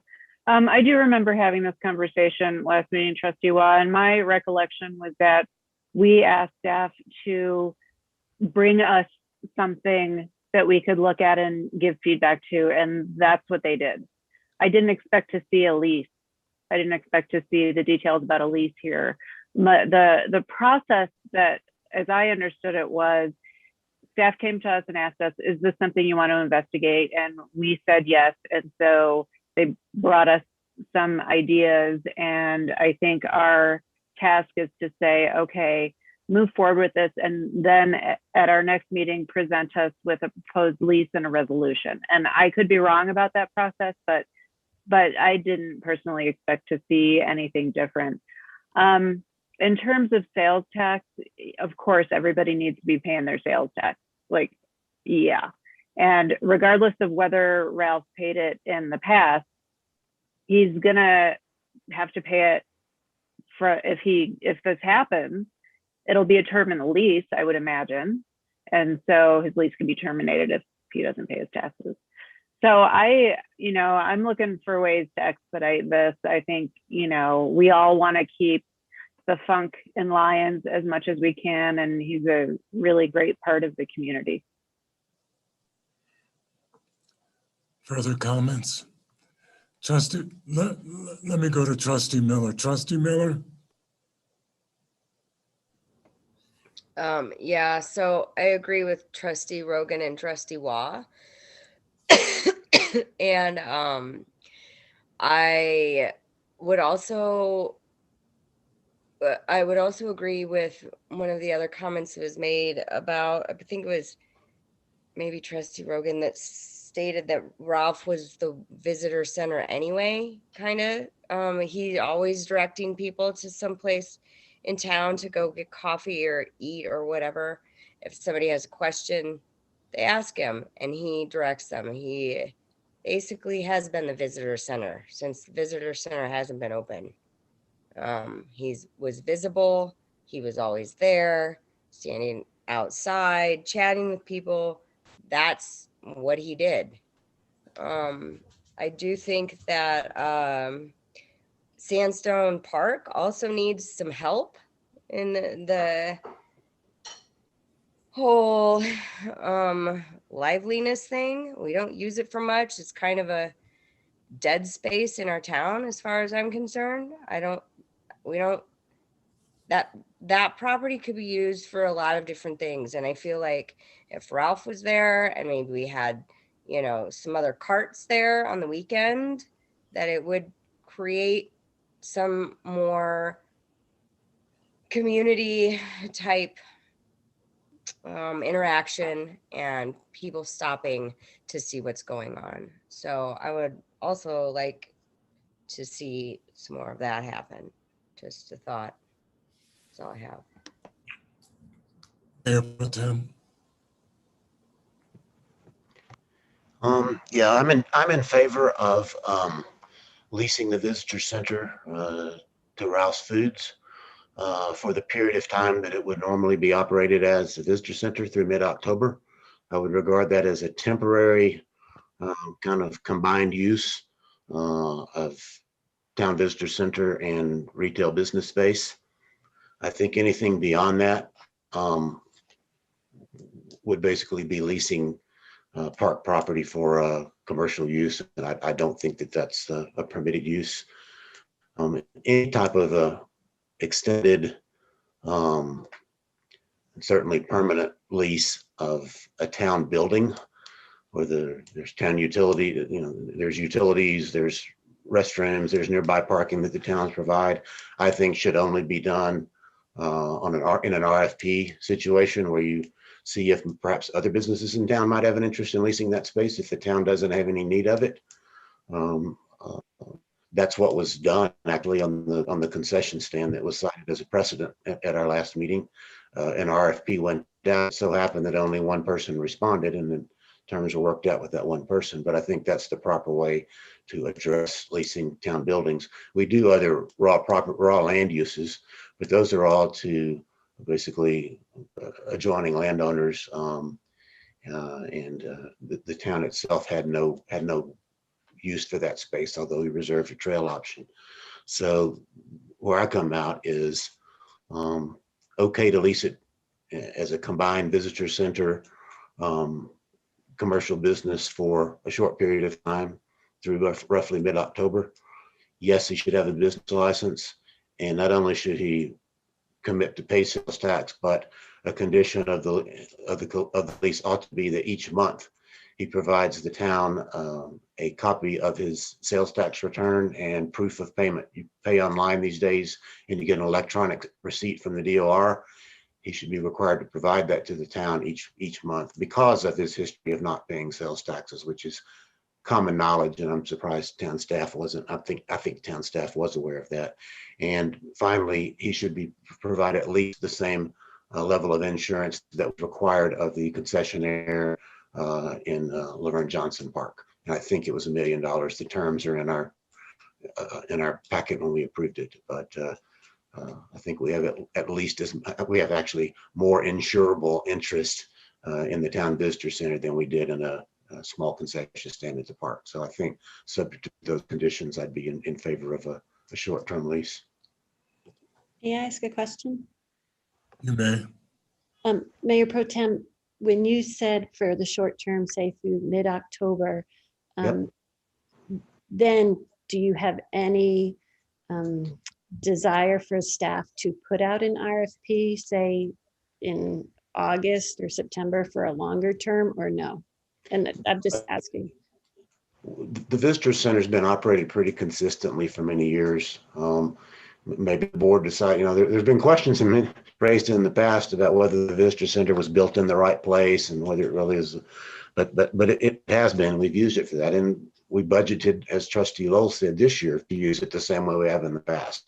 So unless the town board decides we're going to jettison the idea of a visitor center, and suggestions have been made from time to time, that's something the Chamber of Commerce ought to do, not the town. But if we're going to keep operating a visitor center in Sandstone Park in the summer, where the town board at one point decided to build it, then I don't think we ought to mix a commercial business with the building center on a continuing permanent basis. To do it temporarily, to give him time to find some other place to operate his business, I can live with that. But I don't think to help out a local business that we should change the town's basic use of Sandstone Park and the visitor center. Thank you. Other comments from somebody who hasn't spoken yet? Trustee Lowell. Hey, help me out here. Was I just dreaming, or did I see an agenda item that was subsequently removed about Bella La Crema looking at the depot building, town property? Was I dreaming that, or? Can you address that, Administrator Simonson? I asked you about that today. There was a request made. She wanted to be on the agenda, and I had told her I would ask the mayor if that would work. The mayor and the mayor pro tem and I discussed it at our pre-agenda planning meeting, and it was decided that it would not be on the agenda since it is zoned municipal, and she wanted to use it as a commercial use.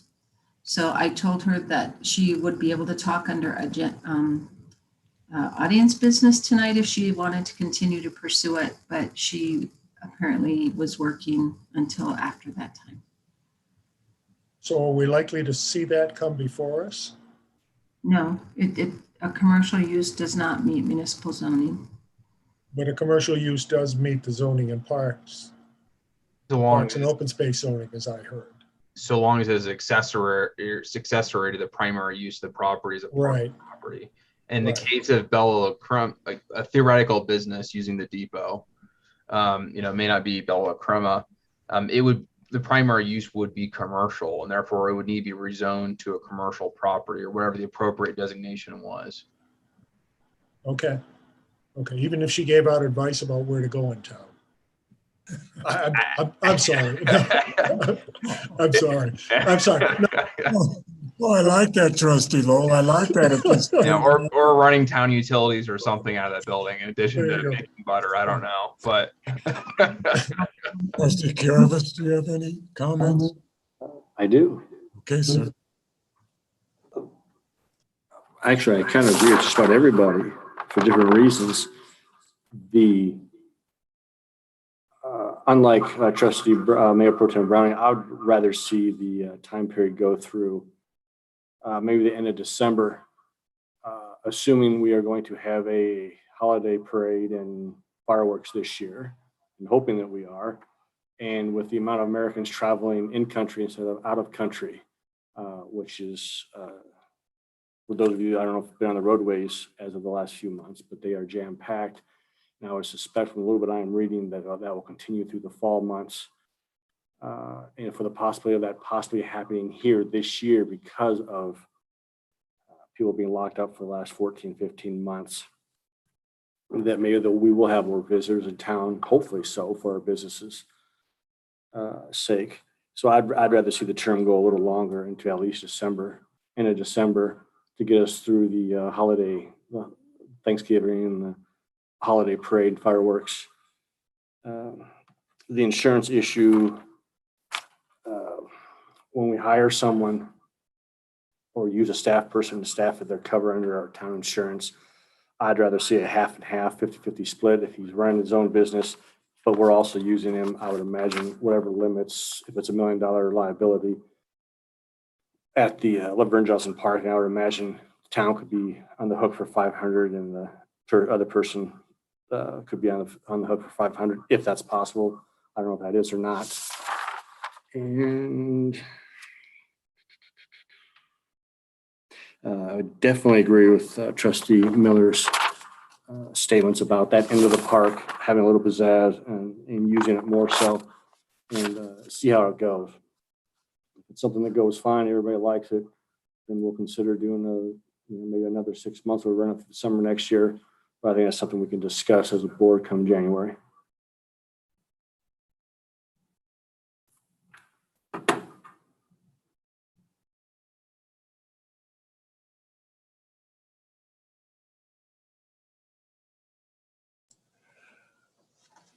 I find it interesting that the comment was made that we don't do much in the park.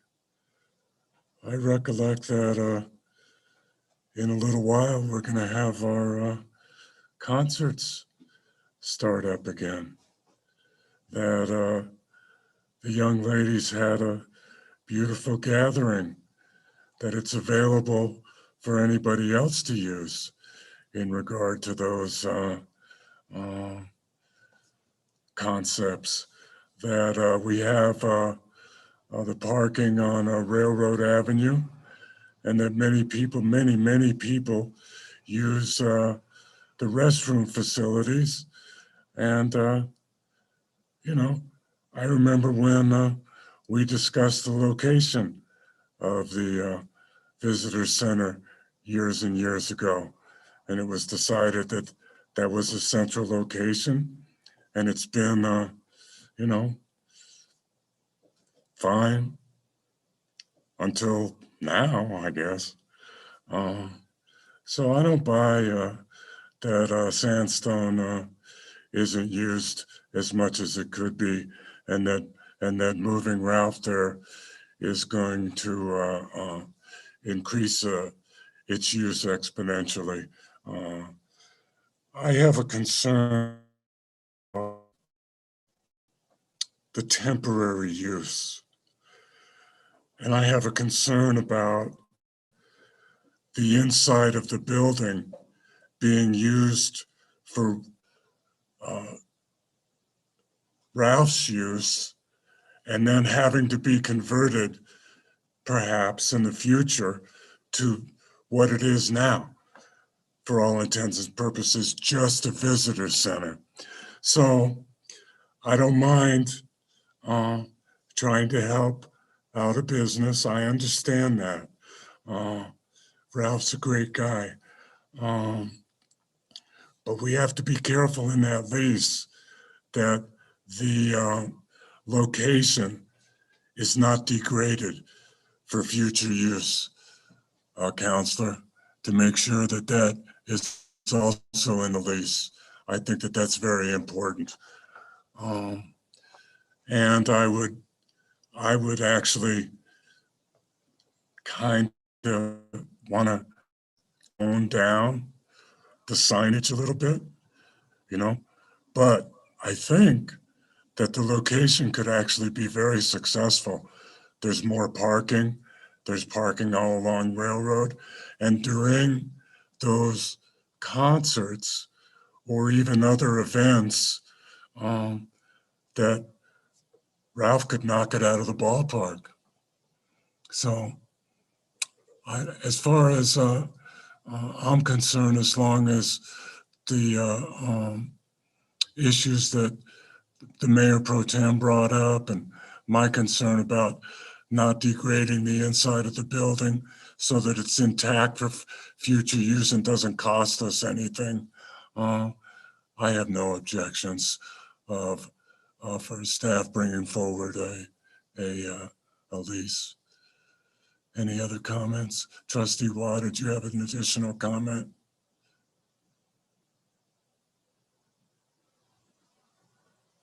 No other comments?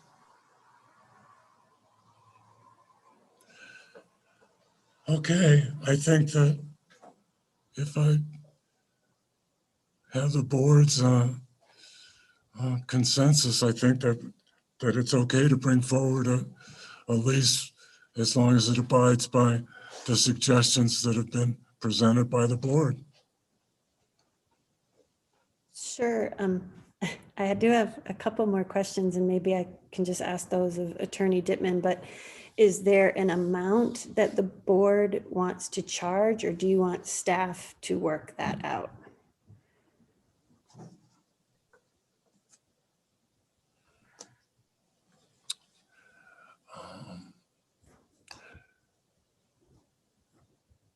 Trustee Rogan? Ralph did share with me that he was paying $350 a month in his previous location.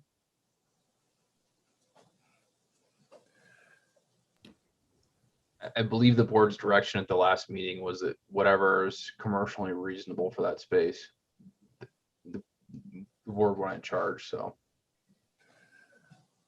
I mean, it has to be reasonable enough that we're not going to go through all of this and come up with a lease price that he's not going to be able to afford. I think that was the essence of Trustee Rogan's comment. So as long as it's in quote unquote the ballpark where he could actually make a living, I think, I think that's okay. I mean, I don't know about how anybody else feels, but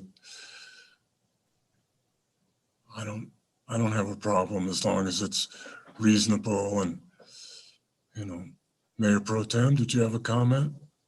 Yeah, setting a lease based on what a tenant can afford is an interesting concept, but it's doable, I guess. I would suggest half of the lease amount at the concession stand, because this is a better facility. It's got restrooms right there. It's got parking nearby. It's available 7 days, traffic 7 days a week, everything. So I'd suggest half the concession stand price. That's a good starting point. Administrator Simonson? I think that will break the deal for them. I mean, I don't think we should go through the work, because he did express that he could only afford what he was paying. Is there any consideration of the service we're getting as what we would have paid a visitor center staff during that time? Because they actually come out about even. We were paying her $15 an hour for 15 hours a week for 15 weeks. So that would come out to about $1,000 a month for these 3 prime months.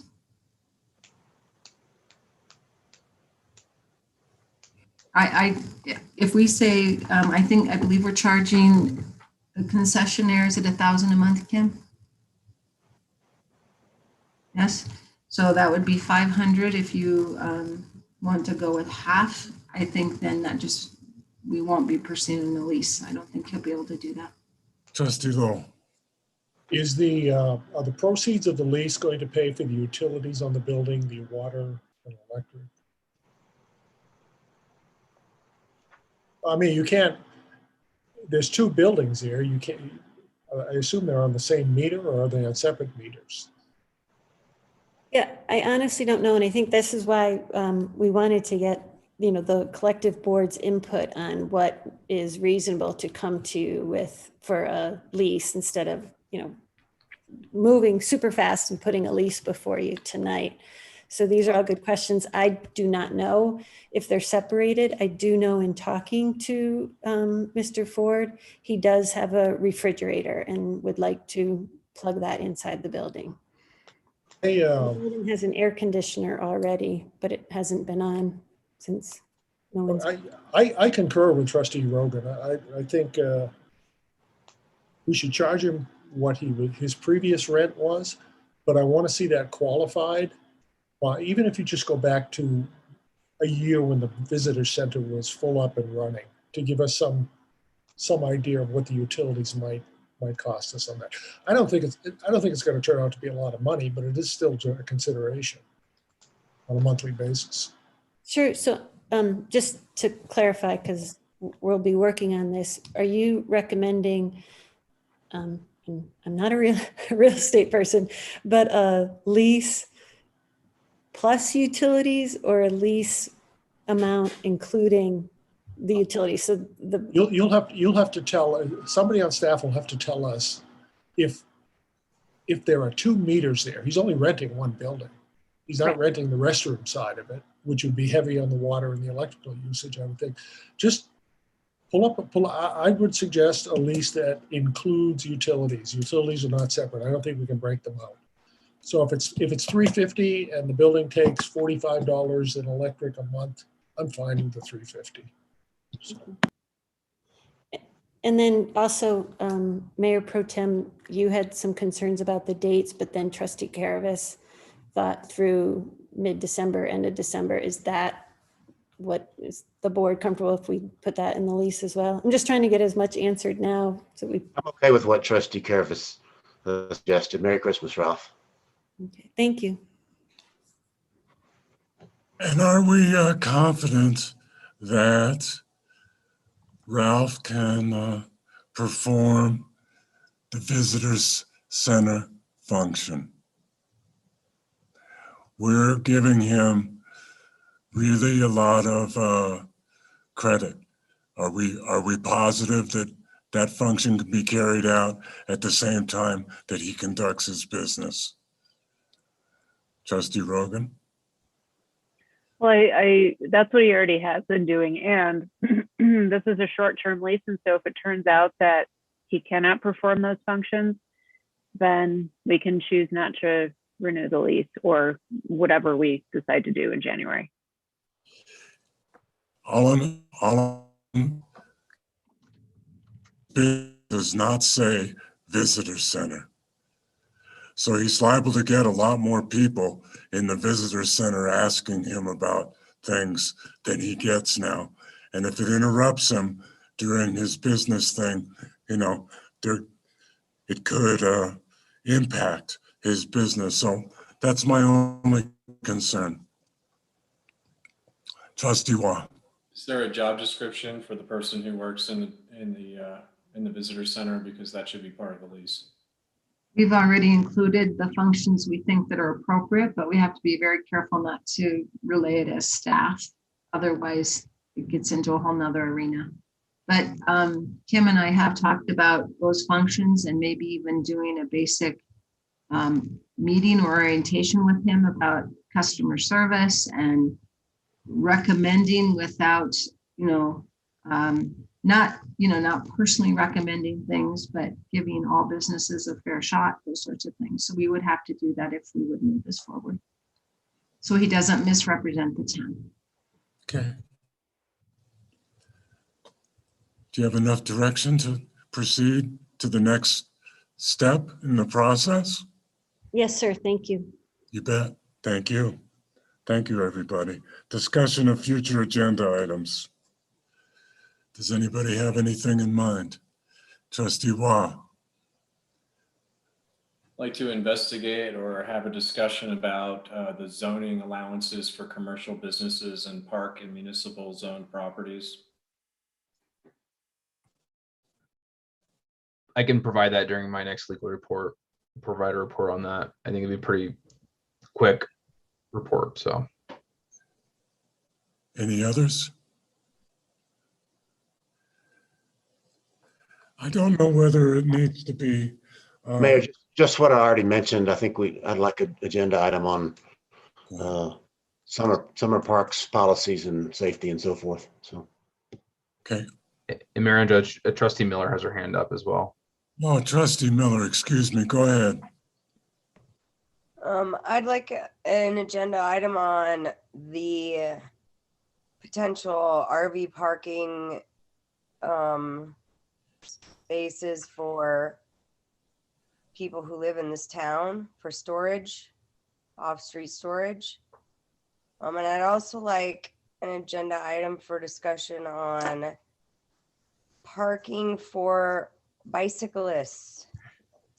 Again, parking for people who are coming to bike because High Street is a nightmare. Okay. Any others? I'd like at least a discussion item, like I mentioned earlier, in regard to painting the entrance to the chambers. I don't think that should be solely in the hands of the Arts Commission. I think that the Board of Trustees should weigh in on that and get to see any proposals. Anything else by anybody?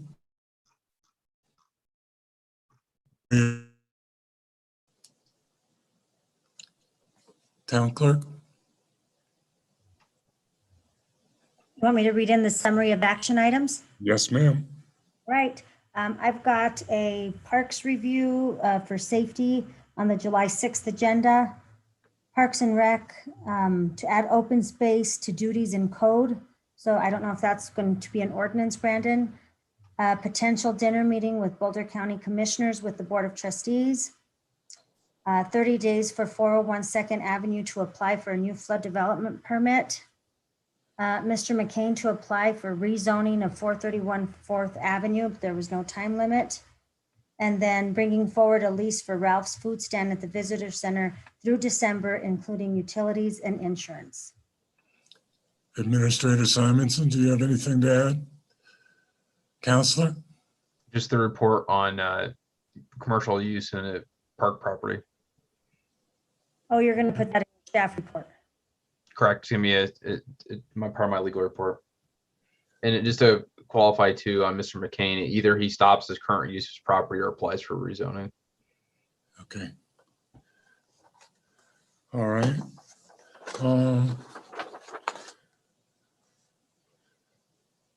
Do we have a motion to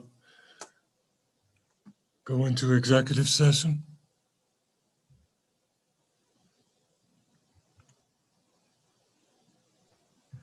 A minute, let me find my script.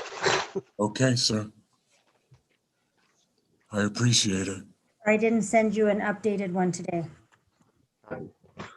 I can wing it. I think I've done it before. Let's see. Oh.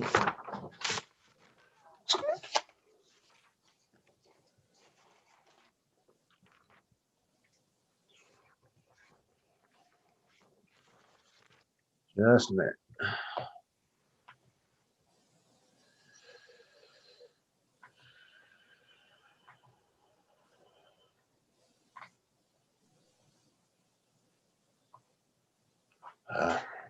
Hold on a minute. Computer issues.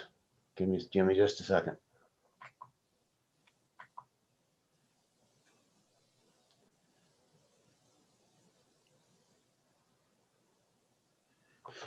I move that we enter into executive session pursuant to CRS sections 24-6-4024E and 24-6-4024B for the purpose of determining positions relative to matters that may be subject to negotiations, developing strategy for negotiations, and instructing negotiators, and for legal advice from attorneys representing the town regarding Summit Housing proposed amendments to the development plan agreement. And do we need a motion, Counselor? That was my motion. What's it? Do we have a second? I'll second that. Okay, I'll call for the vote, Madam Clerk. Mayor Angelo, Aye. Mayor Pro Tem Browning, Aye. Trustee Caravas, Aye. Trustee Waugh, Aye. Trustee Rogan, Aye. Trustee Lowell, Aye. and Trustee Miller. Yay. Okay, I will send out the other Zoom link right now. thank you very much.